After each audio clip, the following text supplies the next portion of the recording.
Good evening. It is 4 p.m.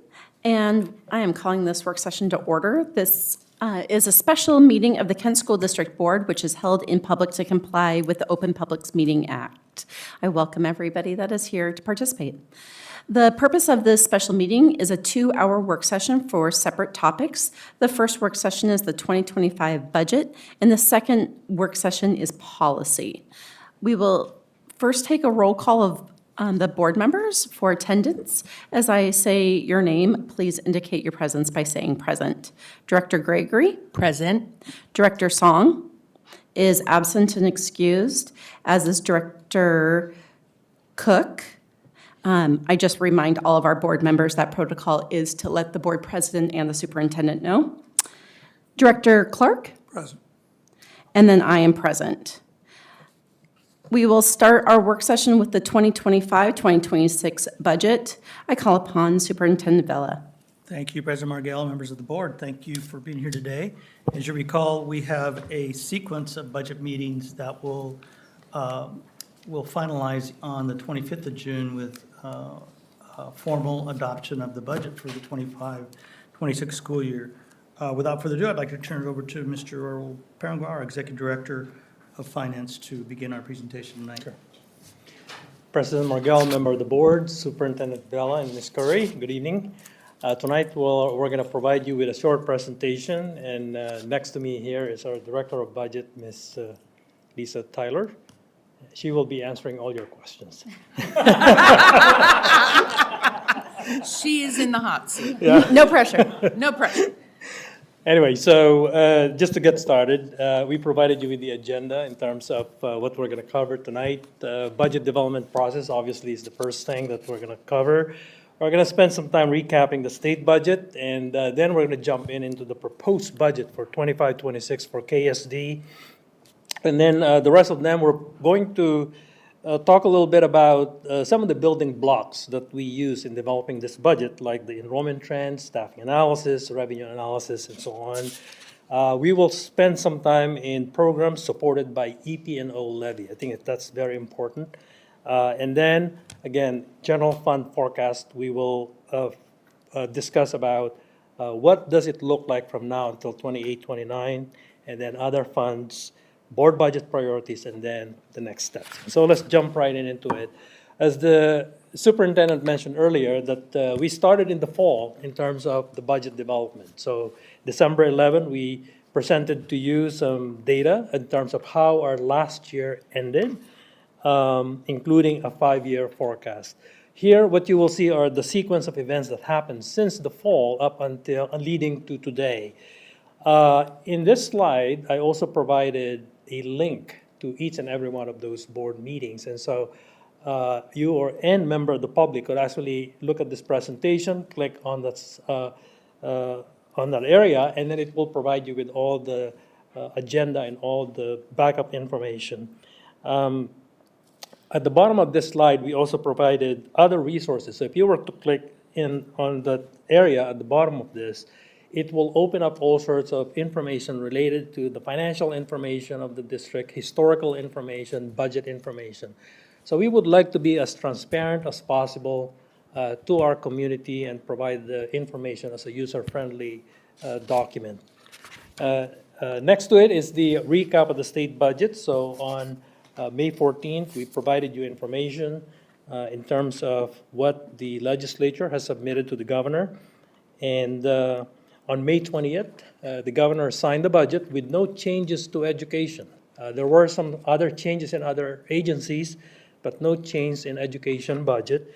In a nutshell, the state budget is about $77.9 billion for 23-25. Most of the additional amount, which is $5.9 billion, are maintenance level increases, meaning those are required increases at the state level. Very small amount are new policies. The K-12 portion of that budget is about $33.7 billion, which is an increase of about $2.5 billion or 7% increase. Again, mostly maintenance level. Very small amount are new policies. The budget that was presented or that was enacted represents about 43.2% of the total state budget, which is a drop from the previous cycle, which is 43.4%. This is actually the opposite of what the governor has campaigned, which was supposed to be 50%. And so this is going the wrong direction. Some of the details of the state budget for education includes an IPD of 2.5%. Special education is getting about $309.6 million. By the way, all these numbers are statewide. And then later on, we're going to dig into what that means for Kent School District.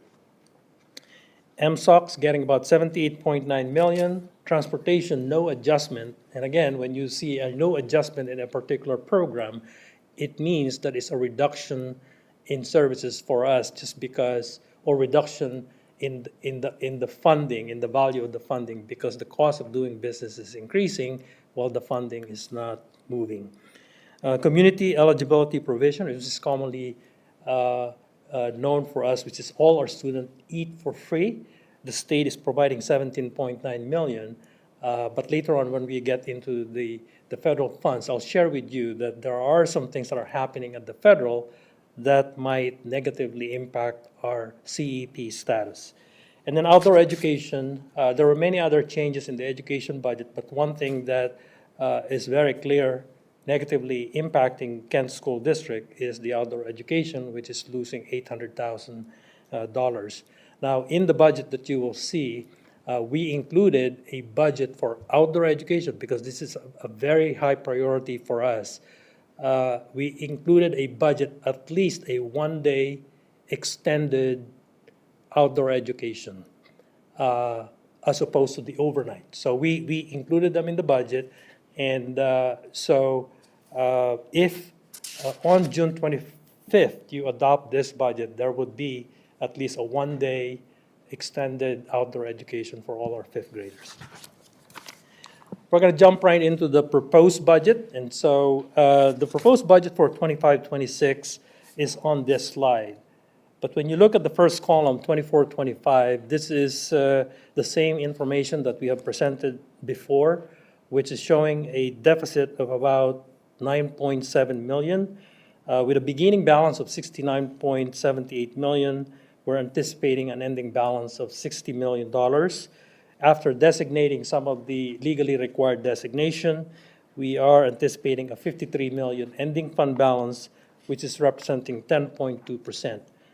Want to comment here that the buildings and departments currently are still spending their budget, and so this amount could vary by the time we close the books. This is our best guess at this time, but the amount may be different by the time we report to you the closing of the books. Since the percent of our ending fund balance is 10.2, this actually exceeds the amount that is required in our policy, which is 5%. And so it's a good thing for KSD that we are currently at about 10.2% estimated ending fund balance. And when we go into the proposed budget for 25-26, you see that we're projecting our revenue to be $555 million, which is an increase of $27 million from the previous year.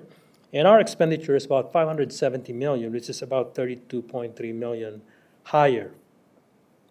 Now, the estimated deficit is about $15 million, or $14.9 million, with a beginning balance of $60 million, and our ending fund balance is estimated at $45.3 million. Less the designation of 5.8, that brings us to $39.46 million estimated ending fund balance, or 7.3%. Again, this is higher than the 5% policy at this time. Now, in the succeeding slides, you will see what this would look like in the next 3 years, and so that would be the forecast. I just would like to highlight here that the revenues, based on what you see on this slide, revenue is growing by about 5.14%. And on the revenue, we have not included any potential reduction from the federal funds. And so it's important to note that any outcome of the proposed budget from the federal is not included right here. What we assume in this budget is a similar budget or a flat budget from year to year. And so if there's any reduction in education coming from the federal government, it is not yet included here. When you look at the expenditures, we are projecting about 6% increase in our expenditures. And here, it is really important to note that while our revenue is growing by 5%, our expenditure are growing by 6%. And so here is a clear indication that the expenditure is really outpacing our revenues. And again, this is the reason why our deficit is growing year by year. Some of the elements of the expenditures in the budget are counselor positions. So we made sure that there is a counselor at every building in the district, and that is to comply with the Senate Bill 5030. We also reprioritize our LAP and Title I, a portion of LAP and Title I funds to provide additional support to our students. And that includes providing for social workers, family liaison, for all the buildings. We also added behavior interventionists based on the school needs to support the whole child, all of which are funded by categorical program. It is important to note that when you reprioritize the funds for categorical program, you're not necessarily increasing the total expenditures. You are just moving MSOC dollars and using them to hire additional support. And so it doesn't necessarily increase the total expenditures. And you will see that on the succeeding slides. The salary increases are also included here for those that have settled their collective bargaining agreement, including the step and column adjustment is also included. New this year is we added a $2.3 million deferred maintenance in this budget. And the reason why we started doing that, and I'm sure you remember the report that was provided by our maintenance in our facilities, that about 25 of our buildings are actually out of their useful life, meaning like they're getting very, very old, and we know that at any moment some of those facilities or elements of those facilities are going to break. And so I think it is important for us to set aside some funds for it in order for us to be prepared in case some of those happen. Now, we don't need to necessarily spend the money if we could extend the life of the facility, but when they come, we have the money available here, and we're not going to ask for a budget extension. And if we don't spend them at the end of the year, then that would be a savings that we could use for the future year. And most importantly, school supplies for all our students. This is new this year. So we have the money in this budget to provide school supplies for every single student in the district. Some of the building blocks of this budget, you've seen this chart before, is the enrollment trend. As you know, that we really have not recovered from the pre-pandemic enrollment level. And we're projecting almost flat from here up until 28, 29. The important note right here is that this projection was prepared prior to the election. And as you know, that there has been many events that happened since the election that could potentially negatively impact this enrollment. And so we will find out in September and October what our enrollment would be. And so I'd like to believe that this number would stick in October. But with all the things, the news that we're hearing, there is a possibility that this may not be the case. When you look at part of the other things that we look at when we develop the budget would be the program student count. And so as any of this program count increases, we also see corresponding increase in revenue, and in many cases also increasing expenditures. And so, for example, special education is projected to increase by about 12.6%, the student population, from 3,600 to 4,053. And later on, you're going to see that there is an increase in revenue, but there's also increases in expenditures. Our CTE program is projected to be flat, but then again, there are some of these programs sometimes are hard to predict, and so we're trying to be as conservative as possible when we are projecting, recognizing that by October, we're going to be recalibrating many of this when the actual student shows up into our door. Multilingual education is projected to increase by 2.3%, and Running Start is almost flat from year to year. Another area that we look at is our staffing by program. And here you will see program by program on our certificated staff. But the takeaway from this slide is that our certificated staff, budget to budget, is increasing by about 60 FTE. Our classified budget to budget is increasing by about 53 FTE. And then overall, district-wide, is increasing by about 112 FTE. Now, if you look at the program where those increases are coming from, they're mainly coming from special education, which is about a total of 61 FTE. 38.6 of them are coming from categorical. Like I mentioned earlier, we provided for different positions in categorical, but they don't necessarily increase the cost of the district. But then, and then support services, 18 FTE, those are mainly nutrition services, and bus drivers on the support services. It's also important to note that the total salaries and benefits in our budget makes about 80% of the total budget, 80%.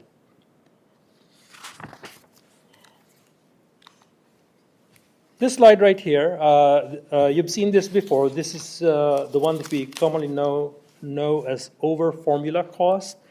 And simply what it is we try to compare the amount of money that we get per FTE from the state and how much money we spend on the average. And so here, you'll see that the certificated staff, we get about $94,594 per FTE, and that's the amount of money that we are funded by the state.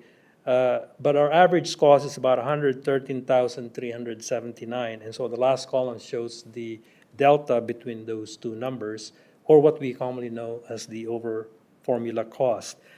Our classified is short about 7,700, and our certificated administrative staff underfunded by about 47,700. So that's one area of the over formula.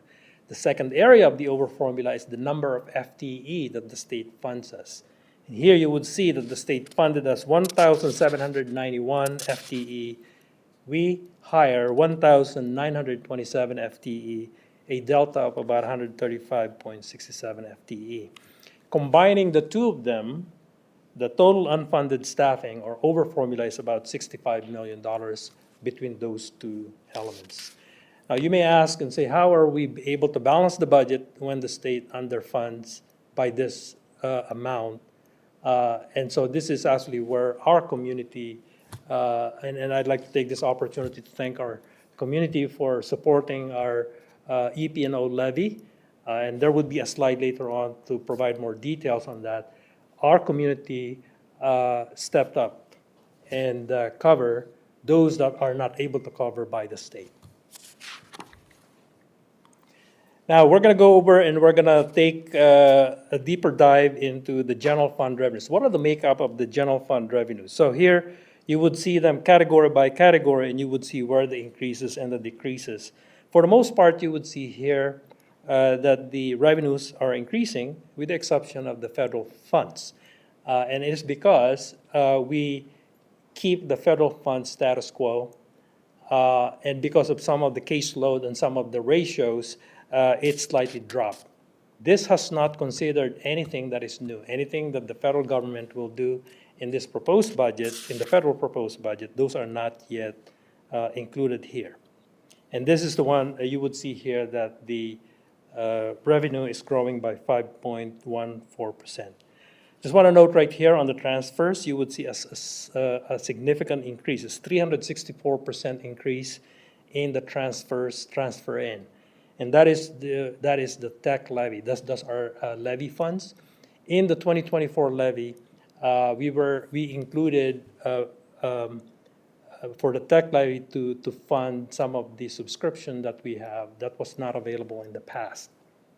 And so as a result of the 24 levy, we are now able to pay some of those subscriptions like softwares and in the technology, some of the softwares and subscription that we have. And that's why you see this major increase.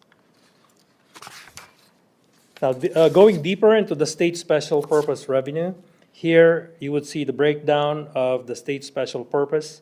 And here, if you look at the first line, you would see special education increasing by $12.12 million because of the increased student population. But when you look at the other areas of the budget right here, like for example, LAP and special program, they're actually declining. And the reason is because LAP in particular are primarily based on free and reduced lunch. And our free and reduced lunch number are dropping, and that's why you see a slight decrease. Even though we have an IPD, you still see a decline. It's because of the drop in free and reduced lunch. The federal special purpose revenue, you would see again here, these are all federal. You would see a lot of red right here. You would see a lot of reduction. And again, it's because of the caseload or some of the ratio that we use. And one thing to note right here, if you look at the third line, third, fourth, and fifth line, Title 1, Title 2, Title 3, and the makeup of those three items are about $17 million. Now, we have gotten some information from the federal government in terms of what the budget proposal is. The President shared that Title I will be maintained, Title II, Title III, Title IV, Title VI are going to be combined with 14 other programs, and it will be reduced by 70%. So what does that mean to Kent School District? It means to us that we're going to lose about $3.5 million based on original estimate, if that budget gets approved. But then all of them are still subject to this DEI investigation. And if, depending on the outcome of that, we could potentially lose all of this funding, federal funding. So between $3.5 million to $17 million is what is at stake in terms of this chart that you see right here. And so obviously if we do that, then our deficit would grow quite exponentially. Now, let's go deeper into our expenditures by program. Again, here you would see the special education. While there is an increase in revenue, there's also an increase in expenditure by about $12.8 million. When you look at the categorical, which is compensatory ed instruction, even though we added over 30 positions, notice that the increase is only $1.8 million. And again, this is the reason why when we reprioritize those Title I and LAP, it doesn't increase the expenditure. You just move them from MSOC and you move them into labor. When we look at the expenditures by object, here, as we mentioned earlier, that the salaries and benefits makes 80% of the budget. So out of the $570 million budget, our labor cost is about $455.5 million. The next slide right here is the required MSOC disclosure. This is requirement by the state that we disclose how much we're getting from MSOC and how much are we spending. Here you would see that we are bringing in $41 million in MSOC. But notice on the total MSOC expenditures, $69 million, again, a shortfall of about $28 million in our MSOC. Now on this slide, this is the one that I mentioned earlier. What are the programs that are being supported by EP&O levy? And you would see here, the first column is what are on each of these categories, what are the state funding? And you would see that the state is funding $380 million in this sort of breakdown. But when you look at the total expenditures for each of those categories, you will notice that each one of them are underfunded. And in the basic ed compensation and basic ed employee benefits, between the two of them alone is about $55 or $56 million. And then you're going down the list, MSOC is about $28.19 million. By the time you add up all the shortfall, the state is underfunding a total of $120 million here at Kent School District alone. Our KSD community stepped up and funded through the EP&O levy $80.42 million, which represents about 66.9% of the underfunding. Now then again here, EP&O levy is 80 million, our shortfall is 120. How do we cover the difference? And that difference is taken from our ending fund balance. This is the reason why our ending fund balance is dropping quite rapidly. It is because it is not covered entirely by the EP&O levy. Again, our EP&O levy is going to be expiring on December 2027. We, again, appreciate our community, and we appreciate even more for their support beyond 2027.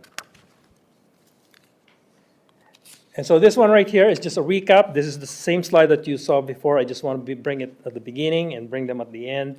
But then again, resulting from all of that is $15 million in deficit. One of the things that we do here, and we do them regularly, is to provide the general fund forecast. And every time we do the forecast, you probably see different numbers. And it's because the numbers are also moving from the state and moving from the federal government, and we're trying to chase them. And whatever information we could gather, we put them right here. And so these are the assumptions that we use. I just want to highlight here that we still have 3 bargaining units that we are currently in negotiation, but most of them have reached settlement. And one thing to also note right here is how many of them are going to be open in the next couple of years. And because they are open, they're going to be bargaining again. And depending on the outcome, they may have some impact in the way the forecast is being prepared. And so, again, this is the reason why the numbers are changing, is because every time we gather new information, we will incorporate them into the forecast. And as a result of that, this is the forecast here. So you remember the 9.7 million in 24-25, and then 25-26 is about 14.9. But then in 26-27, all the way to 28-29, the deficit is growing from 16.2 all the way to 21.41 million. And notice that the ending fund balance is going to drop all the way to negative 15 million in 28-29, or negative 2.5%, which is, as we know, below the 5% requirement. Question is, how do we rectify this? How do we solve this problem? And so I shared with you in the past that we approach them in 3 different ways. One is we implement efficiencies. Second is we try to increase our revenues. And as you know, in this district, the way we increase revenue is more students. And we could be creative enough and try to figure out how to get some grants and maybe look at some other areas that generate funds. But there are very limited amount of areas where we could get additional funding. Then we go into expenditure reduction. And so like what you see right here, in order for us to solve this deficit, we need to implement budget balancing solutions of about $7.5 million each year for the next 3 years, in order for us to be able to meet a 5% reserve, or 5% ending fund balance. Now, so $7.5 million is not a small amount, and that's why it's really important for us to understand the makeup of our budget. 80% of our budget are labor, and 20% of them are MSOC. As much as we would like to avoid looking at labor, it is really hard to avoid it when you are looking at this budget balancing solution at this magnitude. And so I just want to, we don't have the details of what this $7.5 million would look like, but as we start looking into this, we are going to look at all the areas of the budget, but then remember again, 80% of our budget is labor. We also have other funds in the district. As you can see here, we have 4 other funds: capital projects, debt service, ASB account, and transportation vehicle. In the capital projects, we've already included the anticipated revenue for our 2024 levy. It's already included on it. And you would see that our expenditure is higher is because our staff are starting to spend the money and implementing those projects in the capital projects. ASB, we've been wanting to spend down this money because this are money that has been fundraised by the children. And we're going in the right direction, although we would like to see a little bit more spend down on it so that the students currently would be able to benefit from it. And then the transportation vehicle are mainly for the bus replacement for depreciation. The succeeding slide shows the board budget priorities that we gathered on April 2nd. We are still evaluating the impact of this and all the details about these priorities. And so we will be providing reports in the future work session. But we just want to recognize that we have not lost sight of this priorities. And then the next steps would be today, June 11, we're here in the work session. Tonight, at our regular meeting, the board is going to hold a public hearing to hear from the public about the budget. And then on June 25th, we're going to come back to you for budget adoption. Just want to share that those numbers that you see might slightly change. Nothing drastic, but might slightly change because as we get more information from the state, some of the formula are shifting a little bit, and so we're going to recalibrate them, but we're not expecting anything major change from this. So that concludes my report, and would like to answer any question or.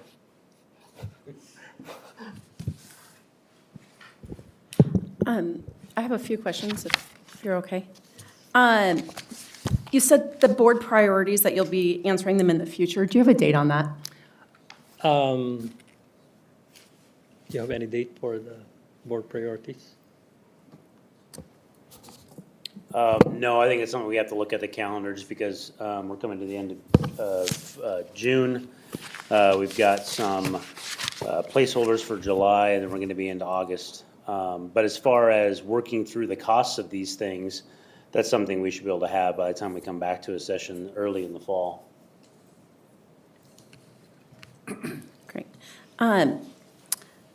You spoke about outdoor education and also about the ASB fund and wanting to spend down those funds.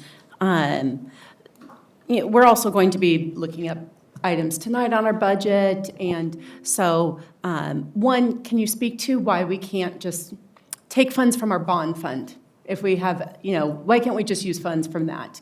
And speak to that a little bit. And then also, could you speak to, could ASB funds be, is that something that could be looked at?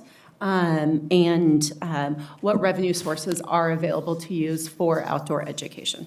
Yeah, so the bond fund cannot be used for the general operation of the district. When we went to the voters and asked for their approval, we made promises in terms of what those monies should be used.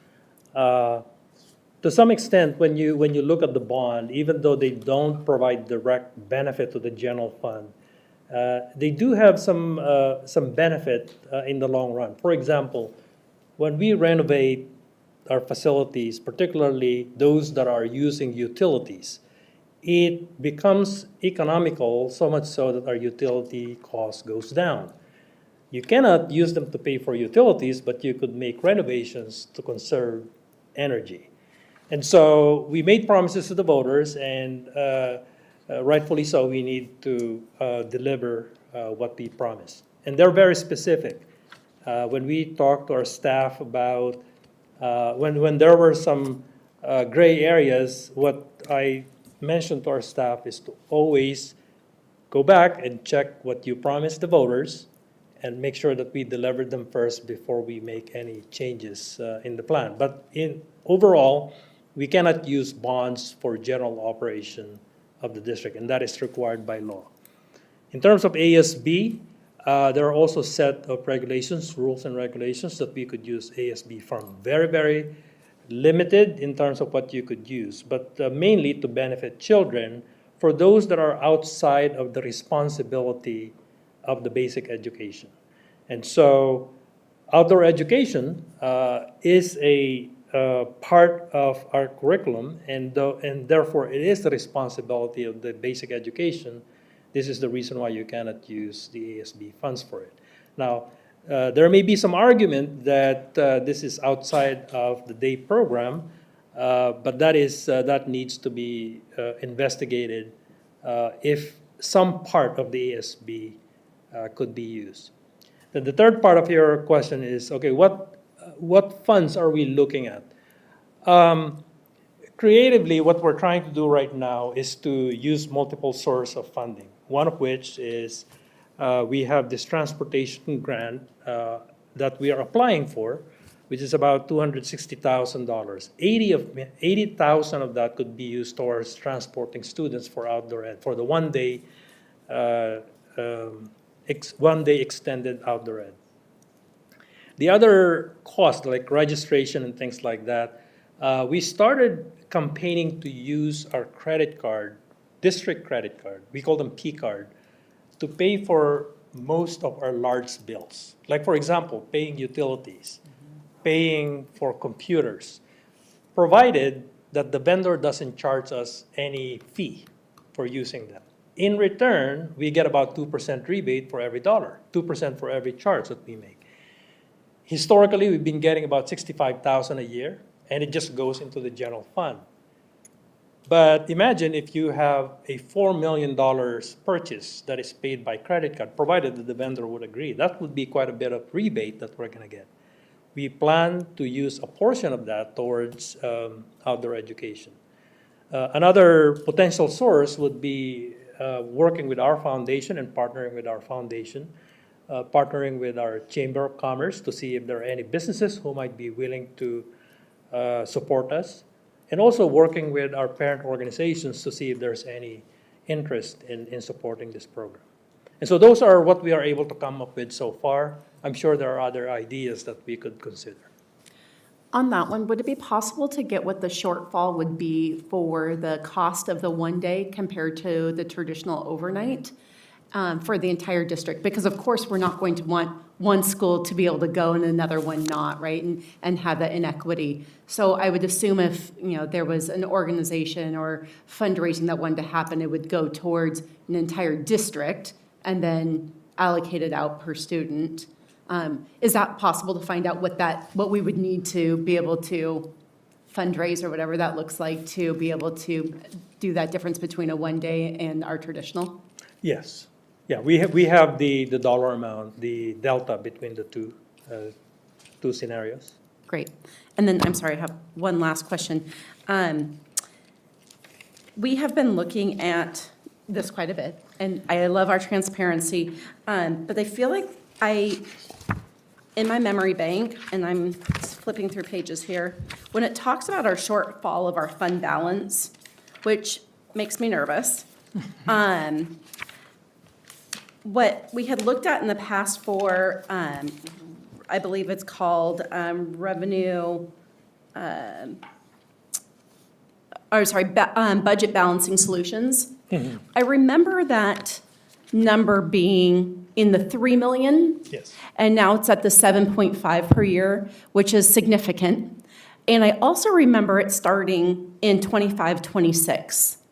Can you speak to why we don't see anything allocated in for this year?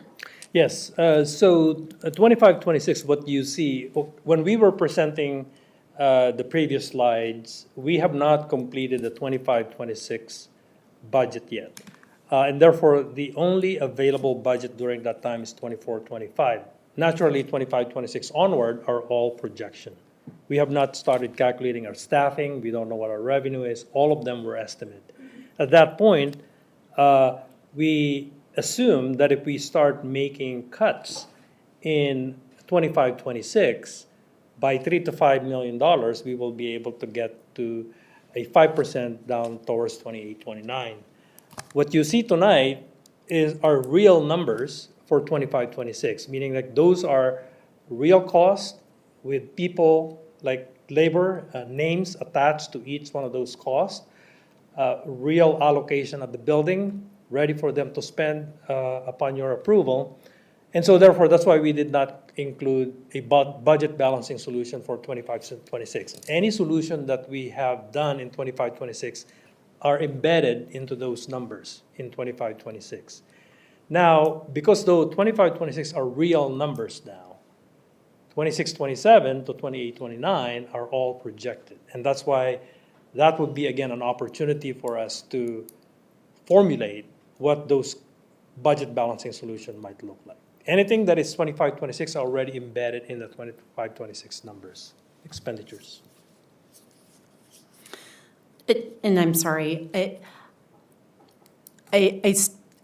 what would we need to do to be able to get to that place where the other years, I mean, I know what the answer is. We have to have a lower budget this year. And so what I'm wondering is why that proposal wasn't given as an option for the board too.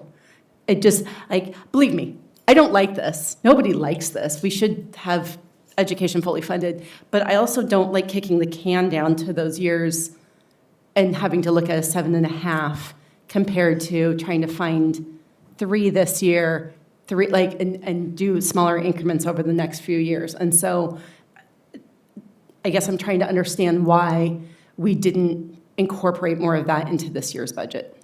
Well, we did some adjustments this year in 25, 26. I just didn't highlight them right here. Okay, So we did make some adjustment. As a matter of fact, if you look at, and it may not necessarily be a cut, but the 38 FTE that we added for categorical program, that is an adjustment, although they are addition, but they are increasing additional services. They're providing more services to our children to address the whole child.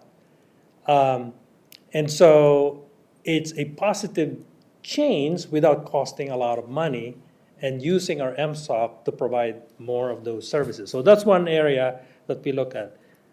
Within the district, we made some adjustments in our staffing to be able to achieve efficiencies.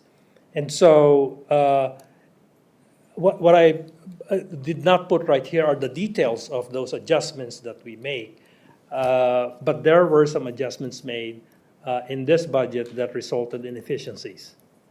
Now, the $7.5 million that is projected for the out years, I just want to mention again that it has grown from 3 to 5 million to 7.5 million because there are some new elements in this budget that we included. For example, the deferred maintenance were never in the budget. We added 2.3 million on it. So if you take that away from the 7.5, we're down to about 5 million. So there are some new areas of the budget that we added, and we must add them just because we want to be responsible for any potential breakdown in our facilities. Now, that is just one example of one of the things that we did. The other part is that the increase in cost in special education, that results in increase in deficit, and thus resulting also in the $7.5 million. Now, we've increased our FTE by 68 FTE for special education. Are we going to be able to hire all of them? Probably not. Do we need all of them? Based on our estimate today, yes, we need all of them. But by the time the student shows up in September, we may not need all of them, thus going to result in savings. And so what we're doing is we're partnering very closely with our program, a special ed program, and we get those information. As we hear those information from them, it is our responsibility in finance to be able to allocate funds on it so that we don't get caught without any funds to cover IEP and things like that. So all I'm saying is that while they are in the budget, it doesn't necessarily mean that all of them are going to be spent. We are just preparing ourselves for anything that might happen. Now, having said that, as I mentioned, federal funds are not yet included right here. And so while we would like to believe that 7.5 is all that we needed, it may be bigger than that depending on what the federal government might do.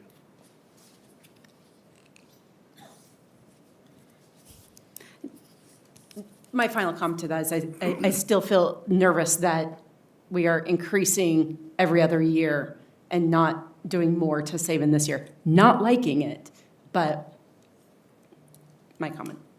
If I can just piggyback to that, and I know Director Clark as our legislative rep, those increases continue each year for the 3 buckets that we've been focusing on. And that's why special ed costs will continue because of the increased costs, one, and needs of students. In MSOC, as you heard today, barely scratched that bucket. And in transportation, 0 costs. However, those operation costs will continue to go up. And there is also the unknown in the transportation, the gas tax, that will also impact us. So there's lots of unknowns that we're not sure about, but this budget is making sure we're able to provide the needs of the whole child, as we talked about with the social emotional needs. You saw some additional staff. The other is, that's required by law, to make sure that we're providing the support for our kids. And I just went back to the slide on multilingual ed. That's also one that we also look to our community to support what we don't get from the state. So all that to say, that is an unknown, but we need to continue to provide those to our students. Sorry, Director Clark. Actually, my question is for you. Is there a likelihood there will be an increase in iGrad enrollment?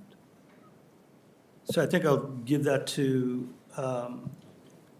Dr. Behringer, who's been working closely with not only the EDSOL and administration, but also with staff, as you recall, with some of our work sessions, so. I'll just, I'll jump in here, and then anything I don't add, then Jim has additional information he can share as well.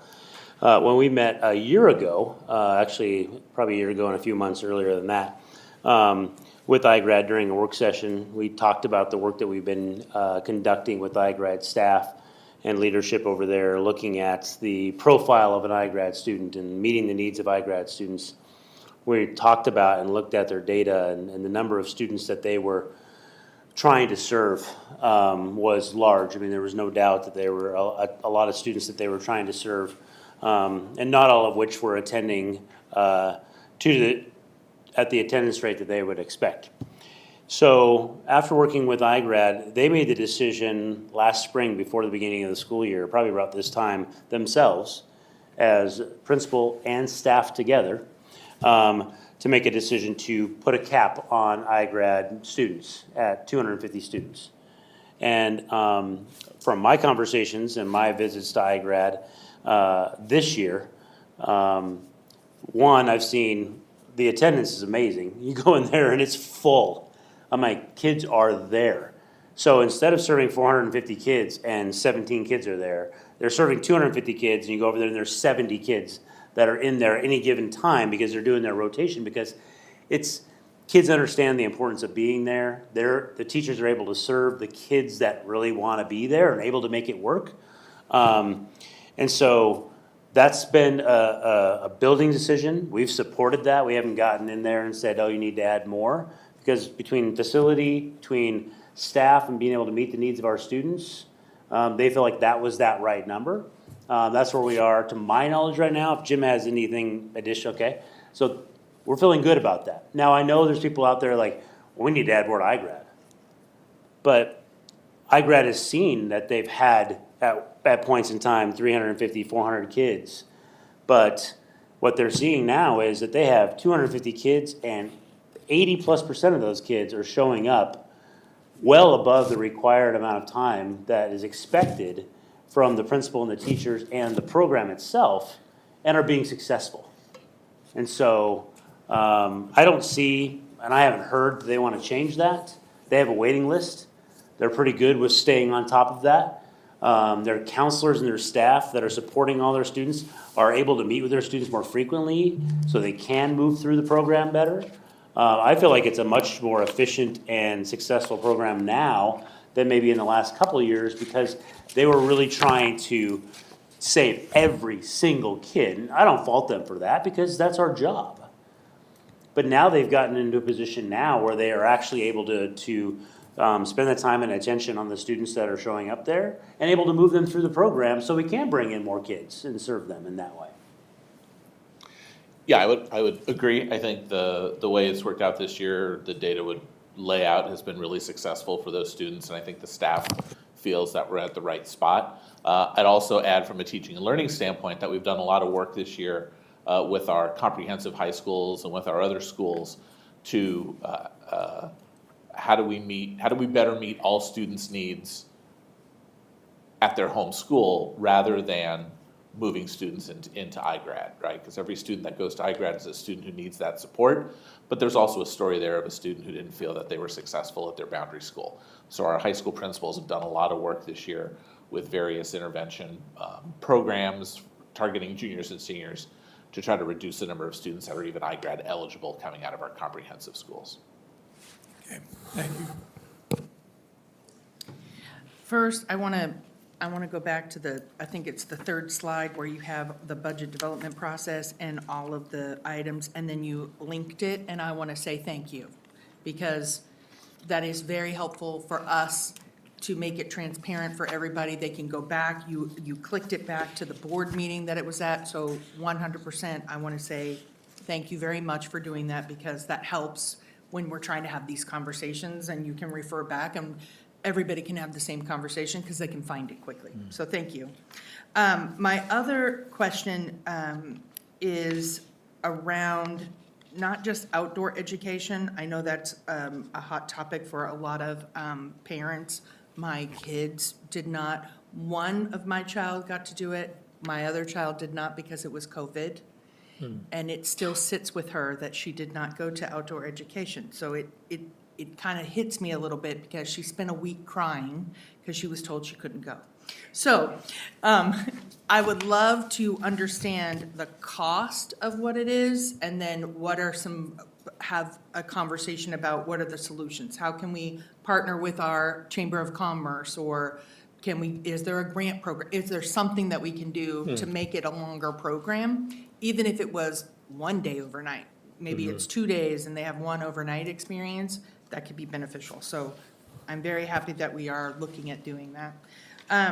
My other question is on, sorry, I lost it, so let me go back. The general fund revenues. So you had talked about the tax and federal, but what are the other sources? Just at a high level, we have other as sources, but what is included in that? Like examples of what's in that?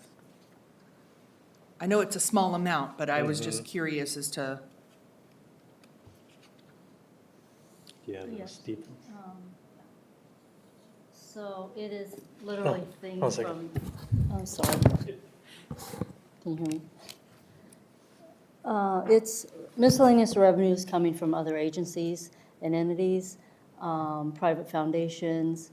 We sometimes get a grant from the ESD for Okay. various purposes. So it's small, it's a handful of things in smaller amounts. Right. That just don't fit into this regular local, state, and federal categories. So it's a bucket that we Yeah, put them into? yeah, Okay. it's more than one thing Right. and more than one source. I just wanted to clarify that, because when you look at it, they're like other sources, and people are like, Yeah. are we tin canning it on the street? I mean, where are we getting, where's that money coming from? So it is a combination of like Yeah. grants and Correct. other programs and stuff that rebates or whatever that looks like, okay. And then free and reduced lunch.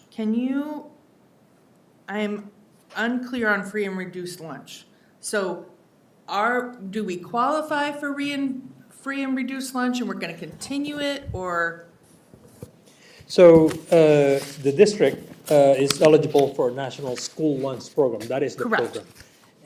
As part of the National School Lunch Program, when we are eligible for CEP or Community, forgot the terminology, eligibility program, Yeah, it simply means to say that all our children eat for free.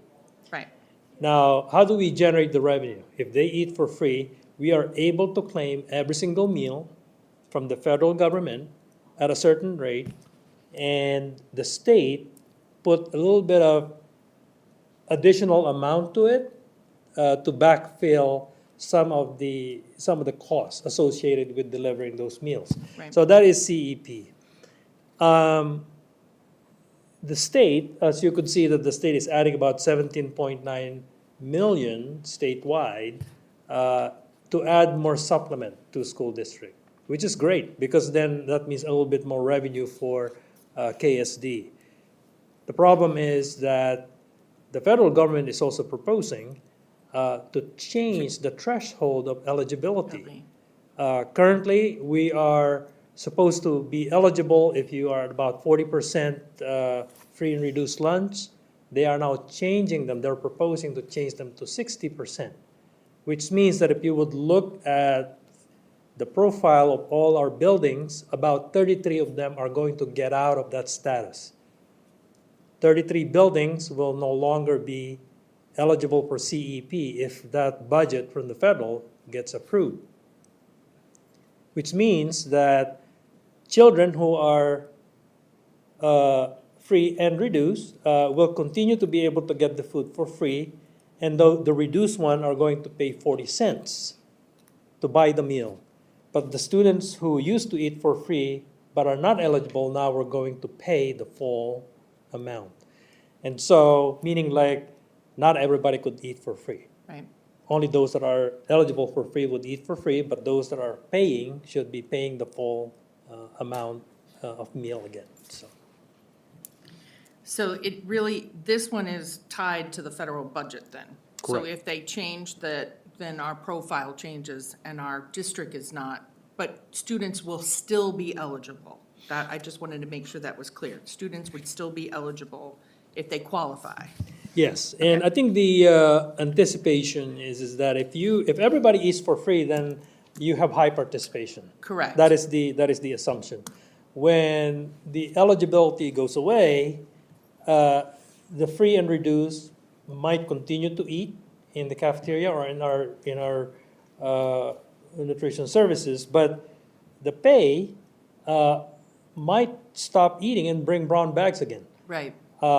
Which means our participation will drop and our revenue will Will drop. drop because of it. And as you know, in any operation like this, it's very quick to lose the revenue. It's not as quick to reduce expenditures. Expenditures. Because we have to use up our inventory, we have to make sure that our people are taken care of. And so there may be a situation where revenue would drop and expenditure might not drop as much as the expenditure. So again, that's the imbalance that we're trying to chase. Right. Okay. Those were my questions. Thank you. I think that's everything. Thank you very much for the presentation. I may just take a moment to again thank our team. A couple things that I hope the board heard is really the uncertainty from the federal government that impacts our overall budget. Secondly, with that, there are districts out there that are going to be impacted even more with what you see. And then the other piece is also thanking my team over the last couple of years. I think Mr. Parangard did talk about, we have been making efficiency decisions. We have been making cuts and redirections and reorgs and things like that to be able to stay away from the schools where the support is needed. And I think this year is especially a good example of making sure we have counselors in every building, making sure that we have social workers increased, probably not as many as we need, and then making sure that our students have what they need in terms of supplies. So good decision-making. Thank you to the team. Thank you to the board. Thank you. We now move on to our second portion of our policy work session. And again, I call upon Superintendent Bella. Thank you, President Margell. Perfect timing, actually.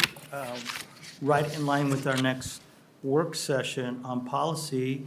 I think you'll be happy to know we only have a few today.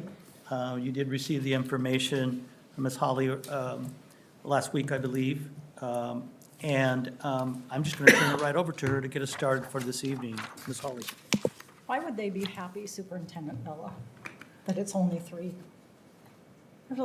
We have some pretty weighty ones, or one pretty weighty one. So, good evening, President Margell, members of the board, Superintendent Bella, Ms. Curry.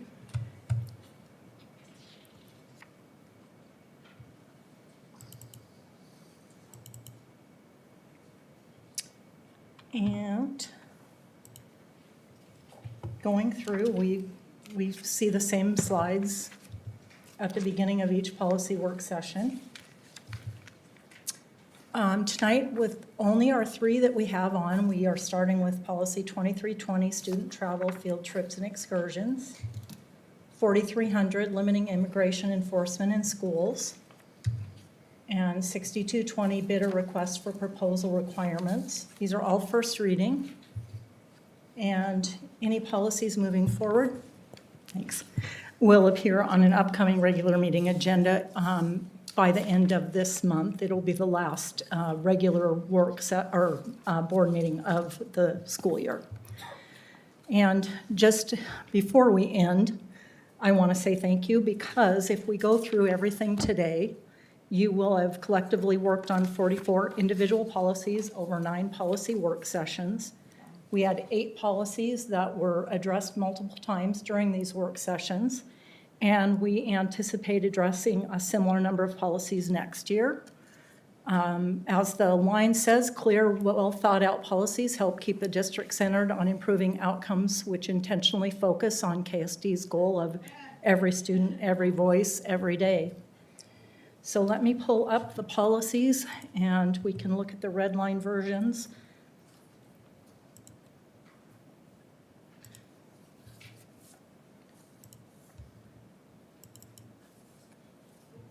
Okay. This policy is being updated to allow field trip arrangements and the planning for those to proceed without having to come to the board for approval, although the board will continue to be notified via the informational section of the regular meeting agenda. So the only change in this is this line here that's been crossed out about field trips that take students out of state must be approved in advance by the school board. The board still will be notified, but advanced approval will not be required. Any questions? I did have a question about that. I mean, I assume that the superintendent still has to do advanced approval on this one.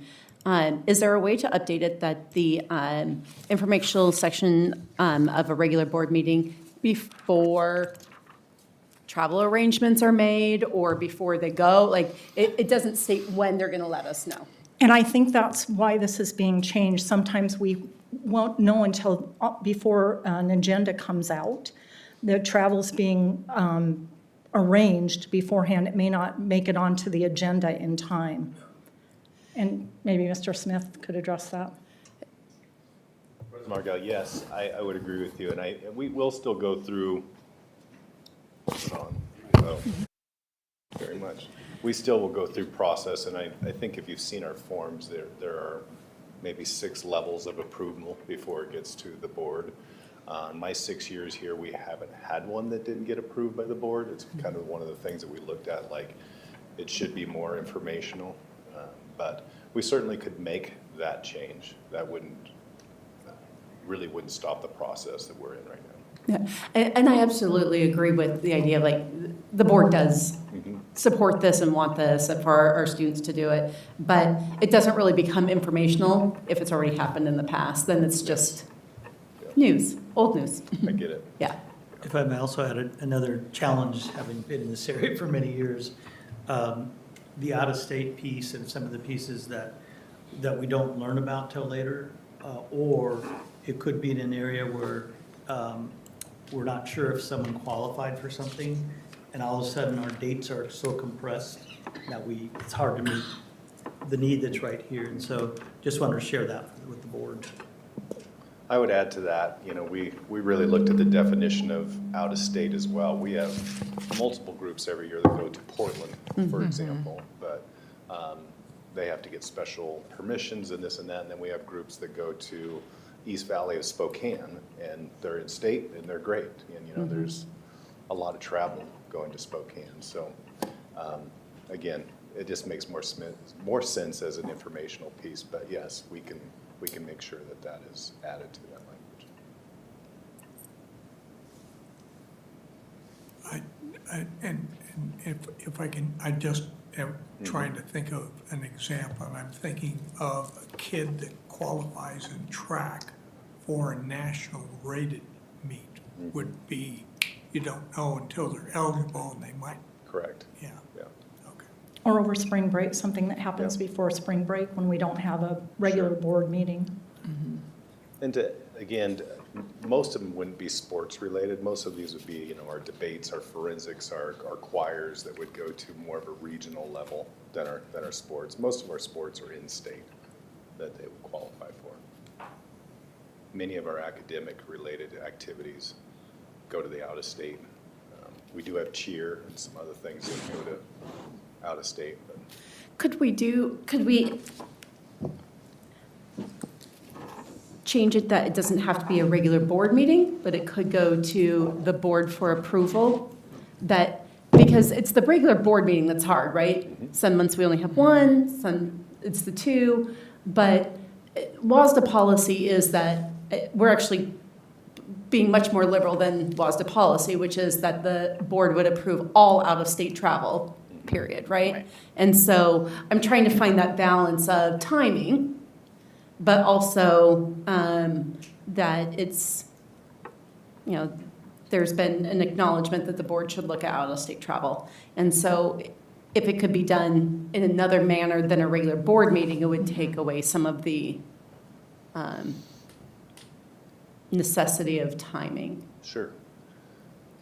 You know, I don't have- Also could be, I don't want to say bold enough, but, you know, we could look at our patterns and probably give you the 10 most likely out-of-state travels at the beginning of the year, just knowing that we've done each year and what our teams typically do. Yeah. Very easily. That'd be great. Yeah, I would be open to, like, what are the top 10, 12, or whatever they are, and then we kind of know, right, ahead of time, and we can be planful for it. Sounds great. President Margell, I'm not sure of the wording that, I mean, it sounds like now it's not just informational, it's actual approval. So I want to clarify that with the board, how the board would like this to read. Question, could it be resolved by the board will grant the superintendent unusual right of approval when it doesn't fit a normal schedule?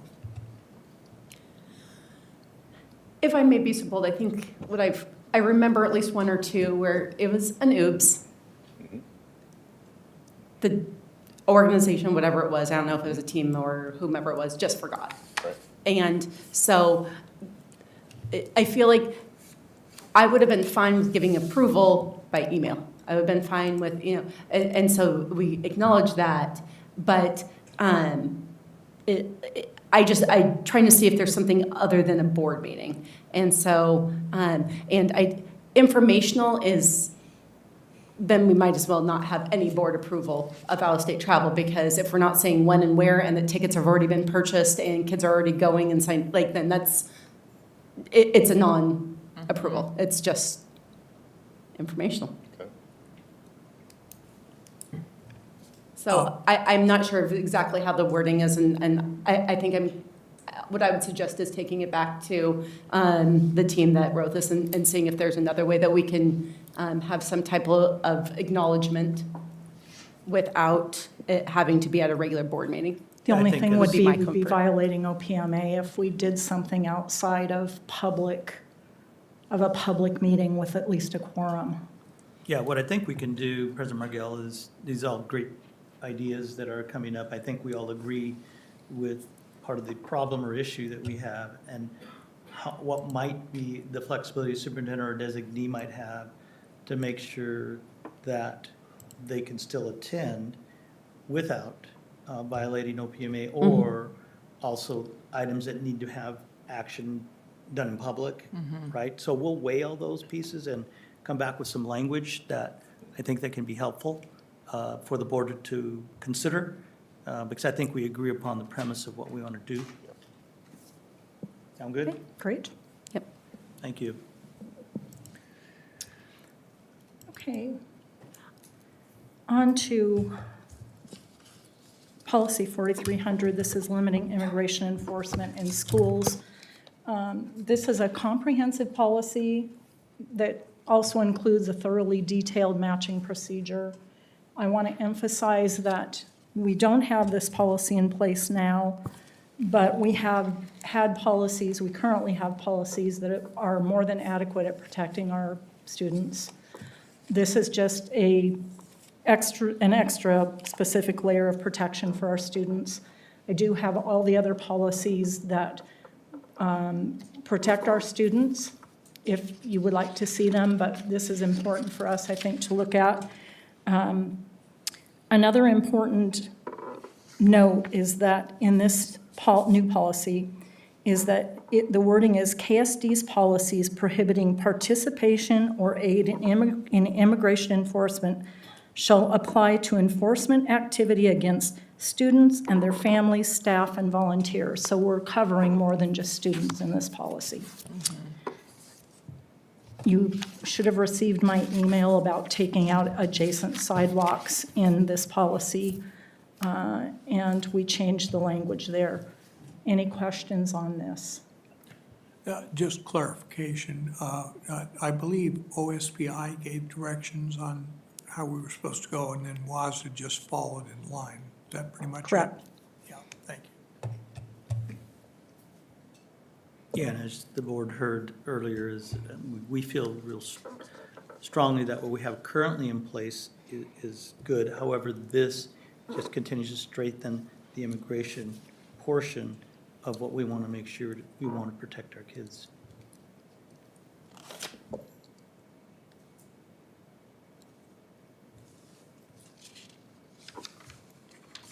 We can move to the next one. Our last policy is policy 6220, bidder request for proposal requirements. This is a first reading.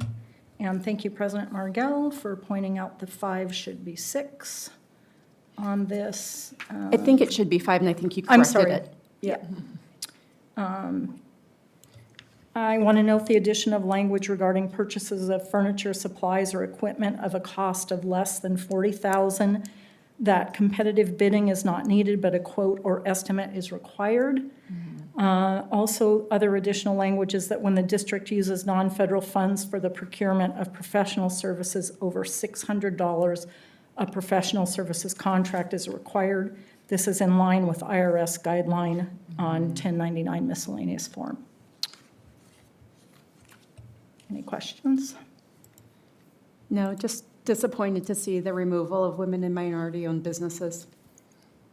I'm sorry, I didn't hear you, President Margell. Just a comment that the disappointment of removing women and minority-owned businesses. Oh, I don't think it's removed. It's down at the bottom. Is it down there? Yeah. It's down at the bottom. I looked, Yeah, and I it's- missed it, so it's- thank you for everybody else who read it. I counted 5 bullet points, but I missed that, so, yeah, okay. It's there. And that is still fine with federal? As far as we know. Okay, thank you. Yeah, there it is, President Margell. Thank you, there. I see it down there in B. It's in B. I was like, what are you talking about? It is 3 pages further down. It is. Yes, ma'am. Thank you. Okay, good. Well, we have a bright spot. Okay, that is it, everyone. Thank you Okay. for your work this year. Thank you. Any last comments, Superintendent Bella? No, just again, thank you to the team and the board. Actually, I wanted to thank the board. You heard how many policies we've went through this year, and it wasn't just this year. Over the last several years, we've focused on policy, and we have a good cadence going. And I really appreciate the conversations, ideas, and thoughtful thinking that goes around making sure we are revising and also implementing those policies we don't have. So just a thank you to the board and our team. Great. It is 5:13, and we are adjourning our work session. The work session is now adjourned. We'll return at 6 PM to announce our executive session.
going into executive session for 15 minutes. The purpose of this executive session is to discuss the performance of a public employee, potential litigation, and the legal and/or financial risks of a course of action.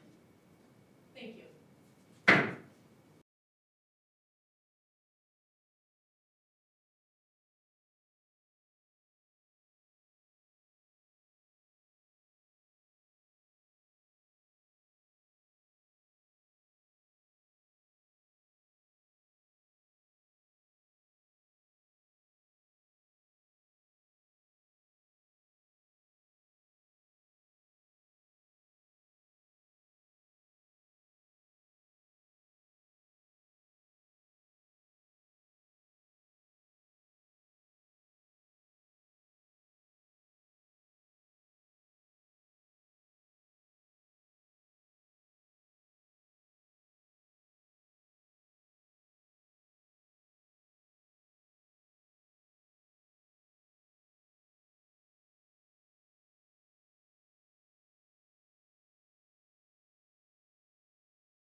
Good evening. It is 6:18, and our executive session adjourned at 6:15. We will return at 6:30 for our regular meeting. Thank you.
Good evening. It is 6:31, and we are calling the regular meeting to order. We will begin our meeting tonight with a roll call of the board members. To indicate your attendance, please call, as I call the board member's name, please indicate your presence by saying present. Director Gregory. Present. Director Song is absent and excused. Director Clark. Present. Vice President Cook. Present. And I am present. Director Clark, will you lead us in the Pledge of Allegiance?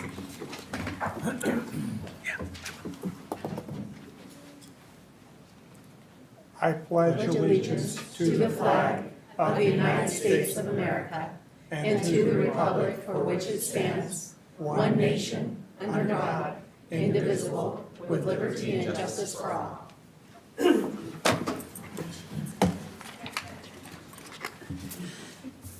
Good evening and welcome. This is a meeting of the Kent School District Board, which is held in public to comply with the Open Public Meetings Act. We welcome the public's participation in the board meeting and thank those of you who have come to this meeting and those who are viewing via our live stream. The purpose of a board meeting is for the board to conduct its business in public. During the meeting, the board will listen to but not respond to comments from visitors. Whether made verbally in person, verbally on video, or written, comments are limited to a total of one per person per regular board meeting. One additional comment per person may be submitted for a public hearing topic if there's a public hearing on the agenda. All forms of public comment are subject to Chapter 4256 RCW Public Records Act. The public may comment at regular board meetings in a manner authorized by state law. All comments must adhere to Policy 1420 and Procedure 1420P. If you wish to make a comment to the board, comment forms are available for completion prior to the meeting and must be turned in no later than the beginning of the legislative report. No forms will be accepted once this report has begun. Comments are limited to 3 minutes.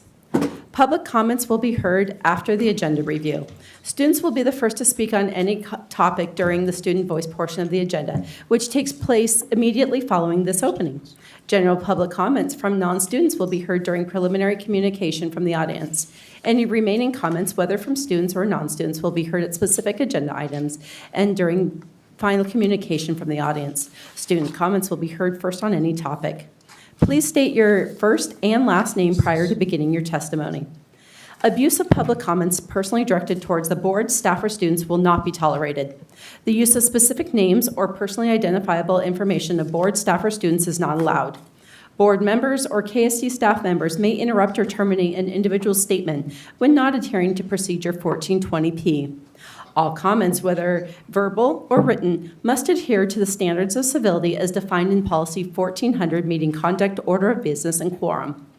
If you're seated in an overflow room, there's a brief delay in the live stream audio. We will allow extra time for you to make your way to the boardroom after your name is called. Individuals with items for the board or superintendent must provide the items directly to safety service staff. Approaching the dais during the board meeting is not allowed. Any items turned in will be provided to the board and superintendent following the meeting. We now move to item 1.06. Director Cook, will you read the land acknowledgement for us? Yes. We acknowledge we are gathered upon the ancestral lands of the Muckleshoot Indian tribe, who historically lived throughout the area between the Cascade Mountains and Puget Sound. Thank you. We now move on to our agenda review, item 1.07. Superintendent Vella, are there any changes to the agenda? President Margell, we are adding supplemental personnel report to the consent agenda as item 11.22. Let me just make sure I have that noted on my copy. Yep, great, thank you very much. Is there a motion? Move to approve the agenda with the addition of item 1122. Second. A motion's been made and second. We are now open for discussion. Seeing as there is none, we have a motion on the floor to approve the agenda as written with consent agenda item 11.22 added. All those in favor, please raise your right hand and say aye. Aye. The motion passes 4-0. We now move on to our student voice section. President Margell, we have 4, I believe, right now for you. Wonderful. Oh, sorry. I want to bring Dr. Behringer up first before we get into them, so Dr. Behringer. Thank you. President Margell, members of the board, Superintendent Bell, and Ms. Curry. I am proud to bring to you tonight, probably more than 4, because we all came in at the 23rd hour at 6:29. So I didn't get a chance to make sure that all of my student advisory students had access to the blue cards. So I know there's some blue cards that are sitting out there, and I want to make sure they have opportunities to come up and share those as well. So if you're a student advisory student that you came to speak tonight, and you have a blue card that they don't have right now, if you just want to bring it up to me, I will hand it to you. Oh, there we go. Great, thank you so much. You guys were listening to the directions given by the president, and you put them in the right place. That's great. Thank you so much. So, just to give you a little update. Oh, great. Thanks, sir. 2 weeks ago, I sent the school board about a 6-page summary of the first 2 meetings that I've conducted with our middle school student advisory councils and our high school student advisory councils. Yesterday, we had our final of the year middle school advisory council, and today was our last high school student advisory council to wrap up the year. So three meetings over the last 3 months. And I would say that I'm super excited about the topics and the vulnerability and the willingness to share their thoughts and opinions and feelings and perspectives as students in our middle schools and high schools. And I invited them to join us this evening to be able to share from their perspective how important student voice is. And I thought that it was important, instead of me just sending you a 4,000-word summary of the work that we've done so far, they actually came and shared with you a little bit about their topics that we've talked about and what they're excited about. So you can go ahead and call their names.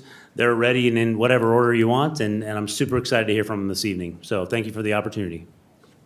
Thank you. Our first student speaker is Daniel Stanford.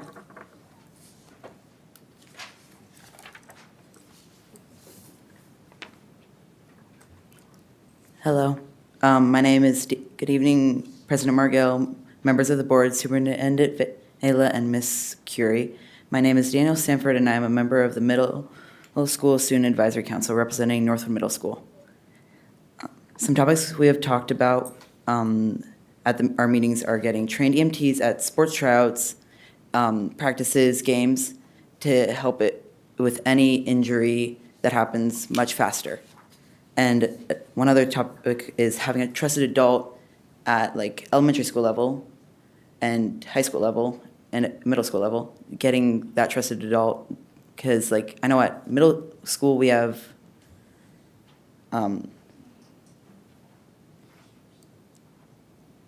counselors, and I know like elementary school doesn't have that. And thank you for this opportunity to be on the advisory council and coming to the board meeting. Thank you very much. And I'm just going to, some of our speakers, this might be their first time here. It feels a little awkward because there's not any response that gives back. That has to do with, we have an agenda that's set, and since these are items that are off of the agenda, there's not a response back and forth with the board. And so, and then we also we just have even quorum within, there's not clapping or booing or standing and shaking pom-poms, whatever that might be. So we just appreciate our students that are coming up and speaking. So thank you very much for letting me interject on that one. Our next speaker is Jamil, and apologize if I get this wrong, Kuruma.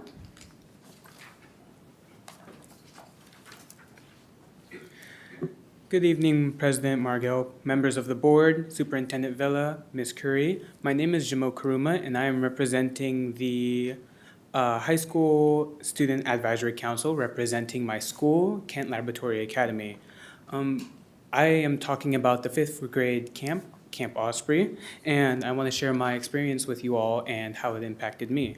So when I first heard of the program, Osprey Camp, I was like, this is interesting. High school mentors teaching 5th graders about the outdoors, how to survive the outdoors, and all of the safety things. I'm like, this is interesting. And then they hit me with it's a 3 to 5 day camp where you spend your time outside of school in nature. I'm like, oh. They said they're gonna take my phone. I was like, oh. And I was like, my phone? Maybe this could get better if I invite some of my friends. Some of my friends, they cannot put down their phone. And I was like, I'm willing to do this, you know? It's an environment in nature, something I'm not used to much. I'm pretty much at home. I do my work, a lot of schoolwork, and especially because I'm in Running Start. And I'm just like, you know what? This is a good time to get out of my way, you know? So I attend their training that they have, and I learn numerous things I've never heard about before. And like an example of this would be the term acclimatization. I never knew this was a thing, you know? And we're gonna teach fifth graders this? Yo, these guys are gonna be way more smarter than I am. I never knew this stuff that they're teaching us. And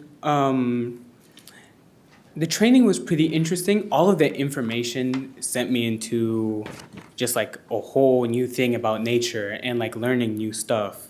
And I was really excited along with my friends that I made at the training. Now, going to the camp, it was a whole new setting. I did not expect anything like this. And I was staying there. I was going to sleep there. I was like, oh, this is a really new experience because I don't have field trips like this. I'm like, oh, this is something I need to experience. So the fifth graders come in, and it's me and my friends, my co-mentors, first time ever doing something like this. We're nervous, we're shaking, but when we first start teaching the fifth graders, all of them have a smile on their face. I could tell that we were their role models. We were going to be something that they looked up to.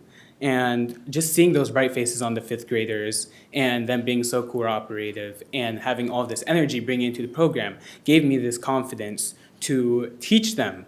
And throughout our lessons, the programs and information we gave them, I was quite shocked. I learned some things about how to explain things to others and how to explain. My explanations got way better than they used to be. And towards the end, I've always wanted to come back. In fact, I've gone three times. I'd like to thank you for this opportunity to speak at the board. Thank you. Good evening.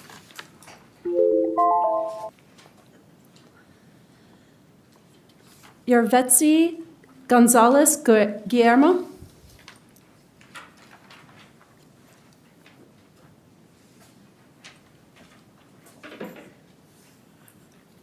Good evening, President Marshall, members of the board, Superintendent Villa, and Ms. Curry. My name is Yuretsi Gonzalez Guerrero, and I am a member of the High School Student Advisory Council representing Kentwood High School. So when I'm going to be talking about my experience at Osprey Camp. At first, like most, I might think they saw that you would get community service hours for this, so that's why most people went, and that's why I went mostly. But going to the training and all those things, I started making new friends because you get separated and stuff, and it's like a whole new experience, especially if you're like me, anxious and like shy. It's hard to like make new friends or like get an opportunity to talk to others. But while you're there, it's like a whole new world because everyone seems like they're just as confused as you are and they're learning at the same rate as you are, and it's a whole different experience. But when you get to the actual camp, you get separated. So even if you go with friends, it's still you learning how to like learning to be more open, and I guess and it's a really good experience, especially if you have trouble talking and stuff. And sorry.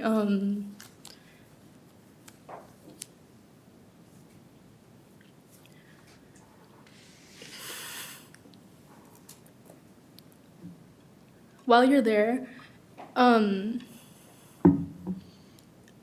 I think a lot of people learn new things, like not just us or the fifth graders. It's also the parents that are there, because they sometimes sit in with classes with us, and I always hear them like, oh, I didn't know that, oh, I didn't know this, or I even, like, sometimes when I'm teaching classes or something, I even have the, like, oh, I didn't know about this, or fifth graders, they're all really good, like, a learning experience, because they do look up to you, and they, like, see you as someone older, as someone they want to be like when they grow up. And it's a really good feeling, especially because you don't think you're gonna be like someone might look up to, or especially if you're like the youngest sibling. You're always looking up to people, and people aren't like you think aren't looking up to you. But these fifth graders, they make it like feel like you are important, or you're a part of something, or especially the mentors. They also, like, everybody there makes you feel like you're a part of something, which I really enjoy and I love about it. I went 3 times, and every time it feels better and better because I don't know how to explain this. It's just like a really good experience for everyone there.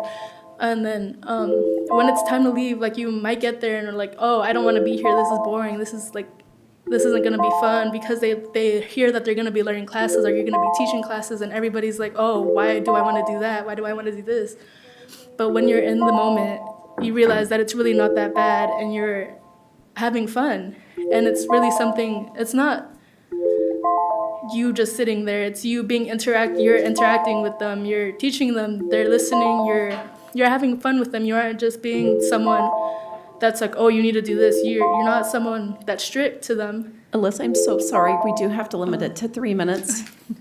So, thank you. It goes by fast sometimes, I know. Thank you for having me.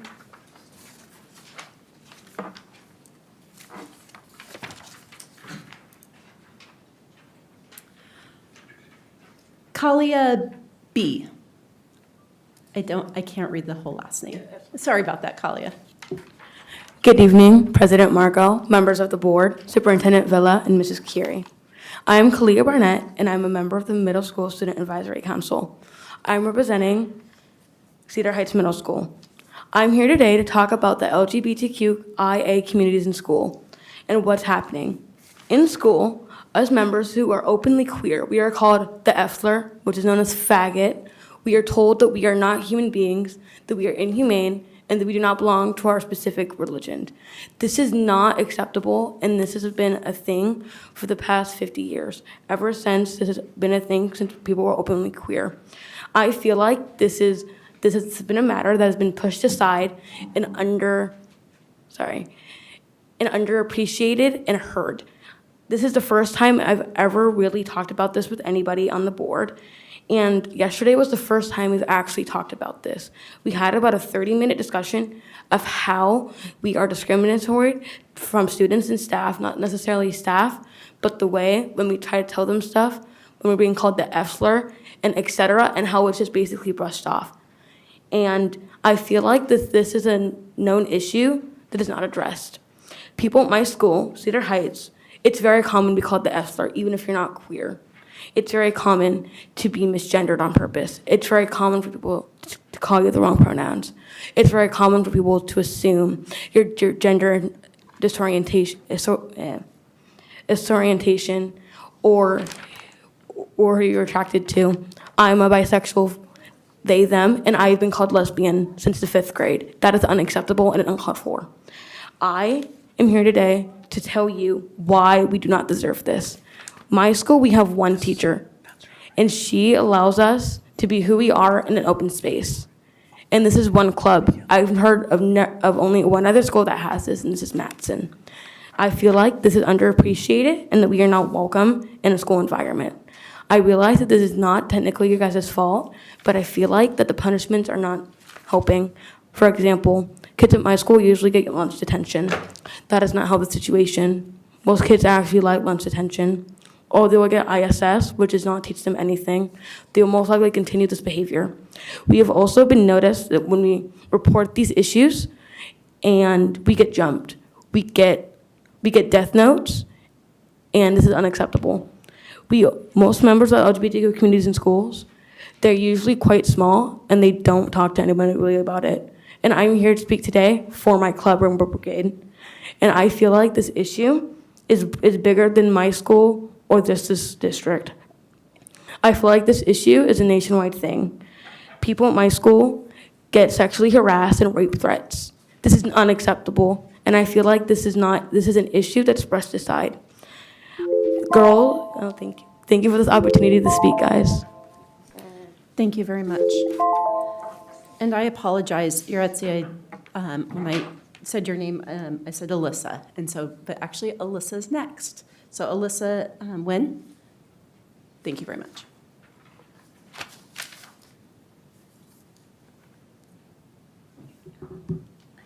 Good evening, everybody. My name is Alyssa Nguyen, and I had the honor to also represent Osprey Camp. A little bit about me, because it plays into what I'm going to say.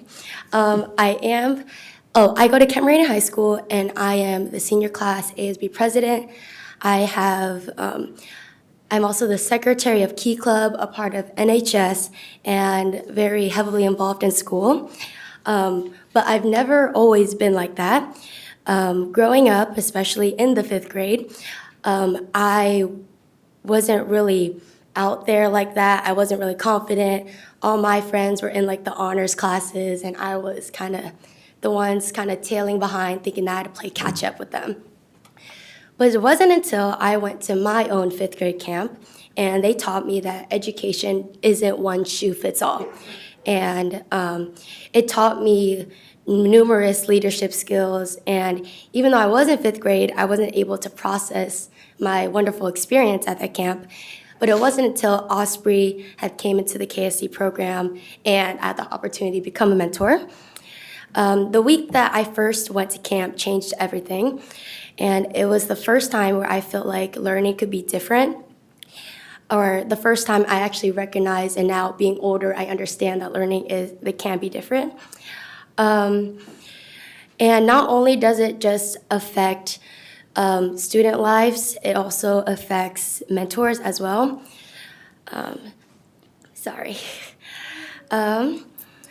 But one of the biggest things I've seen in both 5th graders and in myself is a sense of belonging that camp creates, and specifically Osprey Camp creates. Some kids come in shy or unsure of themselves, but by the end of the week, they found their voice, they've made friends, and they've gained a level of confidence that sticks with them for a long time right after the bus ride. A lot of students, Osprey Camp is the first time they realize that learning doesn't have to be for everyone. And I've physically actually seen that because coming in, kind of like what other mentors say, they come in pretty shy and they're quiet, but by the end of the camp night, they're rowdy, they're having fun, and all of a sudden there's like a spark of sense of belonging, a sense of, oh, I can do this too.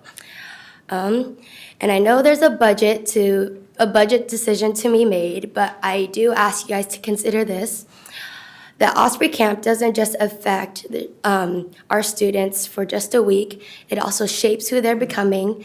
And I know this because I am one of those kids.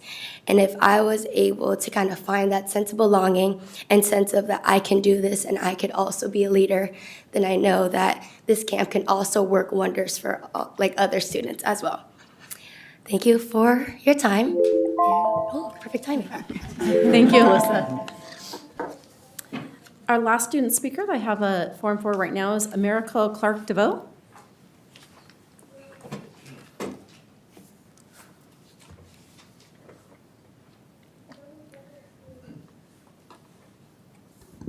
Good morning, President Marshall, members of the board, superintendent, valet, and Ms. Kurt. My name is America Clark DeVoe, and I am a member of the middle school student advisory counselor representing Northwood Middle School.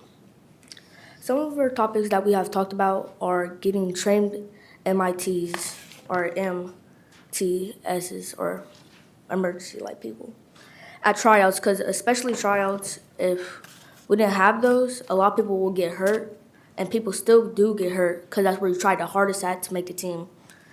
And people get mostly ACL tears and MCL tears there because they're trying their hardest, they're running, they're sprinting for everything, trying to get on the team that they're trying to get on.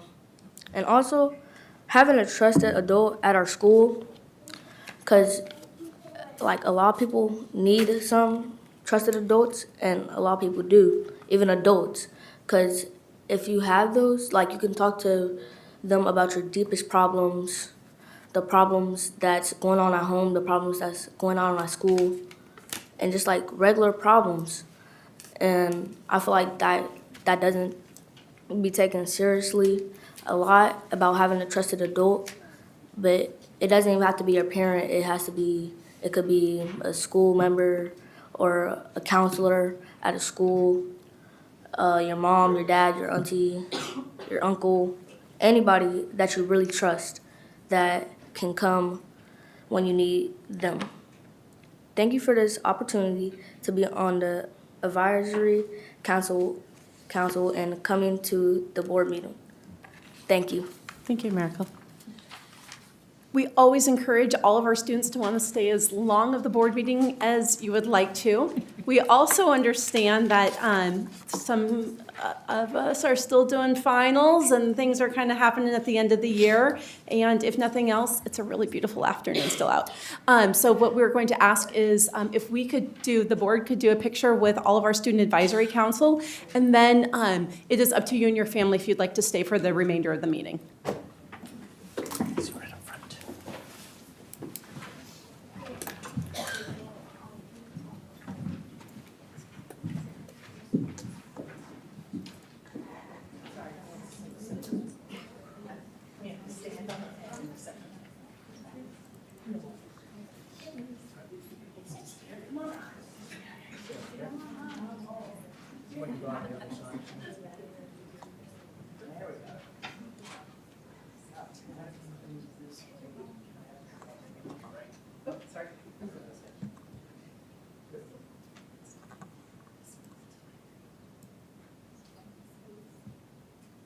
Count three. 1, 2, 3. Thank you. Nice job. Thank you so much for doing the work.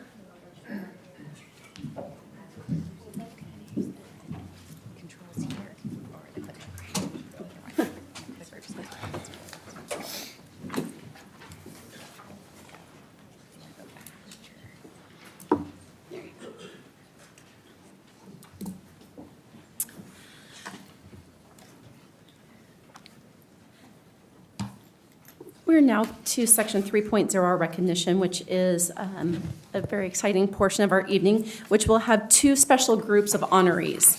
We'll take a group photo following each recognition. If you'd please wait to leave the meeting until your group has had their photo taken, we'd be much appreciative. Our first section is, my apologies. Our retiree celebration, and I call upon Vice President Cook to read our proclamation.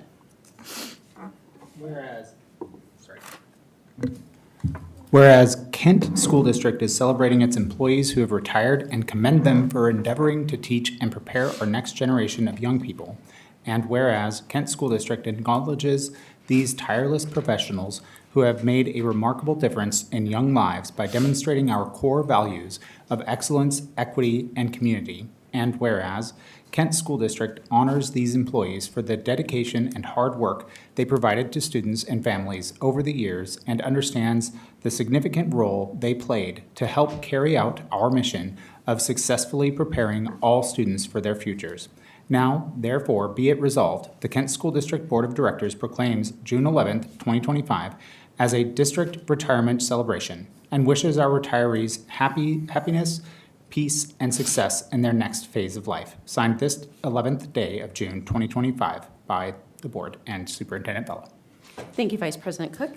And now I call upon Superintendent Vela. Thank you, President Margell. I'd like to call upon Mr. Damon Hunter, our Associate Superintendent of Human Resources, to begin the celebration. Thank you. Good evening, President Margell, members of the board, Superintendent Vela, Ms. Curry.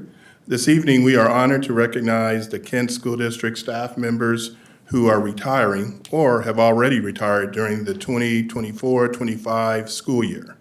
If you are one of our 2024-25 retirees, please stand to be recognized. Let's go.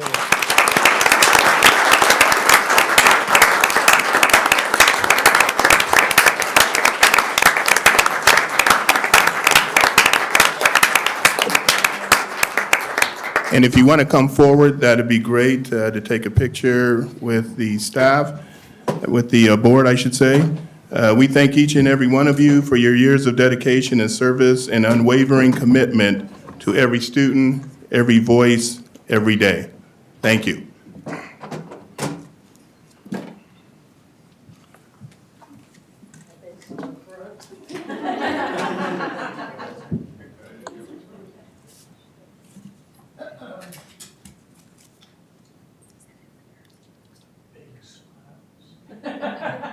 Count three. 1, 2, 3. Congrats.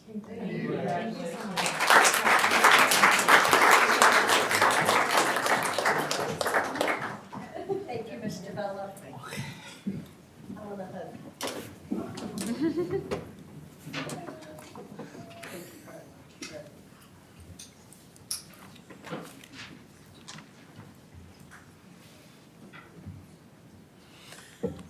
Congratulations, and I hope that you have many days of not having to wake up at 6 o'clock in the morning and never having to bubble cut a rainbow again. So,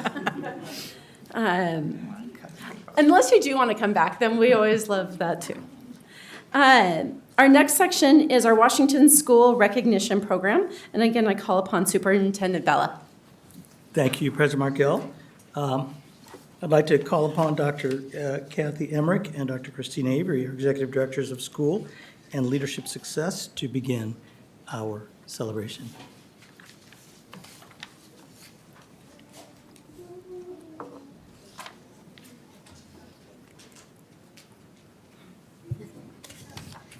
Good evening, President Margell, school board members, Superintendents Vela and Ms. Curry.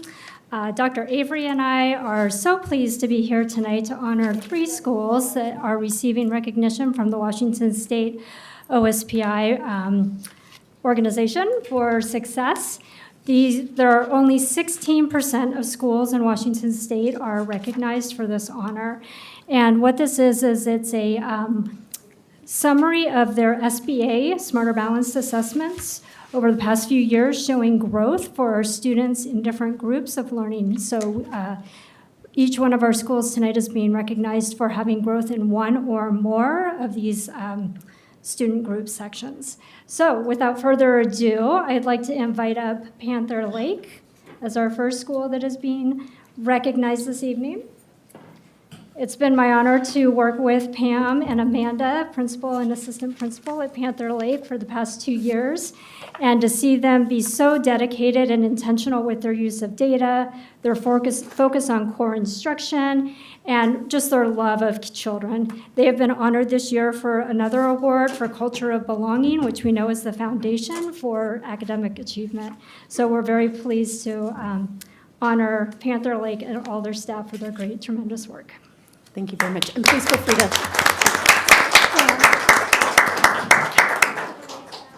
If you would just like to stay up here, you get to stand in front of everybody for just a little bit. I know, it's an award, and then you have to stand in front of everybody, sorry. I'd also like to call up the staff, Principal Behringer for Meridian Elementary School. I've also had the honor to work with the school for 2 years, and again, see their intentionality of really getting to know their students by name and strength, build intervention and MTSS systems that support students, including focusing on that core instruction, and just their dedication for building a loving community that's inclusive for all students. So I thank you for all your dedicated work with your staff, and congratulations on receiving this award. And then Dr. Avery will announce our third school. And I would like to recognize Daniel Elementary Principal Charlene Vermillion and Assistant Principal Jennifer Trinidad. They have also done outstanding work. Most notably, they have been a staff dedicated to equity in action for several years. And they've really achieved a sense of belonging, staff, students, and community. And then in the most recent years, really strengthened their multi-tiered systems of support, both their systems and structures to really meet the needs of each student. So I'm really proud of your great work. Thank you so much.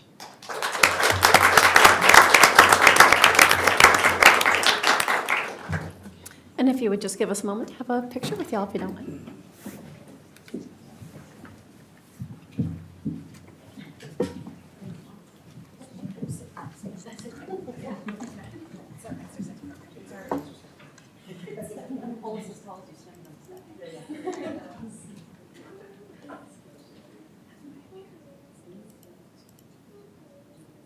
And 3. 1, 2, 3. Congratulations.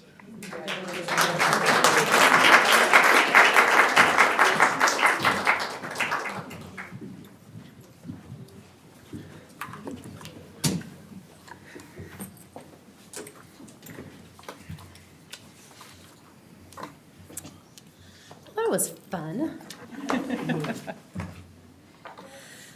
We now move on to section 3.03, proclamations. And I'm excited to call on Director Gregory to read our proclamation around Pride Month. Whereas the Kent School District is committed to fostering an inclusive and supportive environment for all students, families, and staff, regardless of sexual orientation, gender identity, or expression, and whereas Kent School District recognizes the importance of celebrating diversity and promoting understanding, respect, and acceptance within our school communities, and whereas Pride Month serves as an opportunity to honor the history, contributions, and resilience of lesbian, gay, bisexual, transgender, queer, intersex, asexual, and agender, LGBTQIA+ individuals, and whereas by acknowledging Pride Month, Kent School District affirms its dedication to creating safe, welcoming, and affirming spaces for all members of our community, and whereas Kent School District encourages all students, families, and staff to engage in activities that promote inclusivity, empathy, and allyship throughout the month of June and beyond.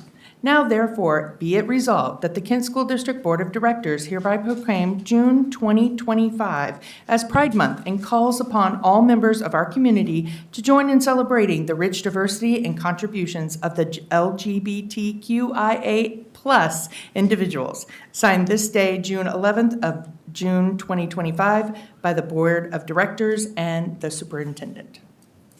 Thank you very much, Director Gregory. I am proud to be able to share the proclamation around Juneteenth this year. Whereas Juneteenth, observed annually on June 19th, commemorates the emancipation of enslaved African Americans in the United States, making the day in 1865 when Union soldiers entered the state of Texas announcing the freedom of all enslaved individuals. 2.5 years after President Abraham Lincoln issued the Emancipation Proclamation on January 1st, 1863. And whereas Juneteenth serves as a reminder of the resilience, strength, and countless contributions of African Americans throughout history, and as an opportunity to reflect on the ongoing pursuit of justice, equality, and freedom for all. And whereas Kent School District is committed to fostering an inclusive and equitable learning and working environment that honors the diverse histories, cultures, and experiences of all staff and students. And whereas the Kent School District Board of Directors acknowledges and honors the significance of Juneteenth and supports its observance as a means to educate, inspire, and promote dialogue about freedom, equity, and social justice. Now, therefore, be it resolved that the Kent School District Board of Directors hereby proclaim June 19th, 2025 as Juneteenth and encourages all students, staff, and community members to participate in activities and reflections that honor this important day in American history. Signed this 11th day of June 2025 by the Board of Directors and Israel Vela, Secretary to the Board.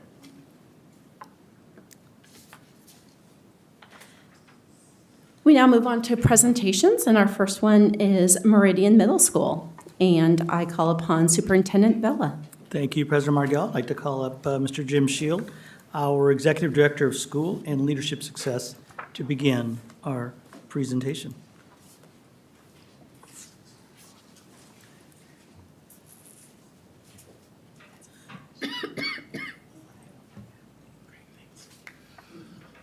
All right, good evening, President Margell, members of the board, Superintendent Vela, Ms. Curry.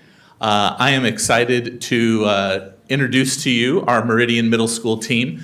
This is our fourth school and our last school recognition and presentation that we've done this year. When we were choosing schools, thinking about schools at the beginning of the year, I think I was first out of the gate, having looked at the incredible results and the incredible work that Meridian's doing. I think I was first out of the gate among my colleagues saying, we have to get Meridian. They're doing some incredible work we're incredibly proud of. I think you'll be impressed. And I think one of the strongest testaments to their work is that we have other schools now visiting them, other middle schools visiting them to copy some of that work. So without further ado, it is my pleasure to introduce Erica Olava, the wonderful principal of Meridian Middle School, and she will introduce her team.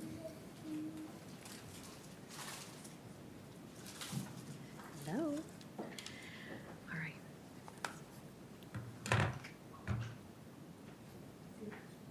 right, I think I'm ready. All right, good evening, President Margell, members of the board, Superintendent Vela, Ms. Curry. Again, my name is Erica Alava, and I am the very proud principal of Meridian Middle School. It is an honor to be here tonight to share about the work happening in our building. I would first like to introduce a few of our dedicated team members joining me this evening. Quinn Rose, assistant principal, Kelsey Tretheway, instructional coach, and Stephanie Wallace, academic interventionist. I am deeply proud of the community at Meridian.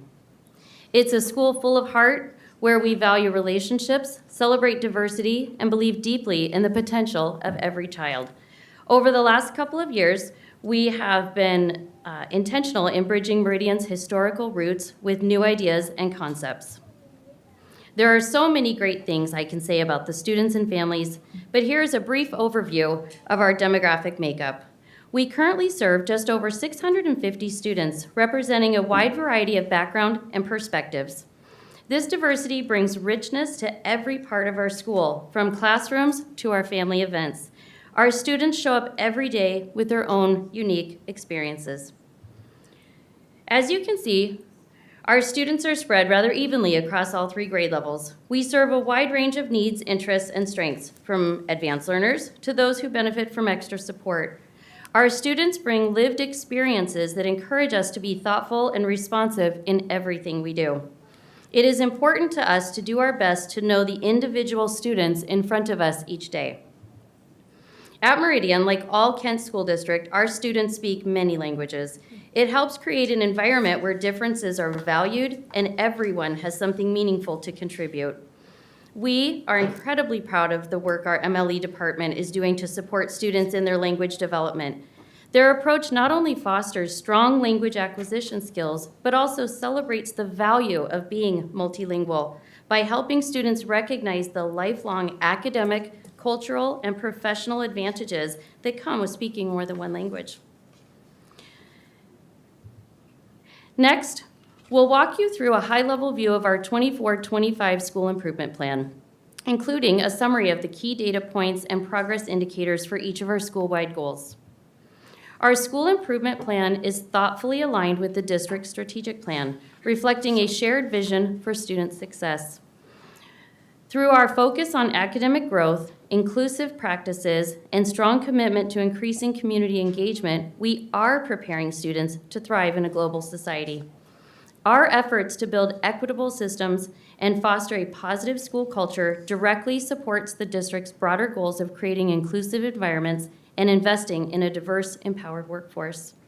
We are very proud to share some of our achievements this evening.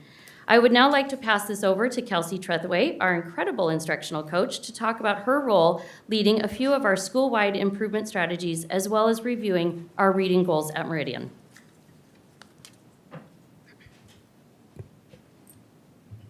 This year's school-wide strategies to support our SIP are outlined here.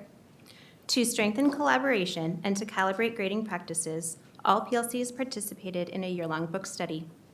To increase teacher capacity and skill, all teachers had access to differentiated professional development with in-building coaching. To promote positive school culture, all staff experienced relationship building, common values, and opportunities for shared leadership. In service of our reading goal, 10% growth on iReady, we worked to improve Tier 1 and 2 academics for our students. Stephanie, our academic interventionist, will now share an overview of our reading focus at Meridian Middle. This year, reading intervention started off with small numbers of students receiving pull-out targeted intervention and included some collaboration with the ELA department. Around semester, the ELA department and intervention realized we wanted more. We knew we were missing opportunities for Tier 1 intervention to be differentiated for a variety of learners. This led us to implement WIN, What I Need, a targeted instructional model that takes place twice a week for 20 minutes.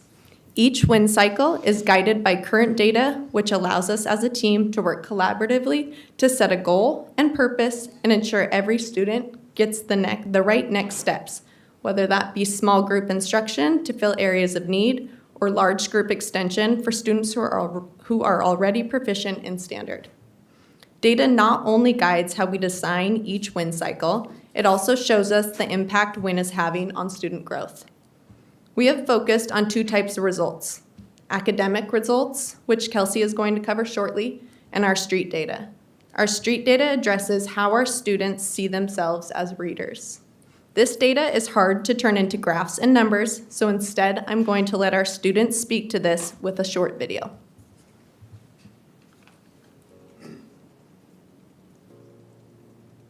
Yes, I feel successful. It helps me build my confidence going into high school. I do feel successful after reading something challenging. I feel proud because when I read something challenging, I have confidence. Yeah, because I worked hard for it.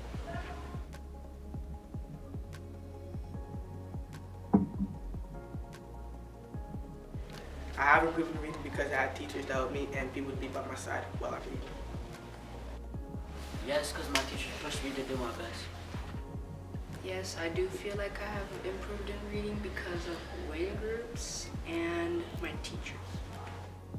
Yes, I feel like I've become a better reader because going into the start of the school year, I didn't like reading books at all, but trying out new things has helped me become better at reading.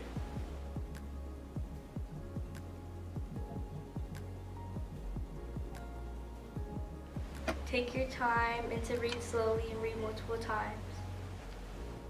Try to read a couple books and try to spell out the words that you can't read. A book I recommend is Long Way Down. I recommend Long Way Down by Jason Reynolds. Try your best.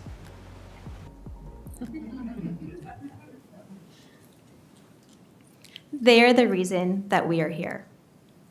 Our students are gaining confidence and increasing their perception of themselves as proficient readers. Our iReady data shows that we met our SIP reading goal of 10% growth. We're moving in the right direction. Our iReady reading four-year data supports this upward trend.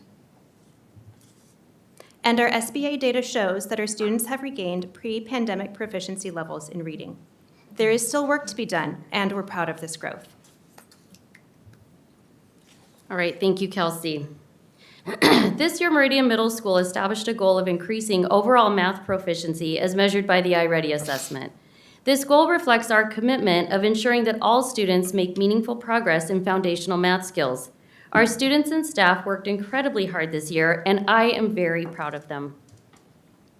As you can see, while we didn't quite reach that 10% we had hoped for, we have seen notable gains in math proficiency from fall to spring. 8% more students are now performing at or above grade level on the iReady math assessment, and I think that's a win. In fact, over the past 4 years, our spring iReady scores have steadily increased, showing consistent upward momentum. We are excited to see this trend continue moving forward with next year's edition of moving win time into math, excuse me. As you can see, using our math SBA data, it also reflects the same upward trend as our iReady. This year, we have added a SIP goal in science. We use the claim evidence reasoning framework in science to help students clearly explain their thinking and support it with data. This approach strengthens the critical thinking and communication skills that are directly addressed in the WCAS, which is the standardized test similar to the SBA. As you can see, there has been a slow but steady increase in our proficiency rates. And again, in fact, we have now surpassed our pre-pandemic rate of students meeting the 8th grade science standard. At Meridian, we are creating a culture where every student is known, challenged, and guided to stay on track for graduation and future success. We know that continually improving our school culture contributes to overall student success. I'm proud to share that using our recently adopted Panorama survey, 85% of our students reported having supportive relationships at school. This is a strong reflection of the intentional work we've done to build a strong, caring school culture. Additionally, Our goal is always to find the balance between having expectations that challenge students enough to grow, but not so much they experience frustration that stifles their willingness to try. We look forward to hearing from students even more next year around the topic of finding the right amount of pressure where students stay motivated, build confidence, and continue learning without feeling overwhelmed. And finally, Quinn Rose, Meridian's assistant principal, will be briefly sharing some of our attendance and discipline data from this year. Thank you. So since COVID, attendance continues to be a challenge for many schools, but we are proud to have an average daily attendance rate of almost 91%. We will be using Panorama and student town halls to dive into the causes of non-attendance that we can address. And this is an example of how we break up data in many different ways to look at that. When we look at discipline, we're proud to see lowered referrals in each month compared to the year before. We believe this represents the culture and systems work that we saw in Panorama. Here we look at the discrepancies in suspension rates, and this is an area we've seen progress in over the last 3 years.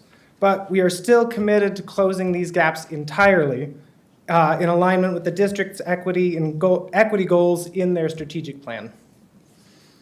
With that, I will hand it back to Erica so she can introduce our highlighted student who we are excited to hear from. All right, thank you, Quinn.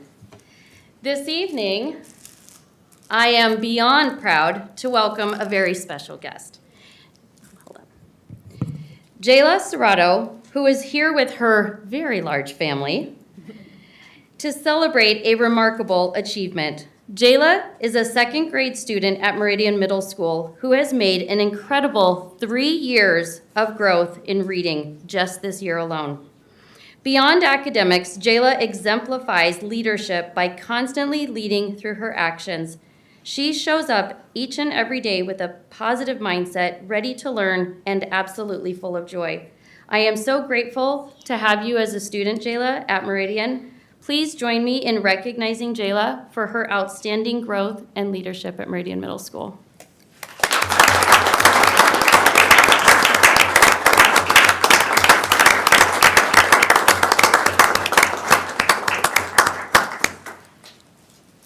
Could I invite the staff of Meridian and Jayla to join us in the front so the board could have opportunity to take a picture with you?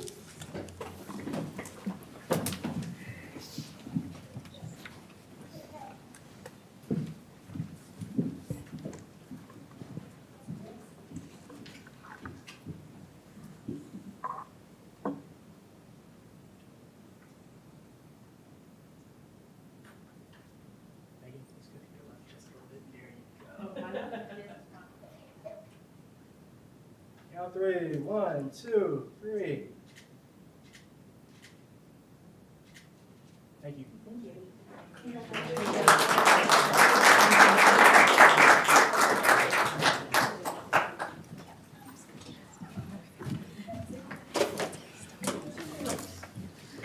All right, thank you again. I don't know if there is time for questions or if you have any that you would like me to address before we wrap up. Just so proud. I love hearing, well, anytime we can focus on students in schools, that's the best part of the day. Absolutely. And just hearing all the amazing things that are happening within the group. I did want to hear a little bit about the WIN programs. So it sounds like it's going to math next year. What's the next step after that? Absolutely. So there's a couple of challenges in the secondary model because we only have 55 minutes. So we had to get a little bit creative with how we meet the needs of all of our students. So WIN is really designed to support a Tier 1 model and how we differentiate for our students. And that's kind of been the first step. We will then be moving into intervention, which is double dosing and adding that Tier 2 and Tier 3 intervention for our students who really need that additional small group or even individualized instruction. So that is what we'll be adding next year in reading. In math, because it looks very different across the many different types of math, we have algebra and geometry and then everything from core.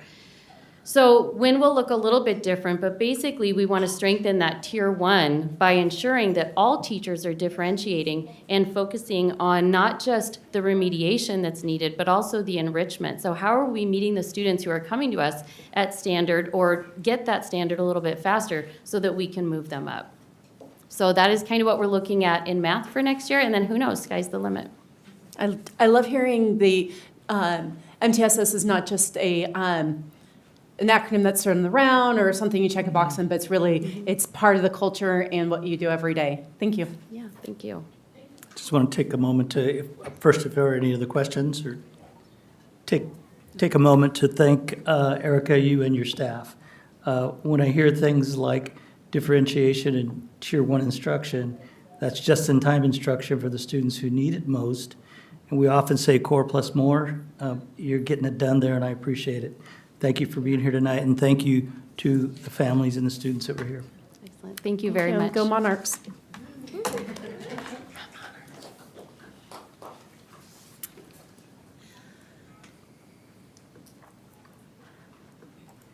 I'm going to give everybody a moment to move around. If you want to come closer, we're here.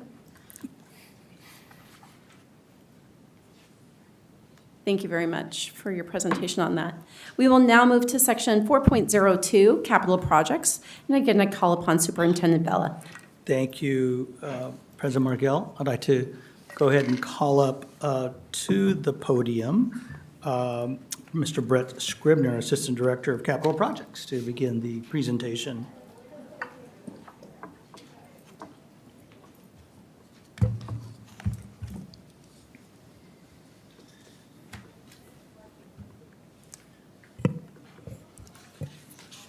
Good evening, President Margell, members of the board, Superintendent Vela, Ms. Curry. I am Brett Scribner, Assistant Director of Capital Projects, and I will go over the work planned for summer 2025.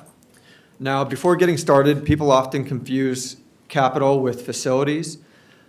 Although we're both under the umbrella of operations, the distinction is within the type of work that we do. Facilities cleans, cares for, maintains and repairs buildings, grounds, and systems throughout, where capital improves, rebuilds, remodels, or replaces them.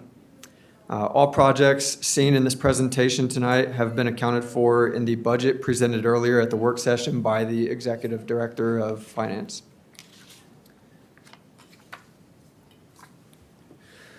So the mission of capital projects is to deliver exceptional services that create safe, inclusive, and conducive learning environments for all students, staff, and community members with a primary focus on fiduciary responsibility. We are dedicated to achieving outstanding project results through collaboration, innovation, and integrity while fostering positive and professional relationships with contractors, architects, engineers, and other consultants.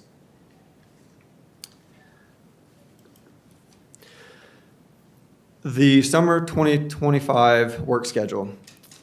Summer work is shared as early as November the previous year, but typically between January and February to notify staff of potential impacts to site-specific locations.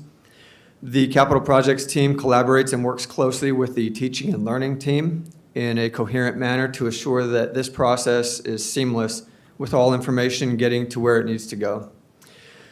As some projects require extensive work and schedules that carry into the school year, arrangements are made in advance to accommodate, reduce, or eliminate impacts to the teaching and learning environment.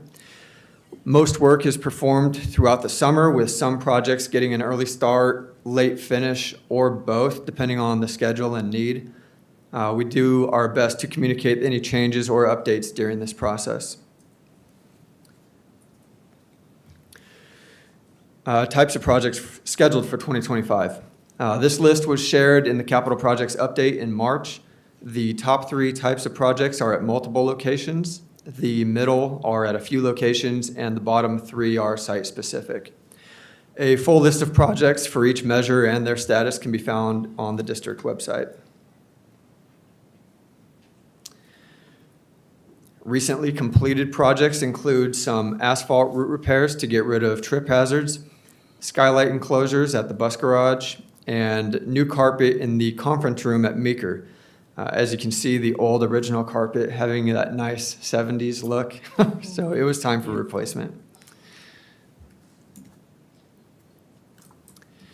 Recently completing projects include the Kent Ridge D-Wing Art Building, including an addition to create space for the kiln room and the dark room, new room layouts, lighting, finishes, and furniture. We had installation of domestic water backflows at multiple sites. And there's also a before and after picture of the Grass Lake Sewer Pump Station, which is a prime example of improvements made by the capital team.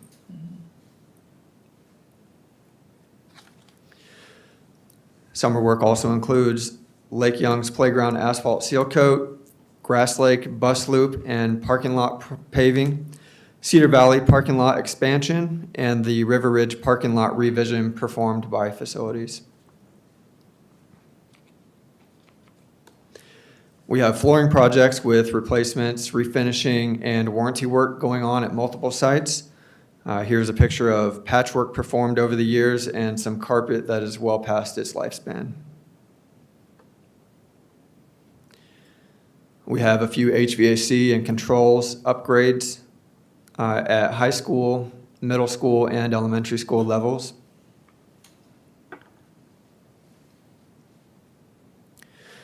There are quite a few energy management projects going on with our controls contractor. Tonight, you will see almost all of these projects on the consent agenda for additional funding, as they did not have the adequate budgets originally allocated. And with these increases in device monitoring, we're required to update the operating license for the program that covers the district as a whole. We have some field under drainage work at 2 elementaries, along with the Kent Meridian fast pitch lighting installation. And here you can also see a concept drawing of the Kent Ridge synthetic field project. Note that this is not the actual plan. I put this in there as context, but it does closely resemble the design drawing.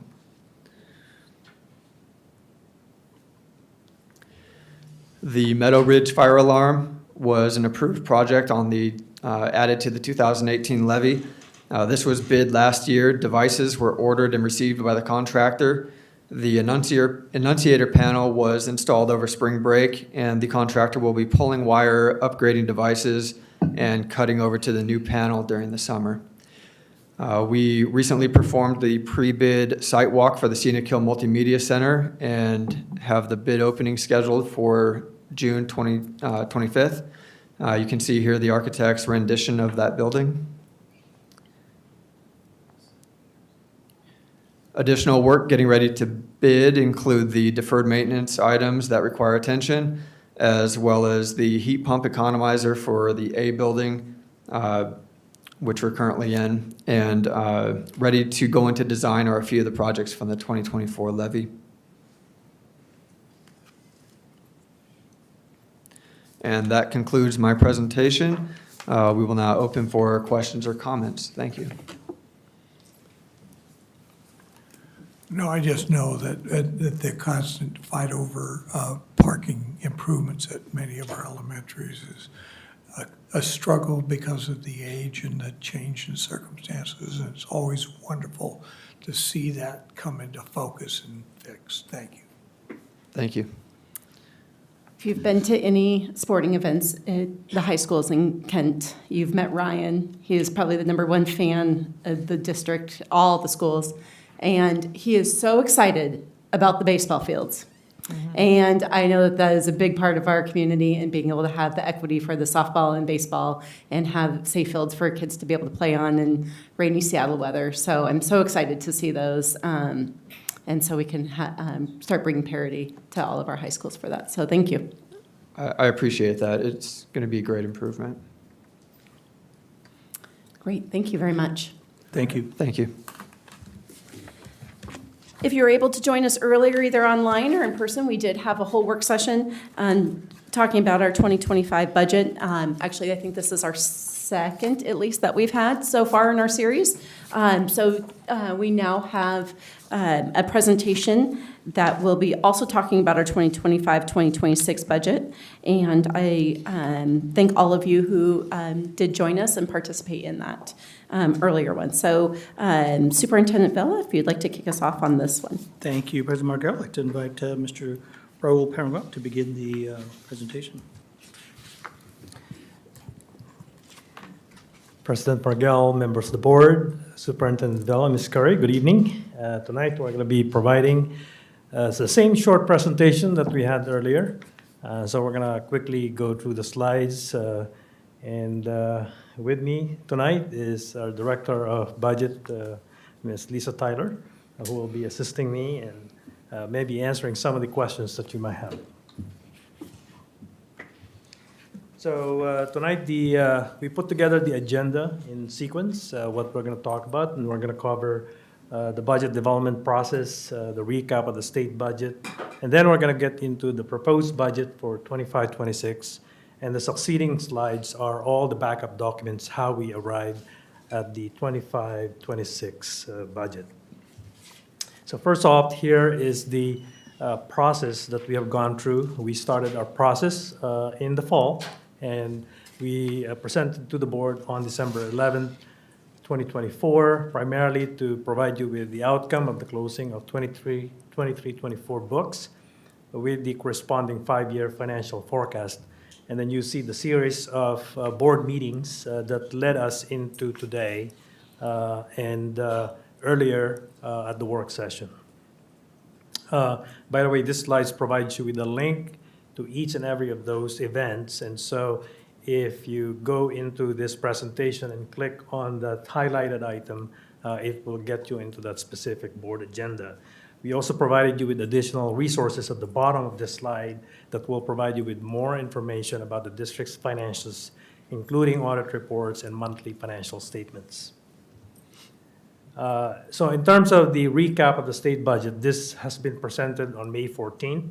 The only thing that is different here is the third bullet, which the governor signed the budget on May 20th without any change to the education budget. There were some changes in some part of the state budget, but not in the education budget. So whatever we presented on the 14th stayed, and here on the last bullet shows what some of those details, including the IPD of 2.5%, funding for special education, funding for MSOC, and then no additional funding for transportation, which is quite concerning because the cost of doing business in transportation continue to grow while there is no additional funding.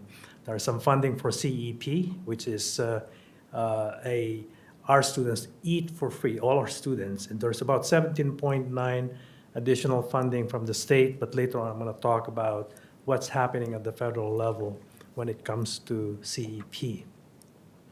You notice right here a reduction or a cut from the state for outdoor education of $800,000.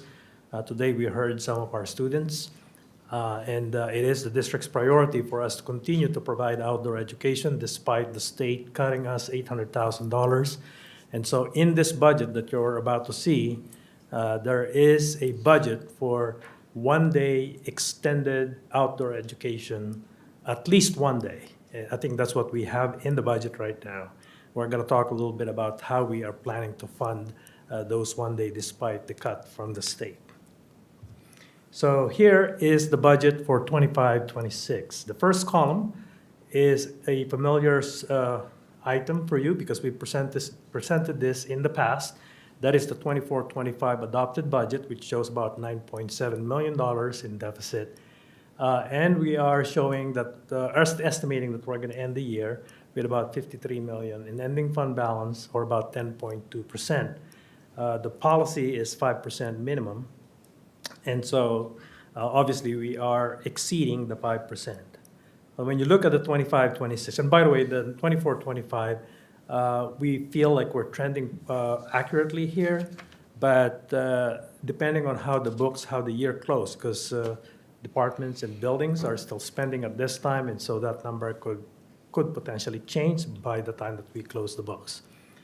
The 25-26 budget, which is the middle column, shows that we're projecting a $555 million in revenue and an expenditure of about $570 million with a projected deficit of about $14.9 million.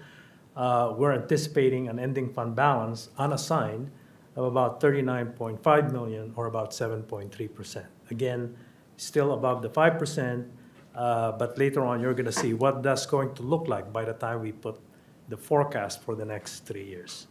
What is included in the revenue?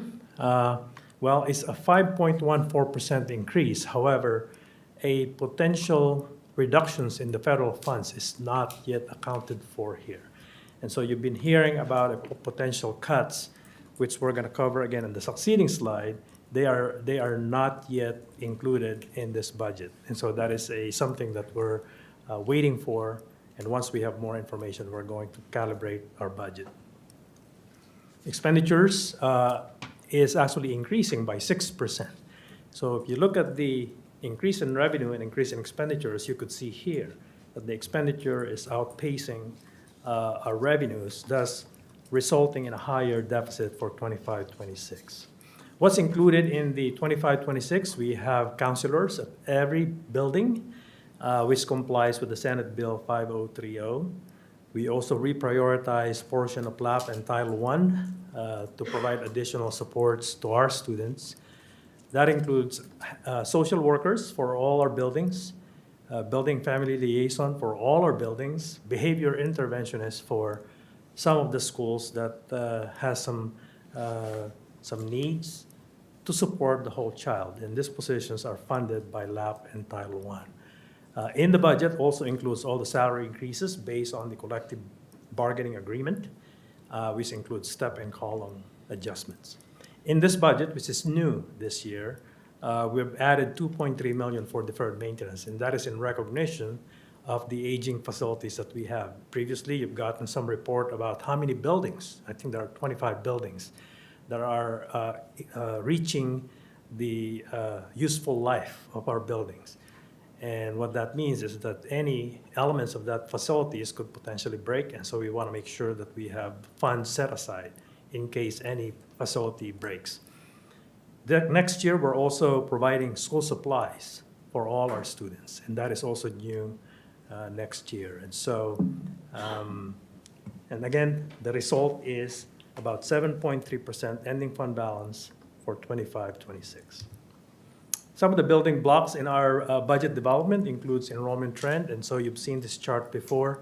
As I mentioned before, that our enrollment dropped during the pandemic. We have not recovered since. But this, and then moving forward all the way to 28-29, we are projecting a flat enrollment.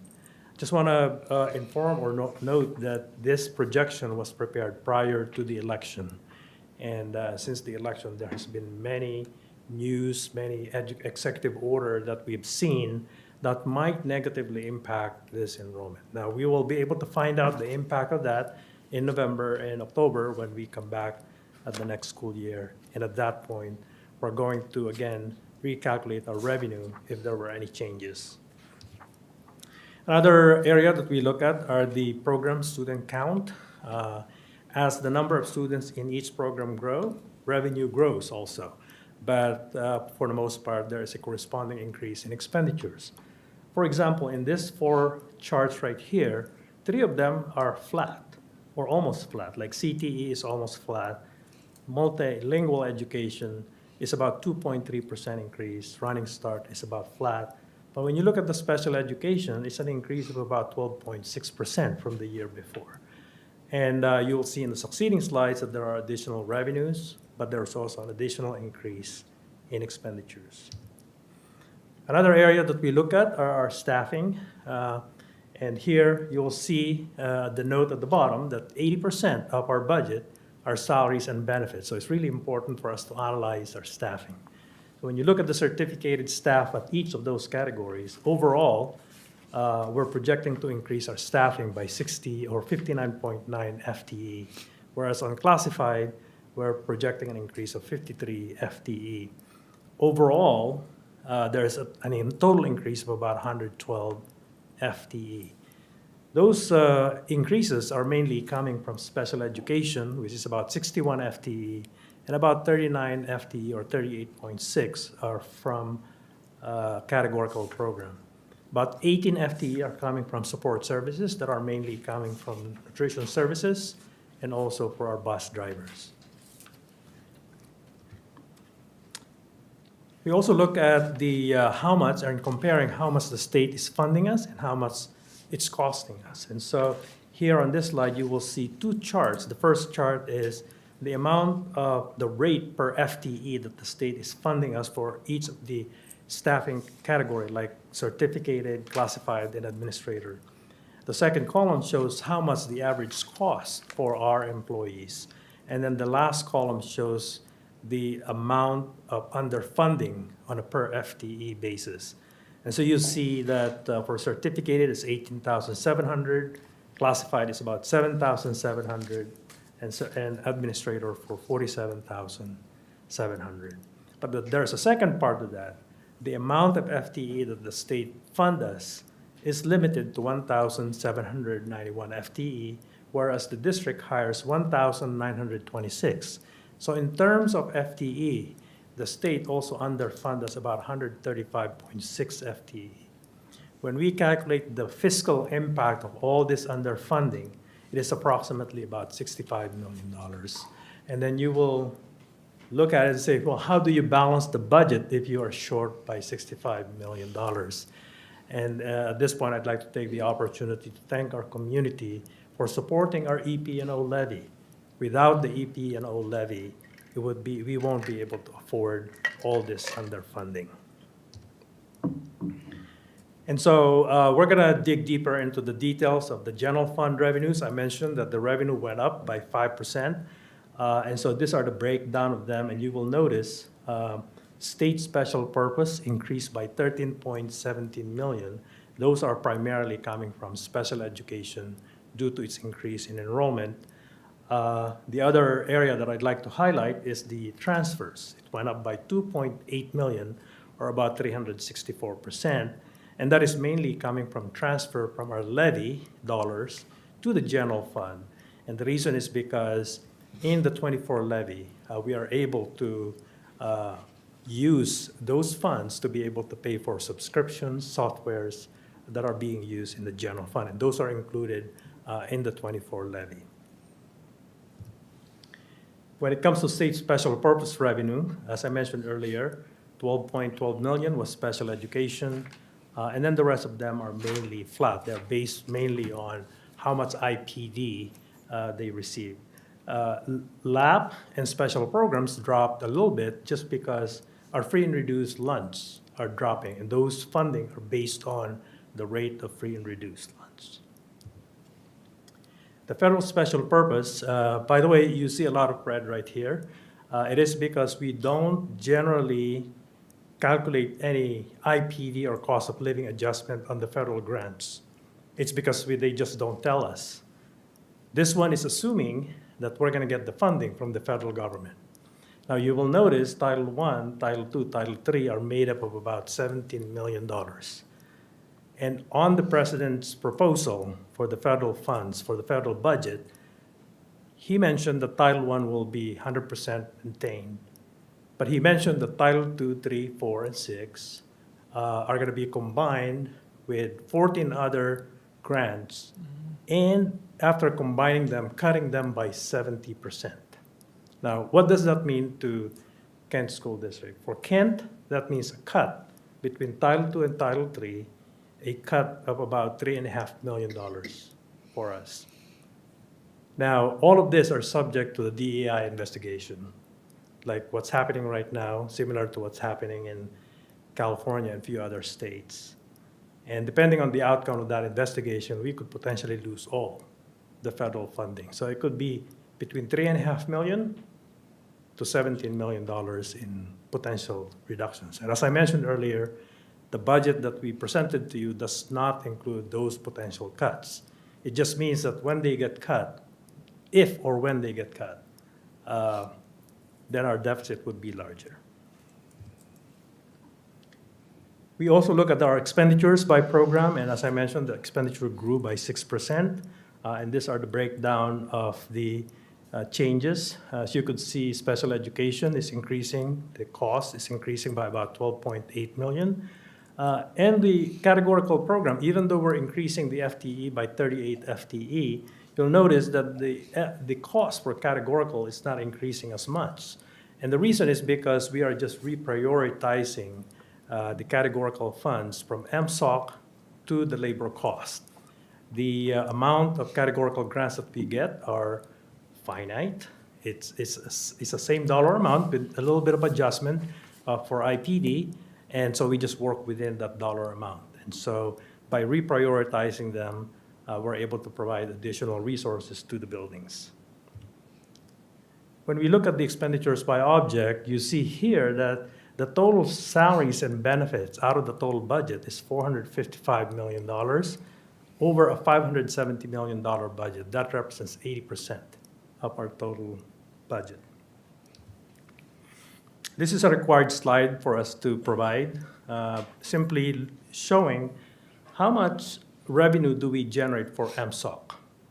And the state provides $41 million in MSOC, but if you look at the expenditures for MSOC, we spent $69 million, and that is a deficit of about $28 million.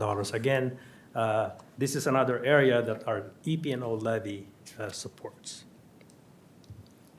This slide right here shows us the programs that are supported by EP&O levy. So earlier we talked about the over formula, and so that's included here, the first two lines. We also have multilingual ed, which is have a deficit of about 8.8 million, highly capable program about 1.9 million, and then special ed about $24 million, MSOC 28 million. Overall, when you look at it, the amount that the state funds on each of this category total about 380 million, and we spent about 500 million. It's a deficit overall of about 120 million. And again, our community supports 80.4 million off of the 120, which is about 66.9%. And so the difference, the 1/3, is actually covered by our ending fund balance, and this is the reason why our ending fund balance is dropping rapidly. So again, this is the recap of the proposed budget for 25-26. One of the things that we do is to do a forecast. How are we going to be able to balance the budget in the succeeding years? And so these are the assumptions that we use in preparing the forecast. One thing that I would like to note here is that most of our bargaining units are settled up to in 25-26. There are 3 of them that are not yet here because they're currently in labor negotiation. We have CAP, we have AFT, and I believe there is one more. CAP, AFT, KUP is actually still in negotiation. But another note that I would like to mention here is that there are a couple of them that are going to be open in 27-28 and also 28-29. And based on the outcome of those negotiations for those years, it will potentially affect the forecast that we're about to show you. So this is the outcome of the forecast. We mentioned about 24-25, about 9.7 million deficit. 25-26, about 14.9 million. And then 26-27 to 28-29 is from 16.2 to 21.4 million in deficit, which means that our ending fund balance is going to drop rapidly to a negative 15.04 million, or 2.5% negative. And so obviously we have to do something, because as early as 26-27, we need to maintain a 5% ending fund balance. And so the next slide you're going to see is some idea on how we're going to be able to rectify these deficits. So here is the same slide, except that we included how much do we need to be able to maintain a 5% reserve year after year. And here you will see that in 26-27, we need to find a budget balancing solutions of about 7.5 million, and every year thereafter. So every year is 7.5, another 7.5, and another 7.5 in 28 29, to be able to reach a 5% or a little over about 5% on each year. And so if we are able to do all of that, in 28, 29, we will be able to reach a balanced budget.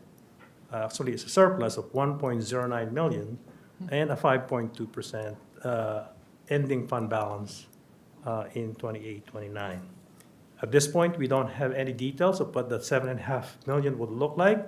That is something that we still have to determine, but in the process of looking at this, and this is why it's important to understand that 80% of our budget are labor. And so as much as we would like to not look at it, it's really hard to avoid looking at the labor costs. We also have other funds in the district, 4 of them, capital projects. In the capital projects, we already included here some of the proceeds from our 24 levy. And on the expenditures, it also included all the projects that will be done in 25, 26. Some of the projects that you heard in the previous presentation are included on it. Debt service funds basically to pay back some of the general obligation bonds that we had in the previous year. ASB funds, we are in the right direction by spending down a little bit and projecting to end the year with about 1.8 million. And then transportation vehicle fund are basically transportation replacement due to its depreciation. We also have been keeping track of our board budget priorities, and we will continue to have discussions about it. And hopefully in the near future, we'll be able to provide some updates regarding the board budget priorities. And so in terms of next steps, so we are here tonight. We did a work session earlier. This is sometime in the agenda tonight. There will be a public hearing. And on the 25th, we will be back to you for the budget adoption. The budget that you see tonight might slightly change because we are still getting a lot of information from the state, some of the detailed information. And hopefully we have some information from the federal government. At that point, we will incorporate them before the budget adoption. And that concludes my presentation. Happy to answer any questions you might have. Director Clark. Just a confirmation for the public. This board has a policy of retaining a certain backstop of money. What percent of the budget is that? It's actually 5% of the prior year expenditure. And every normal public agency has a similar policy, do they not? They have a policy, but the percent could vary. Right. But according to the figures that you just stretched out, going out into 28, 29, we're not going to be able to do that. If we don't implement any budget balancing solution, we're not going to, as early as 26, 27, we're not going to meet the 5%. Okay, thank you. Just to follow up on that, how many weeks of operating expenses does a 5% fund balance cover? It's about 2 weeks of operating. Our monthly expenditure is about 45 to 50 million. And so a 5% ending fund balance equates to about two weeks. Okay, thank you. Additional questions? Got some. Okay. So you had spoken about fifth grade camp and that we were planning on trying to do a one-day camp, possibly more if we can. Do you know what the cost is for us to do one-day camp? Yeah, so the preliminary estimate is about $338,000. And I forgot to mention about how we plan to fund that. And so we are applying for a transportation grant, which is approximately $260,000. $80,000 of that will be used towards the outdoor education transportation. The remainder of that would be the cost for registration and a few other things. And so how we plan to do that creatively is to use a credit card rebate that we generate to pay for some of that cost. Now, as an example, every time that we pay our bill, instead of paying it by check, provided that the company does not charge us for credit card, we will use credit card. And in return, we get about 2% rebate. Now, our hope is that we're going to be able to accumulate sufficient amount for us to cover the remainder of the outdoor education cost. And that's why we have to work hard to be able to do that and work with our vendors. In addition to that, we're also considering partnering with our education foundation. We're considering partnering with our parent teachers organization, with the Chamber of Commerce and any partners who might want to partner with us. And I'm sure there would be other ideas that we'd be able to come up with. As far as that goes, is there a possibility that we could pay for it initially? Say the board decides we think it's important enough that our students and staff believe that it's important enough that we get our fifth graders to camp as well as our mentors, because they both end up gaining a lot of value from it. And so we choose to pay for it, right, outright from the beginning to continue the 3-day camp experience. And then the PTAs, PTOs, other grants, that sort of stuff come afterward, right? We suggest to our community, hey, we need to pay for this. Right now, we're taking care of it because we want to set it up. We want to get the dates lined up. But we also know that we need to get the money back somehow. If we can't do it, this is the only year that we will be able to do it, and then we'll have to change to a program like you were suggesting. Is that something that would be available? Is that something that would be extremely detrimental to our budget, or is that something that we could do and absorb that cost without a huge impact? That certainly is a possibility. As a matter of fact, in order for us to secure our space, we have to make a decision now. And this is the reason why we are coming to you and intentionally putting them in the budget so that we have at least one day. Now, I understand that you're mentioning about keeping it the same as it was, which would cost a little bit of money. That certainly is a possibility, but something in the budget has to, we have to figure out some other place in the budget that needs to drop in order for us to be able to cover it. Because every line item in the budget is accounted for a specific program or a specific expense. And so in order to do that, we just have to figure out which one will drop in the budget. And if I may, Vice President Cook, the at least was mentioned there. Yeah. Because we needed to get scheduled and those types of things. And, I'm pretty confident that, we can garner what has already been said. The amount is what's unknown, but we all agree on the priority.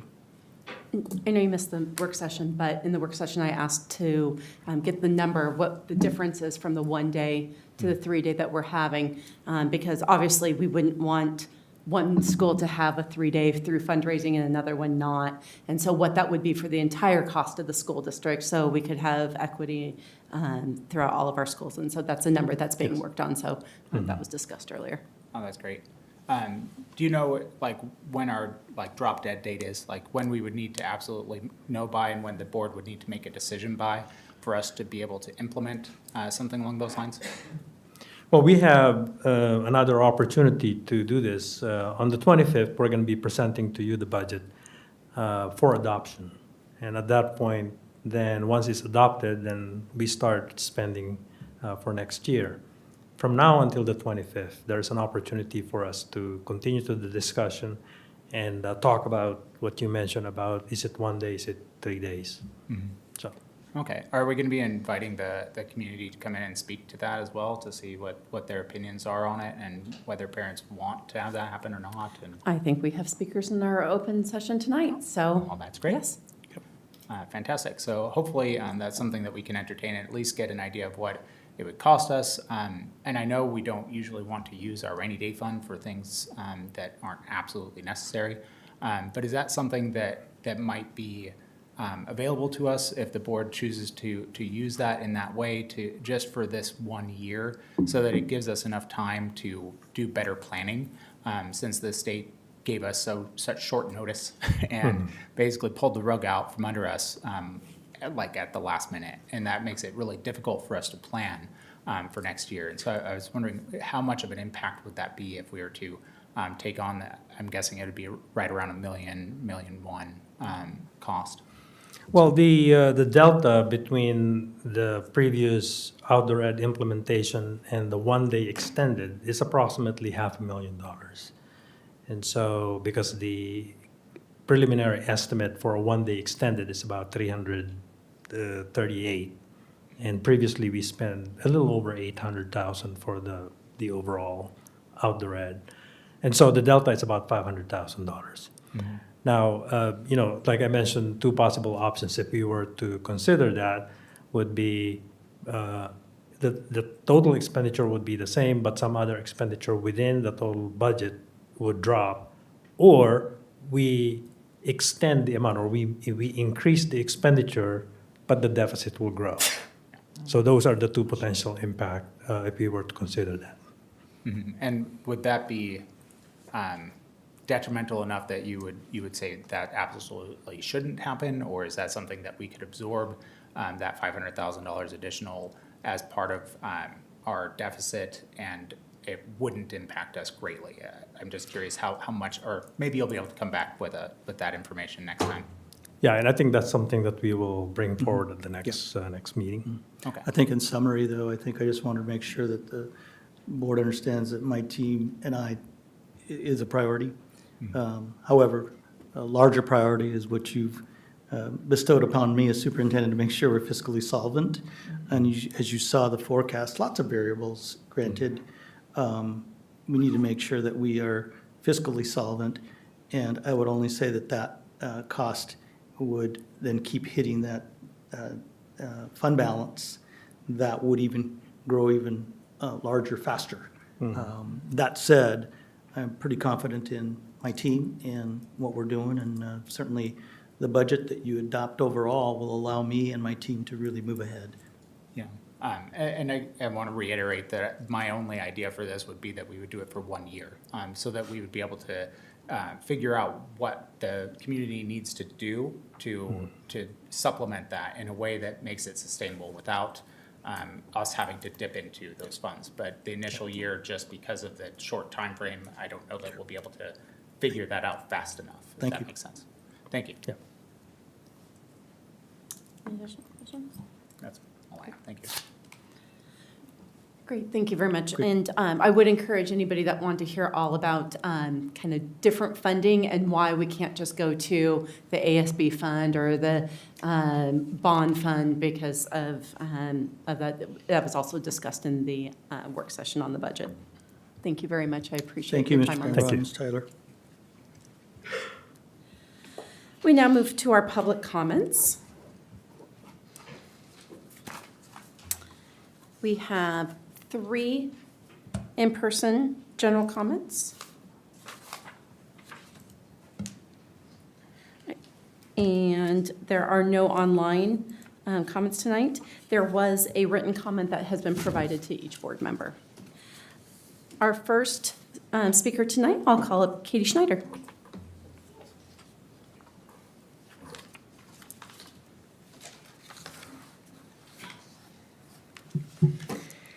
Good evening.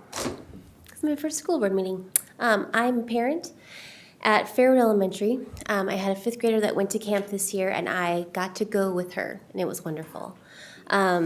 I realized that I was at home there because this was a camp environment that I had grown up in. I went to a 6th grade camp just like it. I was a high school mentor 3 times. In college, I came back and helped train those mentors. And so I understand what a healthy camp community looks like, what a healthy camp culture in a district can be.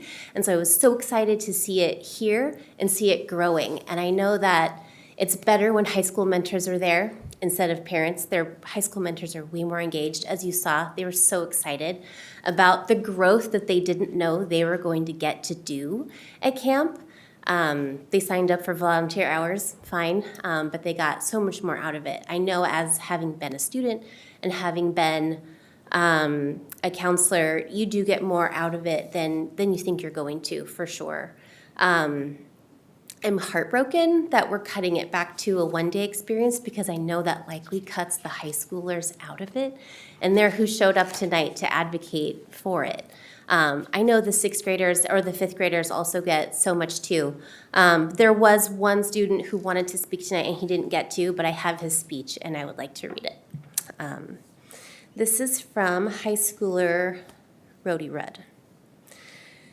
Osprey Camp offered many things that I never thought to be as engaging as it was. I already participated in a sleepaway camp, but only as a student or a little kid. Going into this, I had no idea what sort of mentor I'd be, as this would be the first time I would do this. And at first, I wanted to use this curriculum to gain CTE credit and many community service hours.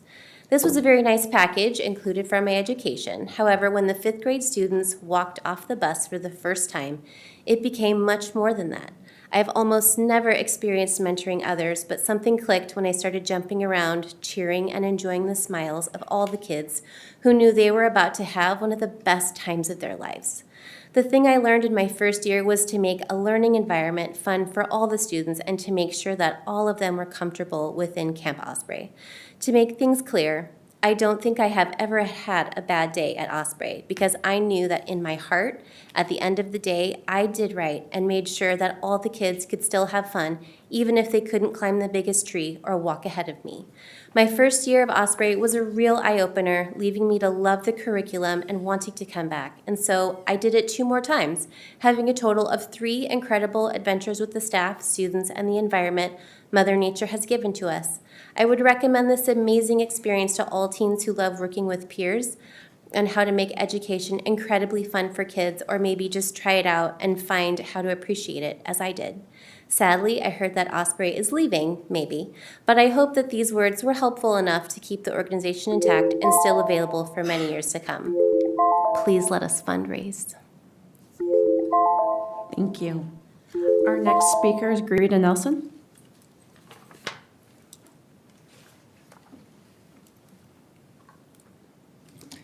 Good evening, school board members, educators, and members of the public. I am Greta Nelson, parent of a 10-year-old 4th grade student.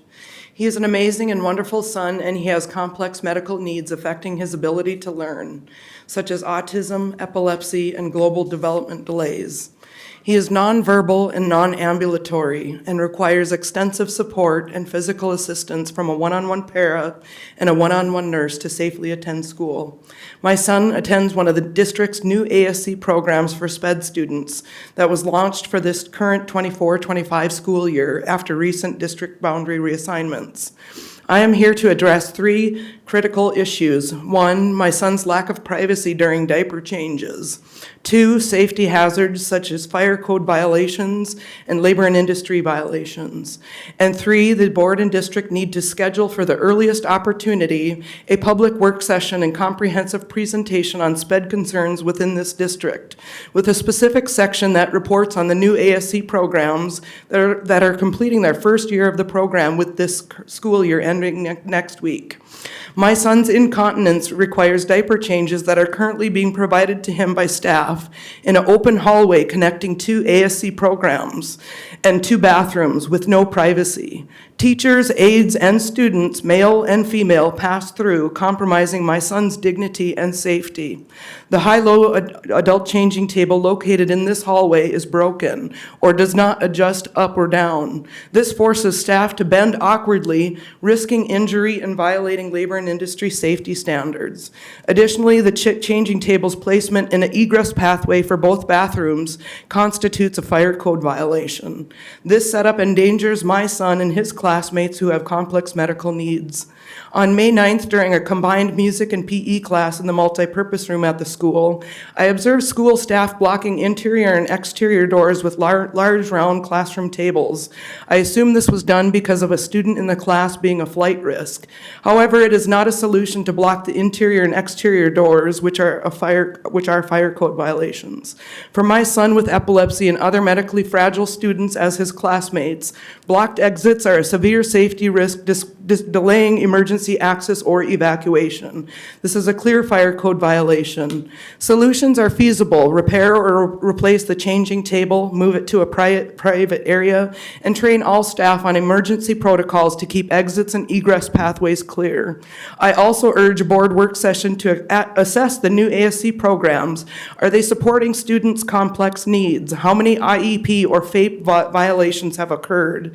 And how many of these violations have resulted in OSPE complaint or due process hearings for each of these new programs? And how does that compare to the data from before the new ASC programs were added for the affected SPED students? How is this district ensuring adequate support for our most vulnerable students? Transparency is vital, and the time to act is now. Thank you. Our next speaker is Laura Jensen.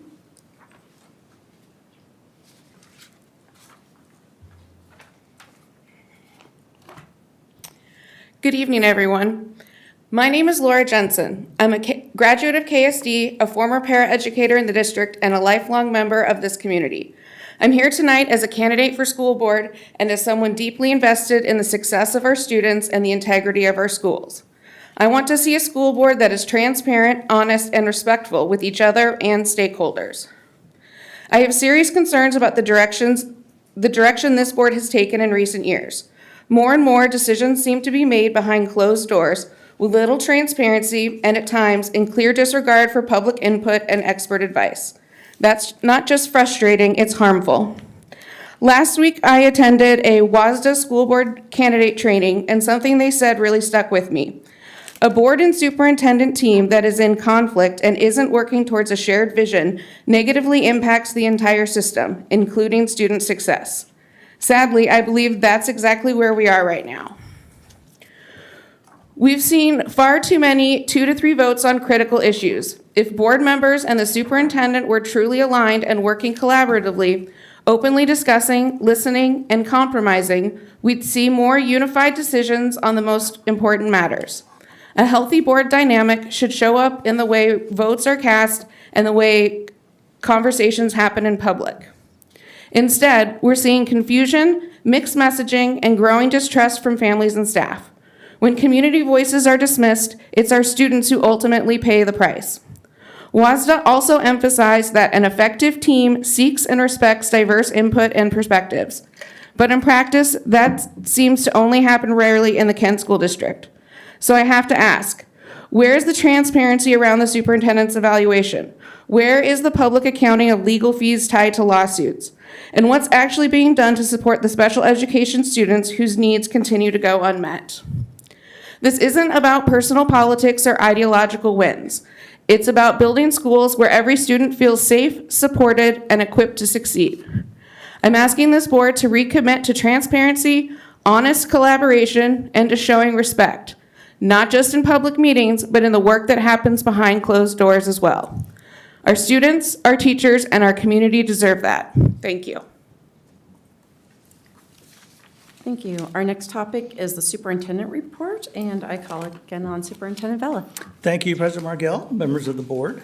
I'd like to start tonight with drawing your attention to our boardroom and the walls and the artwork that we've talked about. And the students and staff that participated in the 1KSD artwork, just wonderful. We had huge responses. We had over 400 entries. Meridian Middle School, who you heard today, had the most entries. Now you probably know why. They had over 85 entries, which is outstanding. That wasn't where we stopped. Judges, 24 dedicated volunteers came in to look at that artwork, and I just want to say personally thank you for your service of our kids. Awards, we have just started that, I think, this week, surprising our winners at their school site with a plaque and a generous donation, speaking of partnerships, with our City of Kent, Dave and Buster's, and Kent Schools Foundation that are going to help with some of the awards. So thank you to all who participated and supported the 1KSD artwork. I also want to again reiterate the recognition tonight of our 3 schools. that were recognized by the Washington School Recognition Program. And these schools also received a large banner. I myself, with my team, was able to visit 2 schools so far, and tomorrow morning we get to visit Panther Lake, I believe, that's on our schedule. They received really large banners that we're going to get put up in their schools prominently in a place so that our community can really see the great work our staff are doing in those buildings. So see you in a bit, Panther Lake. I also want to thank Director Gregory, who attended with me our multicultural night at Pine Tree. They hadn't had one since, I think, COVID, is that right, that they shared. And not only did we have great food, we also had great music with a mariachi band who performed, and was able to chat with them about their music. And it was so exciting also to talk to several of the parents who actually made the food. And I particularly liked the tamales that were shared that evening. So it was just a great special time. And the student performances, the cultural performances were wonderful. I know Director Gregory was able to stay for most of it, and so, if not all. And so thank you again for joining me. Wanted to thank Vice President Cook for attending the One America book release yesterday. Excellent time in the library with Ms. Windmill, which they were able to share many of their student stories, their MLE student stories. I myself was able to open up as their guest speaker and shared my story as a student growing up, having Spanish be my first language and English, and I was able to talk to a lot of the students who were in the same situation from Mexico. I also want to share with the board that I was able to attend the Kent Chamber of Commerce legislative panel discussion. The invitation to several of our elected officials, senators, legislators who were in attendance. And this was last week there at Green River, Kent Station. And the discussion was really around, so how'd we do, right, this year with the 2-year biennium. And I also I know Director Song's absent today, but I wanted to thank him for joining me for that luncheon panel and the legislatures that were there. I did share during my time that I was allotted in 3 minutes that I appreciated their work. I thanked them for what their service and what they do for the state of Washington. I also shared with them that although we appreciate the funding for education, that it just was not ample funding. And I don't speak just for our school district. I speak for every school district in the state. The 3 main buckets that we talked about, and I know our board has been diligent about, I know Director Clark knows this well, as we spent time in Olympia, special education, MSOCs, and transportation are critical to every district in the state, and we're just going to continue to work toward that end as we continue to support education. The budget presentation that you heard today, you saw the gaps clearly. The K-12 education funding over the last 10 years has gone from about 53% to last year's budget was 43%, 43.4% of the overall state budget. This new budget dropped to 43.2%. And I share that we are going in the wrong direction as it relates to funding in the state of Washington. The other piece that I focused on is that it is our paramount duty to serve our students in the state with the resources that they require and need.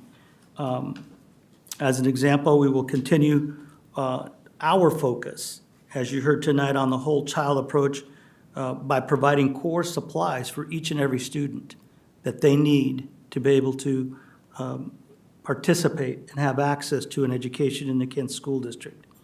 In addition, you also heard tonight that we're going to continue to provide 5th grade camp experience for our students next year. We hear the priority, we hear our students, and we're going to join them in supporting us with how we can get there. So we remain committed to putting students first while maintaining fiscal responsibility as we finish the year strong together. And lastly, I shared with the panel that the state of Washington is only one of 5 states that still use a funding formula versus a student need formula. That's critical that we move toward that, and I was glad to share that, and glad that our partnership with the legislative reps that support Kent School District understand this, and I offered our continued collaboration with them to move ahead in that direction with a student need formula in the future. I also want to thank our board. I want to also congratulate our graduates on Friday and Saturday. I always look forward to that. Our students, our families, staff, community, for some of the great things that we've been able to accomplish, not just this year, but over the last several years in getting us to where we are fiscally stable. Are we out of the woods yet? Absolutely not. But we are certainly in much better shape than many districts around us. I also want to congratulate the class of 2025. Their resilience, dedication, and determination have brought them to this exciting milestone. I am proud of each and every one of them. I want to thank Centro Dendu for hosting a graduation celebration for our Latino students later this month. Their support of our students and community exemplifies the spirit of partnership and cultural pride that helps our students feel seen, valued, celebrated as they take this important step in their future. I also want to say congratulations to our students and families and staff, as I mentioned earlier, our community for another successful year, and might I add, an inspiring year with what we heard today from our students and from Meridian Middle School. Together, we've celebrated growth, embraced challenges, and remained united in our commitment to student growth and success. Together, we are one KSD, and that concludes my report. Thank you, Superintendent Vela. Our next section is our legislative update. Please know that this is when all remaining comment cards need to be turned into the blue box. Seeing no one running, I will move on to our legislative update and call on Director Clark. No report. Thank you. We now move to our public hearing on the 2025-2026 budget. Is there a motion to open the public hearing? Move to open the public hearing on the budget. Is there a second? Second. We are now open for discussion on opening the public hearing. Seeing as there is none, all those in favor of opening the public hearing, please raise your right hand and say aye. Aye. The motion passes 4-0. Our public hearing is now open. Superintendent Vela. Yes, President Margell, at this time, I don't see any comments or comment cards or video or written related to the public hearing on the budget. Thank you. May I have a motion to close the public hearing? Move to close. Can I ask one question, if possible, of our superintendent or whoever can answer it? I just had a question on the credit card thing. Are we also reaching out to those vendors and saying, hey, we would like to, get a rebate, and would it be better for you if we do that through you instead, trying to build that relationship and whatnot? Yeah, I can tell you that, yes, we look to anything that we can get in all of our purchases. In fact, we have some of those purchases, we've done that. But I think specifically, I think we can do that as part of the plan, as we talked about. So. Yeah, I kind of figured. I just wanted to make sure that that's something that we discussed. Absolutely. Thanks. Move to close the public hearing. Second. Thank you. Enthusiastic seconds. In discussion about closing the public hearing? Seeing as there is none, all those in favor of closing the public hearing, please raise your right hand and say aye. Aye. The motion passes 4-0.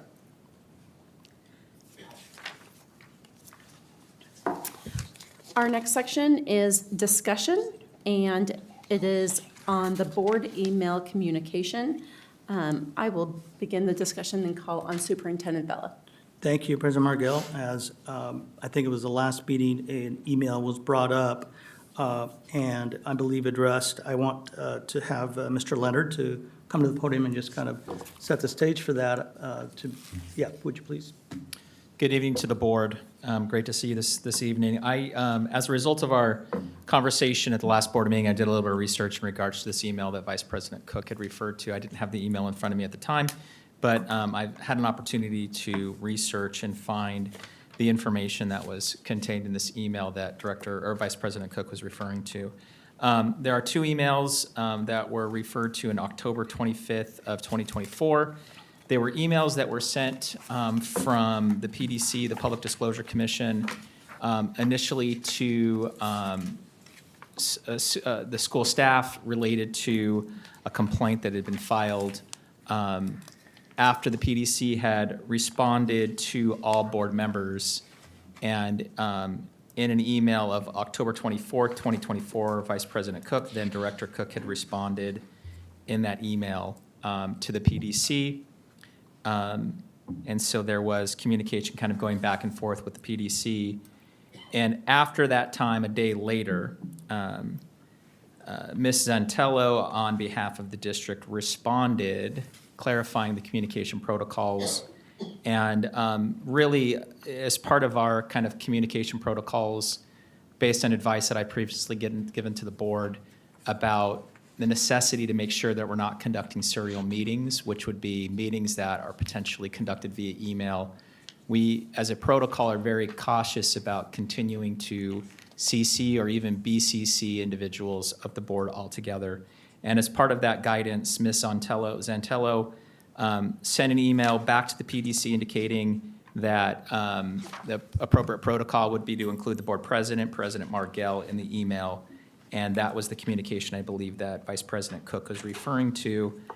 In my assessment of the situation, this is in line with communication protocols and also guidance from me relating to making sure that our communications do not contain CCs for all board members. And the risk there is if there's a reply all or there potentially could be a serial meeting. And so I wanted to provide that information upon request from Superintendent Vela. Certainly, I know Vice President Cook, you might have had more questions related to these communications or in what way, what happened to that incident. I certainly can answer specifically about, my guidance related to these emails, but I'm here at the request of the superintendent to provide that information. So I'll answer any questions you might have.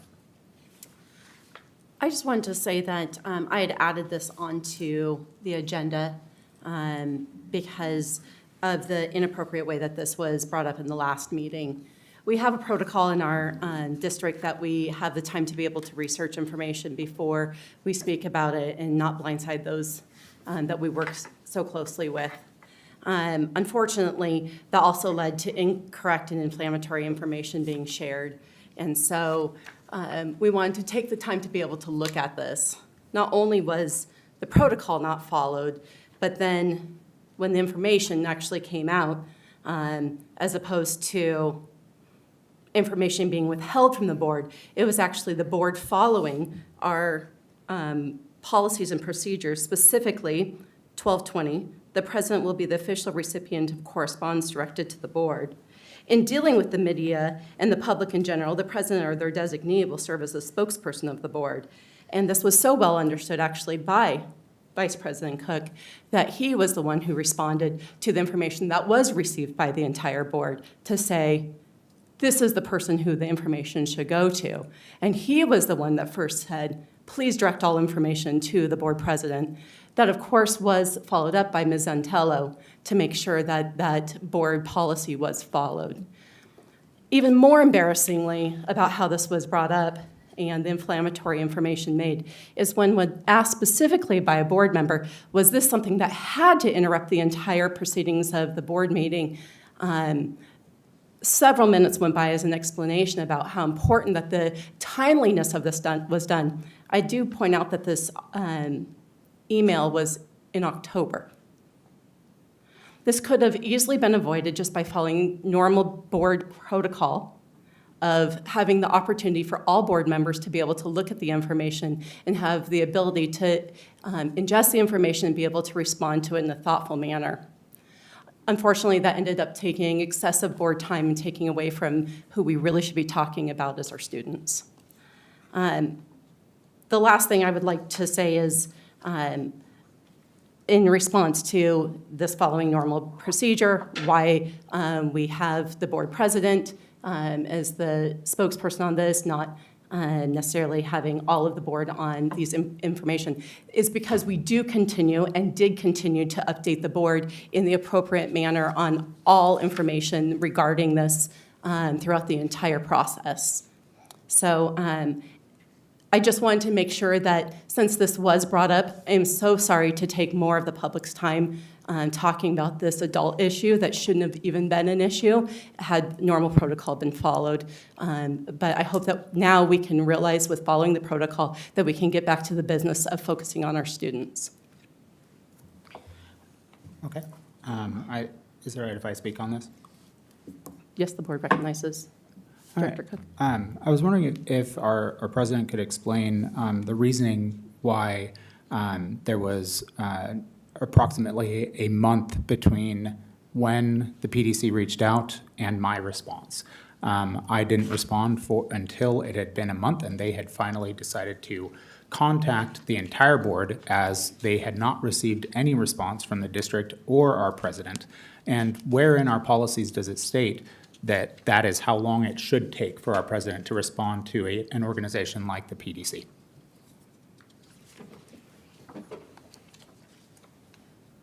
It's my information, I'm looking at the email on here, that it was received 2 days prior.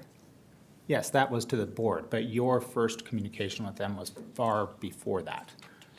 They sent you an email, I believe, about a month beforehand, and there was no response from anyone, so they finally decided to email the entire board, which was the 2 days before, which I allowed for additional 2 days to ensure that our board president or Superintendent Bella or any other of our administration would be able to have time to respond via the PDC before I responded and stated that it was the responsibility of our board president amongst the others within our district to get that information back to them in a timely manner. Is it your opinion that a month's time is appropriate for how long we should be waiting to respond to an agency like the PDC? So not remembering exactly what the time period was back in October, I do know that a PDC filing is something that we take considerable information, we take into consideration and want to make sure that we follow up. And so we do know that there was administration that was working on this one. As far as the timeline for when an earlier email was answered, unfortunately, again, don't know when that email was, don't know the timing on it, so I'm not able to tell you how that was responded to and what time frame it was. What I do know is this email was sent out, and I can tell you that the time frame in which it was responded to. Okay. Just wondering, do you happen to know what the timeline the PDC gave to the district to respond? Unfortunately, I do not know that. It was 10 days. And so at the point that I responded, it had been roughly 30 days. So we were 3 times the length that we were required to respond to the PDC. I cannot confirm or deny that there had not been prior correspondence. I mean, they were the ones that reached out and sent an email to all of our board members instead of using the normal procedure which they had already tried. Again, I cannot, without having that information in front of me, I don't see that. I know that we did conclude our information with the PDC. Yes, after I responded, correct? Yes, and directed it, obviously not too much of a concern that you did direct it back to us. And again, I can't tell you that it was responded to or not. I don't have that email in front of me. There's many emails that come through. Okay, so as your duties as president of this board, it is one of your duties to ensure that the entire board is aware of any information that you come across that the board might need to know. Is that correct? Am I understanding that correct? Am I the person who makes sure that the board, no, I am not particularly the person who would make sure that all of the information, there's different roles within the organization that share information, but I'm one of them. Okay. And I can get if I can add, Sure. I am, as superintendent and secretary, part of that. Not always do entities send the information to the correct person. This is one case, is why Ms. Antello forwarded it and did what she did. But I can tell you, I'm also a part of that if I'm copied and in the email, and oftentimes I'm not, and I'll see it later. And so in this case, definitely we were working on that. I do have a board question for clarification. I noticed in the email from Vice President Cook, he did not include President Margell in the response. Was that just an oversight? You have not all the board members in your response. That's, if you look at the top, it usually includes a section that I put all board members included via BCC to protect us from an OPMA violation. Okay. So Thank you for I clarifying. often, yeah, I often do that, which means that no one can automatically, if they do a reply all, it will Right. not show up as an OPMA violation, which would be the case if they were to reply all. Right. Thank you Yeah, no problem. for clarifying. Yeah. So the reason I ask this, and maybe I can ask a question of our legal representation here, if that's okay. Sure. So as far as I understand it, there is RCW that states that the president is required to provide all information to the rest of the board. Am I misunderstanding that in some way? I'm not aware of the RCW. Certainly, that's not outside of our policies either. I can speak specifically to the communication that you're referring to from the PDC that did not go to the board president initially. It went to staff only. Okay. She received the communication the same time you did, which was the email that you responded to. That was the first time the board president actually received that communication from the PDC. And I verified that. And it wasn't a month, it was 2 weeks. Okay. But how long was the time frame that was allowed? I certainly, I received the email the same time you did as well, and so certainly staff did their best to get a response. We did, we responded. We do acknowledge that we were late in a response initially, but they were able to respond. But in responding to your question in regards to the board president, she responded, or she got the email the same time you did, is my understanding. Okay. And so, as I said before. So I just want to clarify that, so I didn't have it. And this, again, is one of those reasons why we make sure that people have all the information before we try to jump to conclusions and vilify people for things that didn't occur and not being inflammatory here on the dais. Okay. I guess the reason that this concerned me so much, in part, is due to the fact that the number of emails that we received from the president here, at least the emails that I've received so far over the time of being here, which is roughly in 2 days will be 18 months. I have seen an average of 1.277 emails per month from our president. In that, there are many times that a month has multiple emails, which is a chain, of course, going back and forth. And so as far as I can tell, there were 10 out of 18 months that we had any sort of communication from our president. There were 8 entire months, which I'll give one because, of course, one was in July, which we don't have much going on. So in that case, there would be 7 entire months with zero communication from our president whatsoever. I assume that there have to be some amount of communications that are being discussed that the board isn't aware of, that you're not making us aware of.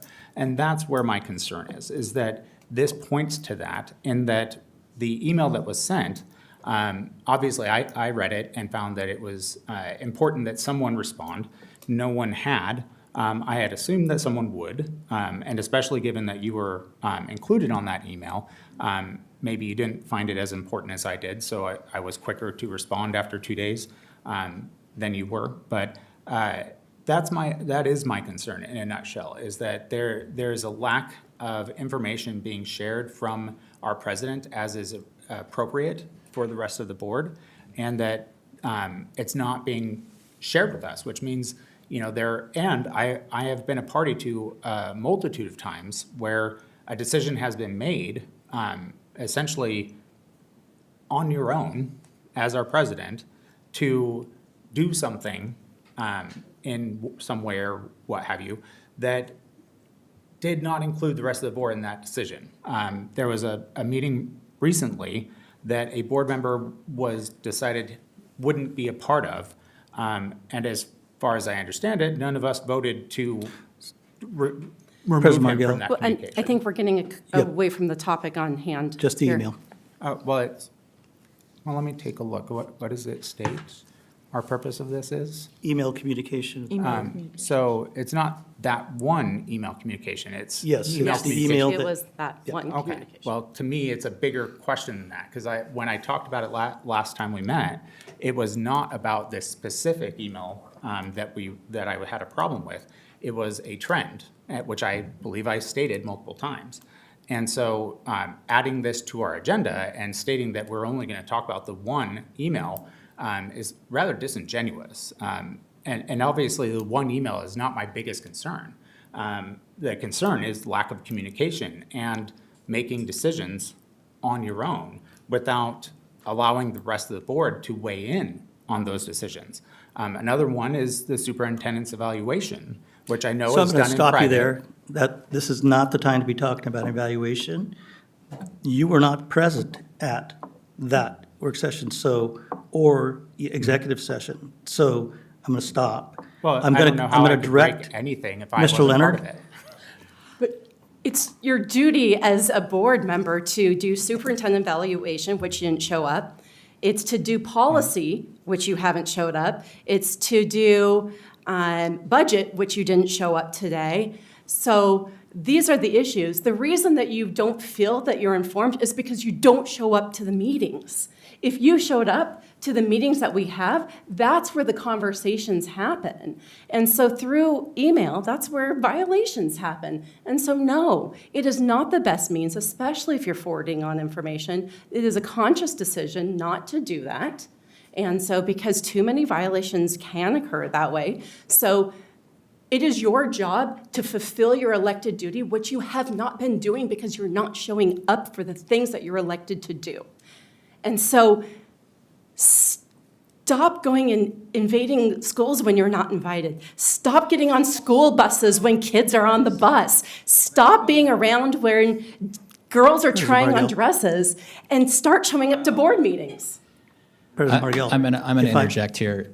Mr. Leonard? You know, I would really prefer that we keep on topic in all regards, please. I will state, Vice President Cook, to this matter, related to the guidance that I've given to the board in work sessions and other times in regards to email protocols. I understand that you want to be updated via email and you want information to be shared. That's certainly an understandable request.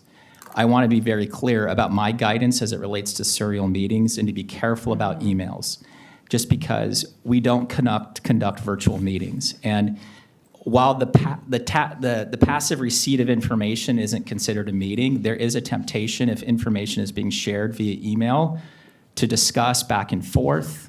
Even if it's a BCC, you can put that person back into and you can respond, and there is a potential that information could be done over email. And that's really not how we conduct business.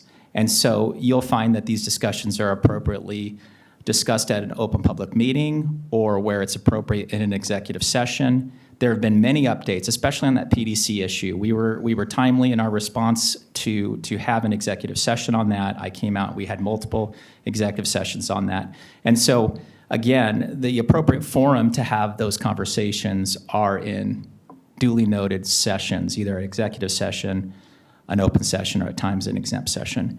And so I could understand, and I certainly, you have a board member that wants to be updated, and we certainly think that that's a reasonable request. I would just ask it to be within the confines of the OPMA. I understand. And, you know, I know we had some people up on this dais that kind of jumped at the fact that I was bringing up the superintendent's valuation. As far as I understand it, the fact that I have no information on the superintendent's valuation, I was not part of that meeting, obviously, and have, to this day, not been provided any sort of recount as to what was discussed or... Actually, it has been emailed out to you. That came out at least 2 weeks ago. Yes. There was no comment back from you on it. But I also asked for that not to happen over email or in a serial meeting. But the time when that happened was in a meeting that was appropriately scheduled for that you chose not to come to. President Margell, Vice President Cook, and board members and council, Mr. Leonard, I want to clarify again, the superintendent's evaluation clearly is done in executive session. For the record, there are public records requests that can be asked, et cetera, but I'm just going to go ahead again and state that's done in an executive session. Mr. Leonard, would you like to clarify? Yeah, that's exactly right, Superintendent Vella. I mean, there have been Public Records Act requests related to this. I mean, I understand the conversation is tangentially related, but to the extent that the superintendent evaluation is being discussed, I want to be very, very careful here. And I would advise you to kind of keep to the topic at hand that's been placed on the agenda. So I tried to look that up myself. I didn't find the email. Maybe you can resend it to me or something. I apologize. I don't find it. But my concern goes to all of those things, though, and the idea that even if you don't receive a response from me, I don't know why you would assume that I've then read it. Like, if I haven't responded to you, you didn't ask for a read receipt, especially on something so important as the evaluation, would it not be important for you to make sure that each and every board member had that information? The other issue that I had with that is that I was not aware that that was what was going to be discussed. And there's actually a very good reason why I typically do not go into our meetings back behind closed doors in executive session without Director Song in the room. And the reason for that is that— Again, we're off the topic of email. I understand this goes to my concerns, though, and the reason that this is being discussed was because I brought it up, is it not? I understand the topic that you brought up was an email that we had not seen, and so I added that email topic onto the agenda. And so, again, just to make sure that we're following protocol, the item that was added was board email communication about the email communication that you had brought up. And so I just need us to stay on the topic. Now, again, you decided without conferring with me in any way that that's what I meant when I was talking there, even though there were a multitude of times that I spoke to other things than this one email. So to me, the fact that you've, I don't know, corralled it into this one email and you want to keep on that one email, of course you do, because if we speak about anything else, that's going to be harmful to you, I suppose. So I guess maybe that's why you don't want to speak about anything else, but to me that's an important issue, because the issue isn't that one email, which I stated multiple times the last meeting. And the real issue is a lack of communication from our president and I don't know why, but a proclivity for making unilateral decisions without involving the rest of the board. I have found that throughout the entire time that I've been here, and it seems problematic. And I look at what was discussed a year ago, just to see, like, timeline-wise, how many meetings did we have regarding the superintendent's evaluation? And it was more than one. And so far, we've had one. Once again, I'm going to ask Mr. Leonard to Vice President Cook, I'm going to divert the conversation. This is on the record. To the extent you're talking about process of the superintendent's evaluation and feedback, I'm going to ask you to move on from that. And can you explain why that would be? Is there a purpose in not talking about the process? Because we had to do that in public last time. Well, I just want to be careful to the extent that you're getting to whether or not you've provided feedback on it. And some other, I just want to caution that conversations related to the impact of the superintendent's evaluation, feedback, those are all items that need to happen in executive session. I would not speak about any of those items. As far as our procedure for doing the superintendent's evaluation, as far as I understand it, that is public information. I understand. This is not an open forum just for any discussion piece.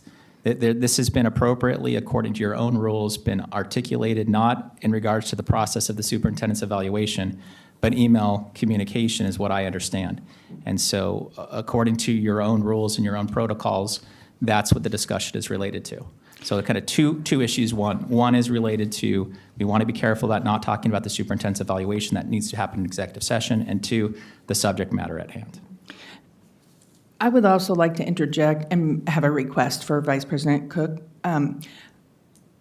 This is a very important issue to you, and I would like to have a full hearing of it, but I do need, and I requested this last time at our last meeting, I need the details. I need more information, and that way I can review it, because I'm a visual person. I like to read and verify, and so I'm requesting to add this to using the process to add it to the next meeting.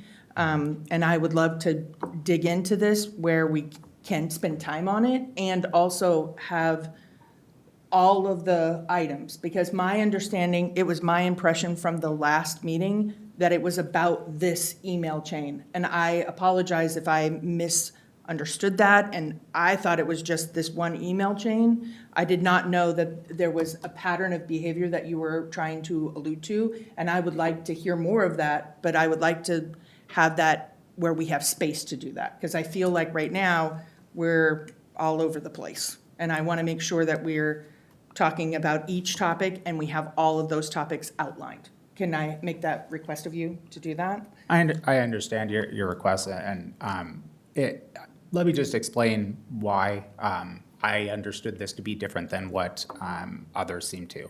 My request to add this to the agenda, the exact sentence that I used was a discussion on what appropriate communication to all board members should look like and how we will ensure this is the case moving forward. To me, there's no discussion about an email. It is communication as a whole. Right, and but so I'm sorry to this is what I interject one more asked time. for, though. I understand, I understand your language, but because you brought up the email and you were concerned about the email that went back out around directing it directly to Megan, that my impression, and other directors can jump in, my impression was it was just on email communication. So thank you for clarifying that, and I'm seriously asking that we add this to the next board meeting, and we fully talk about process, protocol, et cetera, and clarify that. Just curious, the email that I sent last Thursday at 11:38 a.m., did you have a chance to review that? I did send it to you, as well as the rest of the board and Superintendent Vela, which was my request to add to our agenda. And that specifically stated the exact sentence that I just read. So your understanding was based on something else, not my request for agenda? When you put it into your email, from that email that you sent to the board, based on the meeting that we had, you talked about how you wanted to review the emails.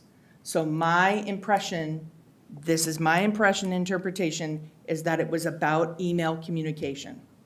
And my understanding when I was onboarded, that email communication is very dicey because it can create serial meetings, and to be very direct on, President Margell says, hey, you have to talk, I have sent this to Superintendent Vela or team or whoever, and they're going to handle it. And when it's appropriate for them or when it's appropriate for us, because we don't want to create a violation. That is my understanding, and I base that on the information you provided and the last board meeting's discussion. And just to be very clear, this agenda item was added before your email came out, based off of your request during, and my commitment that we would add it at an appropriate, based off of our protocol time period, based off of the conversation that Director Gregory and I have both commented on that we heard. So the agenda item was me fulfilling my commitment, and from the discussion that had happened in the last board meeting, an inappropriate time to put it in an appropriate time. Okay, so I guess to fully clear that out, two of the items that I requested were addressed in other ways, and this particular item was not. So can you explain why the one agenda item that I requested here for public concerns and discussion was ignored, but my other two were not? Is there a purpose for that? Again, the agenda item was added based off of the conversation that happened in the board meeting. I could reiterate the words I just said. The other thing I can say is the discussions of protocol and how emails are answered have been covered several times in our board retreats. And we, in fact, I think that we've covered this every time that we've had a retreat. So this is information that's not new to the board, and we can definitely add it to the next retreat as we've already started planning for next year's about what that protocol looks like. Okay, so I'm going to go in here, and it says the response coming from Superintendent Vela, which states that he spoke with you, says an agenda item, quote unquote, board communication will be added to the agenda per President Margell's request during agenda review. That doesn't state email, it states board communication as I had presented it. So did you not discuss it or did you discuss it? Because Superintendent Vela seems to think that you did discuss it. I think, again, the agenda item is board email communication. Yes, you changed it from what it states here in the email. Let me clarify. Mm-hmm. The agenda review is our typical agenda review, as we always have. That's what had taken place, and that's when President Margell had added it. Okay, That's so what I was referring it's your to. words though here. It doesn't say anything about email. I didn't say anything about email. The only thing that I talk about is communication. And it says an agenda item, quote unquote, board communication will be added to the agenda. Obviously it wasn't. I had assumed that what you had put in there was this. But apparently I am incorrect in reading your email. Is that right? Once again, it was added. It was added before, Don, So this so is why what would was you added. not This state is- that? Why would it not state that I it didn't was an write email? that email. I understand, but our superintendent did. And he is the secretary of our board who also discussed this with you, according to this email. And for some reason, it was added as something else, which maybe it was added before I sent this email. But in a was. response here, it doesn't state that. And if I had seen that it had stated that, I would have requested a different item because obviously you can tell that this was not my intent. And so my intent included all communication from our board president to the rest of the board, as well as any communication that is happening with our board president. And so I don't know, to me, I understood this to mean that. I'm gonna leave this be and accept your version of events, even though I have, written communication here that states otherwise. And I don't know how to square the two, but that's a decision between you and Superintendent Vela, I suppose. So hopefully we can get this added in an appropriate manner instead of the way that was decided for me. When I request something be added to the agenda, I first I tried to get it added to the agenda in the moment, then I stated how I wanted to discuss it, and then it still wasn't honored. So to me, that states that you don't really care what I have to say. You're going to decide for yourself what is going to be added to the agenda instead of it being something that we decide as a board. Because it isn't just your meeting. This is a meeting of our board, and not one of us, including our president, has the power to make any decision by themselves. I assume you agree that's the case. So I will only again add, there is policy and protocol that the board president and the secretary do create the agenda. You emailed, I sent you what was already added, period.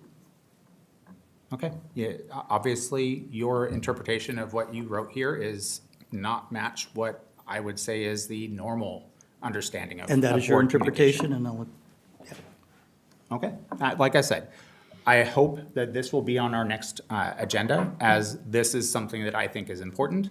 If it doesn't end up on the agenda in this way, then I will assume that you have no interest in talking to the rest of this board about what they would like to discuss. Well, I cannot comment on what your assumptions are or are not. I do think that the most appropriate place to talk about board communication is in a board retreat, not in a board session where we have the time and our community members here and that we're celebrating students and the amazing things that are going on in our district, I really do believe that the most appropriate place, and where it has been traditionally done, talking about protocol and board communication, is done in a board retreat. But my issue with that is we only have a board retreat, once a year? So if I find out new information that shows that our board president is derelict in her duties, I'm supposed to just wait until the next time we have one? Like, is that what you're suggesting? Again, talking about this one, the one that you were inflammatory about and incorrect, and I would even dare say lied, was not done incorrectly. It was actually you who responded to have it follow the board protocol of myself. So again, I know that you're not wanting to focus on this because it's not proving the false narrative that you're wanting to come forward with. But again, we have protocol, we have a process for doing this. The appropriate time that we have done this in the past, we will continue to do it, is talking about communication, is during our board retreats. Okay, so about that email communication, I'm not sure why you're suggesting there's some sort of false narrative. To me, that's not the case at all. We missed deadlines. I responded instead of other board members or the board president, who should have responded. And I don't know why that was, but I did respond, and I left it up to you. But then my name is used in this communication that we have here to say that it should be you and not me, and that we'll be providing all of the information to the board. But I didn't feel like this communication should have been also included in that, because it obviously was something that, to me, looks bad. The way that I read this, it didn't look like something that should be sent out, because it could have had this entire thing done without including my name whatsoever. But including my name points to me as being a problem for the PDC to reach out to, even though I was the only one to respond after we had already missed a deadline. And so we were already derelict in our duty as a district to respond to the PDC filing or complaint that they had. And yet you're telling me that I'm the one creating this false narrative when I don't know what your idea of a false narrative is. Like, you think that it's because I actually responded, and that's the problem, is that I shouldn't have responded and just allowed it to continue to fester for as long as it needs to? No, the false narrative is that you were unaware. Unaware of what? That you were not made aware of what this information was. We all got the information at the same time. We all have been made aware of the process throughout executive meetings, as we were told. Okay. I guess to me, it's more important that we actually respond to the PDC than it is that we are following whatever protocol or whatever is going on here. But I mean, if that's not as important to you, I guess, the board policy is the board policy, and that trumps PDC filings. I don't know. It seems weird to me, but I'll leave that to you. Like I said, I'm done speaking about this because we need to discuss board communication as a whole, and this board is not interested in doing so at this time because it was improperly put onto the agenda as something that you wanted instead of something that I had requested. And that is a decision that was made outside of me. So I have no control over that. But I will wait until next week or 2 weeks from now when we'll have a chance to discuss this in an appropriate manner, because it still does need to be addressed. Also, I'm going to request that if you have areas of communication you want to clarify, I would like to have that information. That would be helpful for me in the discussion. Sure. Thank you. I'll do my best to, I guess, repackage this in a way that is very explanatory as to what I expect to see. And if it's chosen to be added as I think it should be, then we'll discuss it in that manner. Perfect. Madam President, if I'm not mistaken, under our protocols, if the board wants to add an agenda item, we can do that. But an individual cannot run the agenda. That is correct. So from that standpoint, the idea of introducing an agenda item that would roam all over the map on communication, which would probably take several hours, nevertheless still requires a vote of the board to approve. That would be correct. Again, a reason why a board retreat is a more appropriate manner for our community. Yeah, I understand that that is the appropriate place. But as I said earlier, the problem is if there's something that comes to light in between when we have one of those retreats scheduled, what is a board to do? Just wait? Is it not important that we make sure that we are doing things in the appropriate manner? Is it not important that we do this stuff even though it might be a problem? And I understand that other board members feel that we need to be doing this in a different manner. I get that. But we haven't voted on it. As it wasn't also voted on to add it in the first place. It was decided on, which, granted, that's how we've been doing it. The board president and the superintendent decide what is going to be added. But I read you an agenda item, board communication will be added to the agenda per President Margel's request during agenda review. And either this is a flat lie or it's a mistake, I guess, but in either way, it wasn't added. Like it states that it was going to be added. I understood it as we were adding it as this, and yet here we are. So I can't tell you why Superintendent Vela decided that this was what he was going to send me, saying that you said that or that you wanted to add that when you didn't. So I can't explain that. That would be something beyond me. But hopefully we can discuss this to some extent in our next meeting, because I think it's more important than waiting for some sort of, retreat in 6 months' time when this will no longer possibly be an issue maybe, or it's been ignored. So hopefully we can discuss it. Mr. Leonard, would it be appropriate to ask for a motion to have something added for next week's?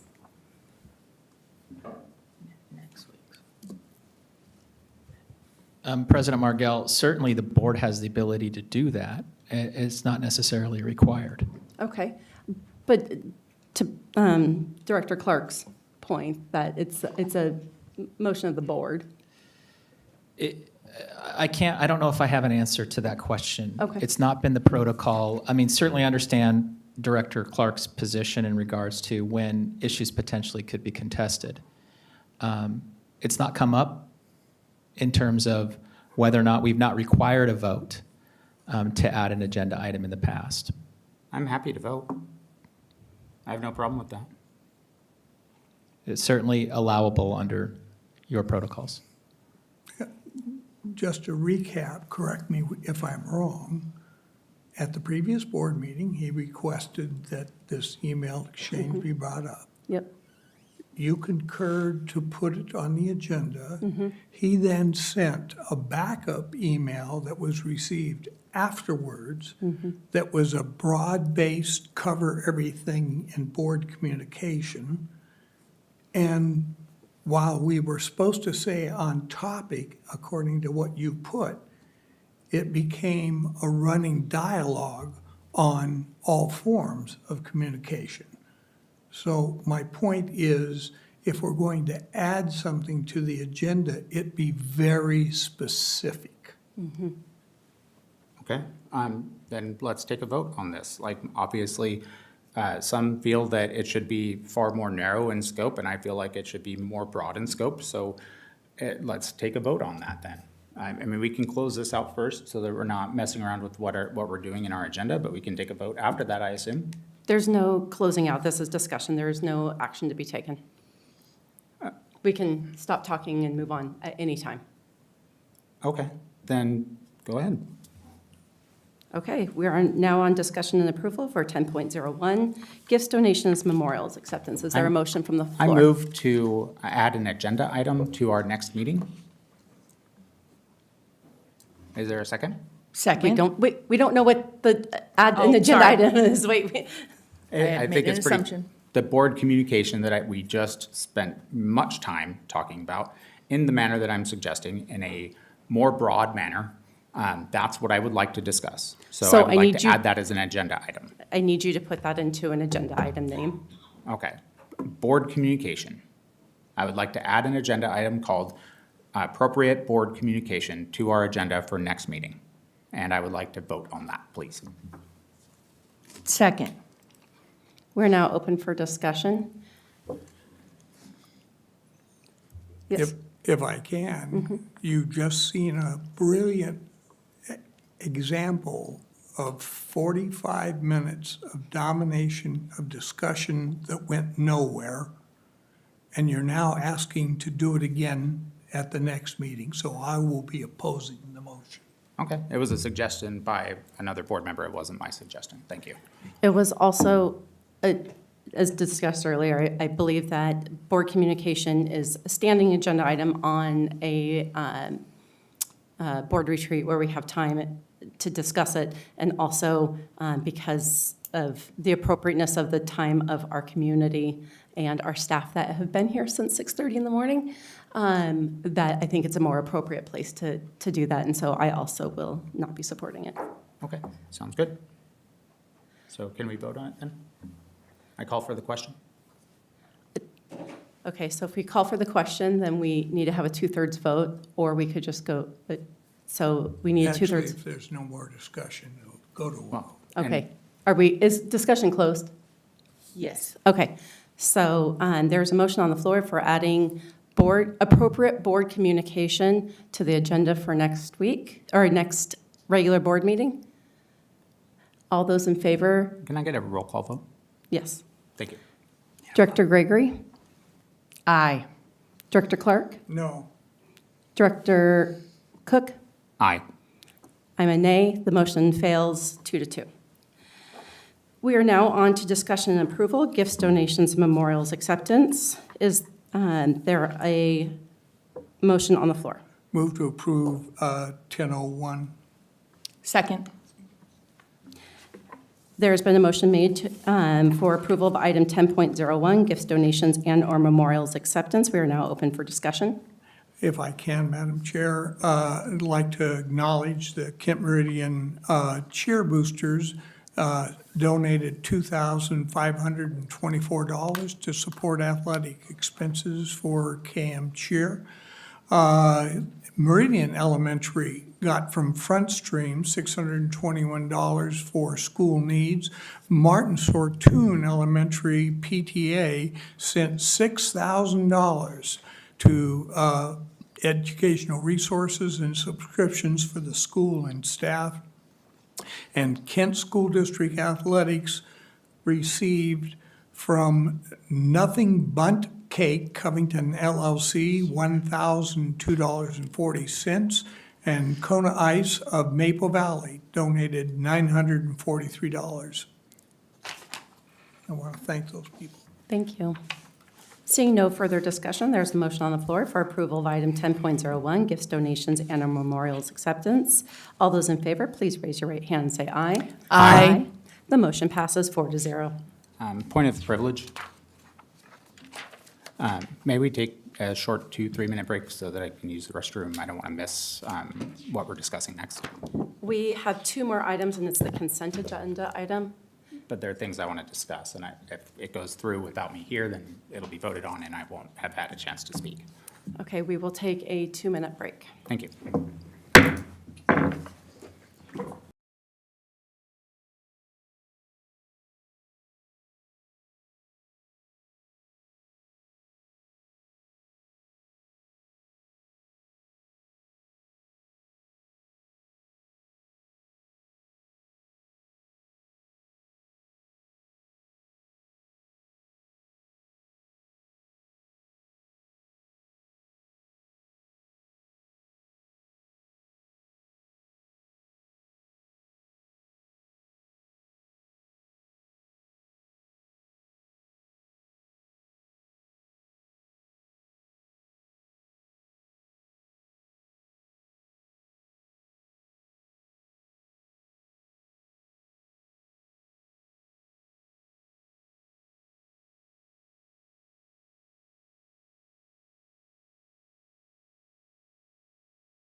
Or any items that anybody wants pulled? Oh, before we do, I'm sorry, I have two things. I'm sorry, I have two things.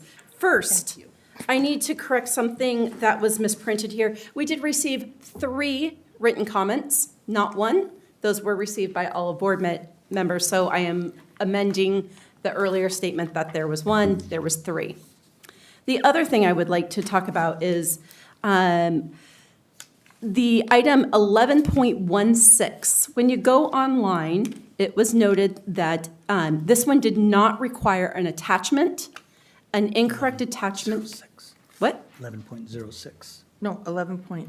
11.16. Is it 16? Yeah. Okay. It is 16. Yes. Okay. So 11.16, the Kent Ridge High School D-Wing art remodel additional funding, that one had an incorrect attachment to it. It didn't need an attachment at all. It was just extra reading pleasure for your fun. So that one will be removed after the board meeting, and just so know that that attachment was inadvertently added on that one. It actually has to go with the Kent Ridge High School Annex EMS 11.09. And it was duplicative from the attachment on that one. Okay, so now we move on to the consent agenda items. Is there any items that somebody wants pulled? President Margella, I'd like to pull 11.04 through 11.12.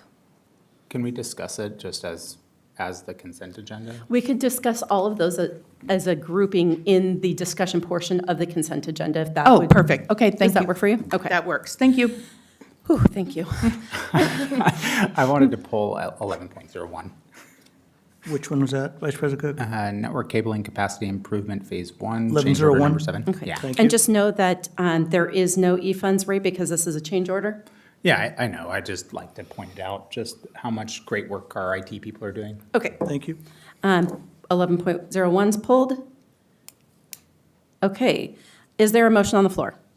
Madam Chair, I move to adopt 1102 through 1122. Is there a second? Second. A motion's been made and seconded for approval of consent agenda items 11.02 through 11.22. We are now open for discussion. I would like to discuss 1104 through 1112, but I just want to clarify to the public, what is EMS and why is this important? Like, what does it do and how does it affect our schools for safety? And I don't think that's clear, like when you read it online, and I'd like just clarification of why we're doing it. Perfect. Yeah. Director, or Superintendent Bella. Scribner? Thank you for the question. Yes. Hello, President Margell, members of the board, Superintendent Vella, Ms. Curry. Director Gregory, I believe your question was clarification on what EMS is within our schools? Correct. The EMS is our energy management system. So this is a program that controls lighting and HVAC equipment and other automated equipment such as louvers or dampers that provide us with the ability to track and manage that equipment. And be more efficient, correct? It allows us to be more efficient when we look at the Yes, building yes. and controlling things and closing stuff and opening stuff if we need to, correct? Exactly, yes, and it provides us data with trends based on temperatures and airflow and CO2 and things of that nature. I just wanted to clarify, because when you think of EMS, we think of emergency management systems, and I wanted to just clarify how it impacts us. It's not medical, fire, that type of thing. It includes those things, but other things as well, correct? Yes, this is just for the energy management systems of our schools. Got it. Okay, thank you. That was my question. Thank you. Seeing no further discussion, a motion has been made and seconded for approval of items 11.02 through 11.22. All those in favor, please raise your right hand and say aye. Aye. The motion passes 4-0. Is there a motion on the floor? I move to approve 11.01 networking cabling capacity improvement phase 1, change order number 7. Second. There's been a motion made and seconded for approval of item 11.01, network cabling capacity improvement, Phase 1, change order number 7. We are now open for discussion. I would like to discuss this a little bit in more depth. Would we be able to have one of our staff members come up to speak to it? Sure. Do you have specific questions as he's walking up? Yeah, just basically like why we're adding additional money into this, what the purposes are, and it looks like we're adding a few different things here and there, and the total cost is about $12,000 increased on a $2.7 million contract that we're putting in, and also how much of that is E-rate based, because I'm just curious. So to clarify, purpose, additional costs, and how much of that is E-rate? Yeah. Okay. Mr. Olson. President Margell, esteemed members of the board, Superintendent Vela, Ms. Curry. I think the question was around why we're adding these things, how much of it is covered by E-rate. So why we're adding it is a lot of these locations need to be within spec of the cables. So we are adding additional IDFs so that the cabling actually works the way it's supposed to. There's also some additional Category 6 cables that we've added for intercom, and as well as Category 6A for WAP access so that it's consistent across all the schools. As far as the total E-rate apportionment, the whole project was funded at 80%. This add here is not going to be E-rate eligible because it's kind of added after the fact. But one thing that I will talk about is we knew there was going to be some changes, so we kind of negotiated in the contract ahead of time that we'd have a pre-defined cost. So the value that we're getting from these change orders is, I think, very great, if that makes sense. Yeah, I mean, it seems to be a relatively minuscule amount of the entire project. And at this point, do you anticipate additional change orders being required? Yep, so as you can see, this is change order number 7, so 7 already, but it's a larger one, right? We're starting to try to group them together so that we don't have to come every single time, although it does appear that every single time I'm coming and talking with you, so sorry about that. Also, I do believe in the future we will have another change order, but it'll be a change order that we'll all like. Okay. So that's good. Yeah. Yeah, and I don't have any problem with us spending the additional money to ensure that we're keeping up with standards and that sort of stuff, because if we don't, obviously that can be very problematic down the line. So I just want to thank you and the entire IT team for keeping their eye on the ball with this and ensuring that our students and staff have access to high quality internet services for the district. Thank you. Thank you. Thank you, Mr. Olson. I have one question. What is the lifespan on a cable, average? You know, I think they want to say around 30 years, and I would say that it probably, we probably try to get about that from it. If you look back at some of our schools, whatever, we might be upgrading and adding some Category 6A before the full 30 years of when the cabling was installed. But it usually comes down to speed and performance before the cable actually fails. Fails, yeah. It's the difference in the speed. Okay, Correct. thank you. Thank you. Seeing no further questions, a motion's been made and seconded for approval of item 11.01, network cabling capacity improvement, Phase 1, change order number 7. All those in favor, please raise your right hand and say aye. Aye. The motion passes 4-0. We're now on final communication from the audience. I believe that all of our comment cards have been completed. With that, we move on to our board reports and discussion. I will start with Director Gregory. I want to say thank you to Superintendent Vela for inviting me to go to the Multicultural Night at Pine Tree. I had an amazing time. I did get to connect with my former Girl Scout who was there with her brother, so it was very fun to see them. But I am in love with the Vietnamese dancers from Kent Meridian, so I'm all in. I will be the dragon if you need that. Just reach out. It was an amazing night. I stayed and helped clean up. So if you are at a multicultural night and you are there at the end, you better put the chairs away, okay? Everybody cleans. Does everybody understand that? That's my report. Everybody agree? All in favor? I also want to say I had the opportunity. I'm going to cry. I knew it was going to happen. For all the graduates, I got to go to Sunrise's grad walk. my daughter is graduating, so it's like real now, right? But I got to see all of her former classmates, so it was cool to see them. People would see in 6th grade. Some have gone to Kent Ridge, some are at Kentwood, so it was fun to go see them and get to take pictures and see everybody, so it was really fun. And if you get an opportunity to do it, please go and see and support our seniors, and I can't wait for graduation this weekend. I'm so excited. So if you cry, then I'm going to start crying, so you just can't do that. Thank you very much, Director Gregory. Director Clark.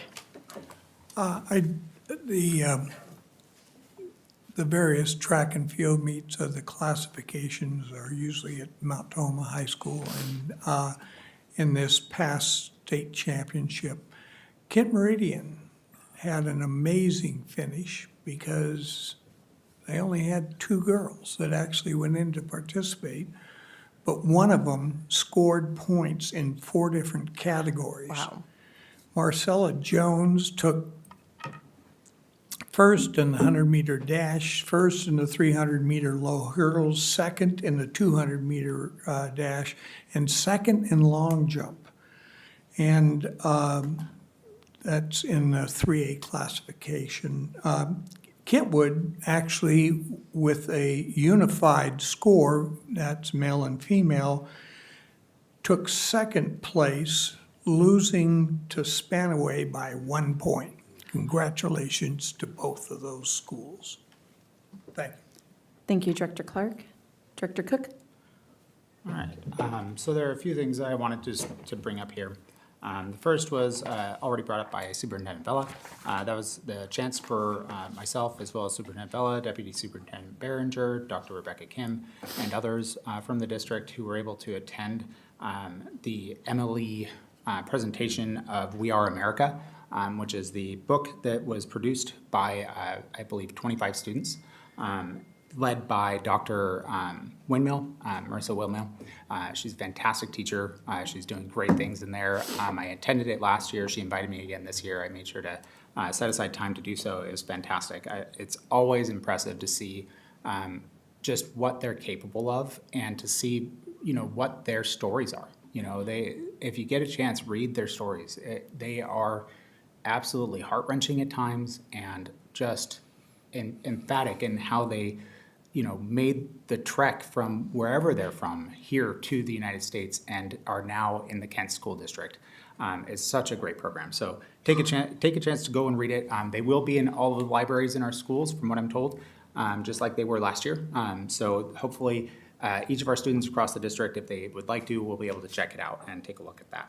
I also would like to thank our superintendent for committing to support the steel drum program that's being held currently at Sunrise Elementary. I reached out to ask him if we could find a location for the steel drums, as Sunrise is having some work done over the summer that precludes them from having them there. So I just want to say thank you for taking care of that. I also spent some time this evening. The reason I was not here for the work session was because my 8th grader is moving on into high school. And so I spent some time over at Matson. I apologize to both the community and our board for not being here. I will watch the video of the meeting, and if I have any questions, I'll make sure to bring them up. But it was really great getting to see all the kids. They're super excited. All of them are out running around doing all kinds of crazy stuff. So that was a lot of fun. Furthermore, I want to say Happy Father's Day to all the father figures supporting their kids. And I want to especially point out, not just fathers by birth.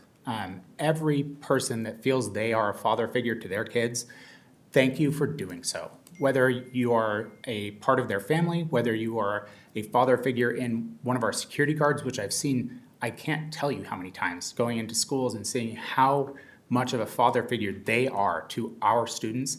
And it is amazing. So happy Father's Day to everyone that is filling that role. After hearing from multiple of our students here about 5th grade camp, I think it is imperative that we fully support this program for the full 3-day experience as much as we possibly can.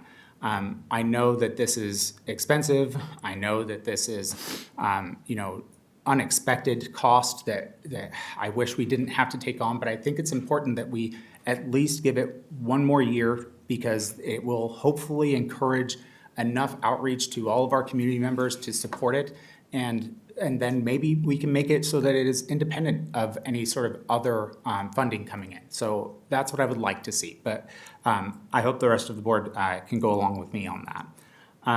There was a public comment, and I know we don't typically, the board doesn't want to read them, but I find it important to read the public comments, even if they're just sent via email or other written means. So I'll go ahead and do that now. The person wrote, I urge you to preserve fifth grade camp at Camp Osprey. This program offers a rare, formative outdoor education experience that builds confidence, teamwork, and environmental awareness, especially valuable for our students with limited access to such opportunities. Our daughter's experience was unforgettable, and every student deserves that chance. Please explore alternative funding to keep this vital program alive. I couldn't agree more. So I usually try to read any that people send in, just because I do think it's important that the community gets to hear their comment, even though they didn't stand up and speak it or provide a video or audio for us to play. I'm also, like our other board members, looking forward to graduation. I am scheduled to officiate for Kent Meridian High School, so I will definitely be there from 8 o'clock on for that one, 8 p.m. that is. And I plan on being there for the rest of the day, just because I find it important for me to be there watching every one of our students here graduate. I think it's such an accomplishment. It's amazing. I look forward to it. Now this is my second year, and I hope that I get to do this as many times as possible. And I also wanted to thank Director Gregory. She took over for me on Friday night. I had a scheduling conflict that I couldn't change, and so she thankfully took over officiating for Kent Lab Academy. I won't be able to attend that one, and I apologize to the students there. I will be trying to attend, or I will attend, because I can make sure that I do that, both KVA, the Kent Virtual Academy, and iGrads graduations, which are a couple hours before that. I'm not officiating. I'm just going to be there to support them. Beyond that, I would like to point out that at no point during this meeting did I make any personally defamatory comments about another board member. Unfortunately, I was not provided that same grace. That's happened in the past. I try to keep myself in a cordial manner. I try not to make personal attacks. I don't find any problem with anyone else criticizing my decisions as a board member, but attacking someone's volunteer work around this school district, around our community, to me, it's hurtful, and it's not becoming of a board president or any board member. So I hope that they can find it in themselves to reflect on that, because I think it's important. I do apologize to the staff for keeping you here late. It's the work that we do is very important, and it is sometimes difficult to get everything done in a manner that gets us out of here by 7:30. And I'm sorry that that's the case. But anything I bring up, it is not because I want to keep anyone here. Like, I don't want to be here late. That's not enjoyable for me either. For the record, I get paid far less than basically anyone else here. We each get $50 a day. So, I'm taking my time to come and do this, and I apologize that I'm forcing anyone else to do the same. I also wanted to say that I think it's important that any board member's issue, whatever their concern is, that it get addressed. I have never once said that anyone shouldn't be able to speak their mind. I've never even tried to stop someone from speaking as long or on any topic that they like. I think it's important that we allow that. To not do so, it doesn't work well. It ends up shutting down someone's voice, and that's what we're here for. We are the representatives of this community. We are here to speak for them. And however each of us decide that we want to bring that to this board, I support you in doing so. And sometimes that means I don't like what you're saying, and sometimes it means you don't like what I'm saying. But I think it's still important that whatever you have to say is still able to be said. And so I will always support that no matter what. And I hope that the rest of my board can get behind that at some point. Other than that, you know, I'm just looking forward to graduation, looking forward to the end of the school year, summer break, all those things. So just have a great time out there. Thanks a lot. Thank you, Director Cook.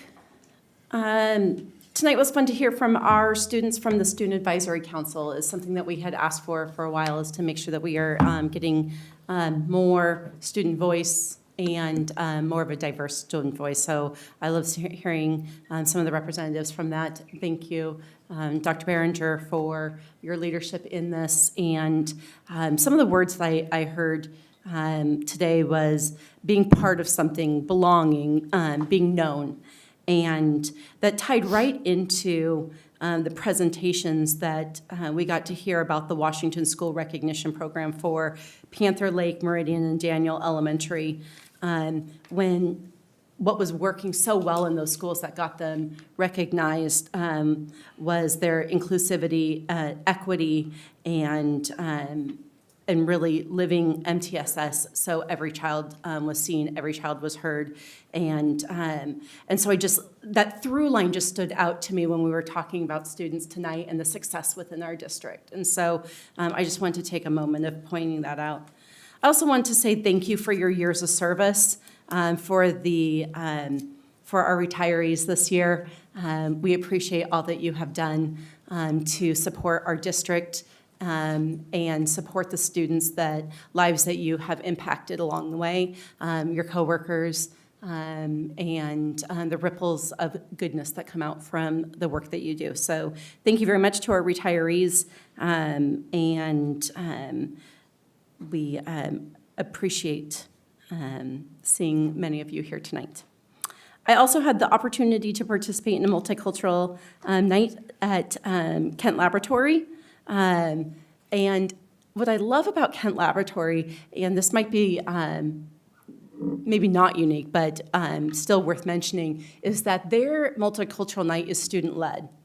And so how it's arranged, who participates, even the introduction and the running of the entire evening, what's included is really from grassroots students of what they want to see. And you can see it and you can feel it in the room. One, because it was body to body, standing room only, because the whole school and family show up. And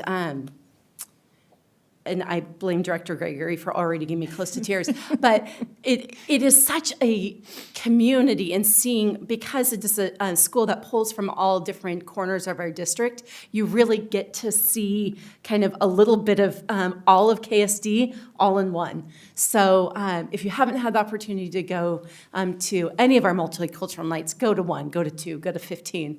But I also really encourage KLAs. It's a great one. All of this we do to move our students on to success in their future life, but there is a special moment when we get to celebrate all that has gone into their time here at KSD, and I blame you. 1,800 graduates this weekend. I'm excited to see. We have our 4 comprehensive schools on Saturday, Thursday and Friday, KVA, iGrad, and KLA, all exciting events, and I am so honored to be able to congratulate the students for the work that they've put in to be able to get that recognition and walk across that stage. So we do all of this for you.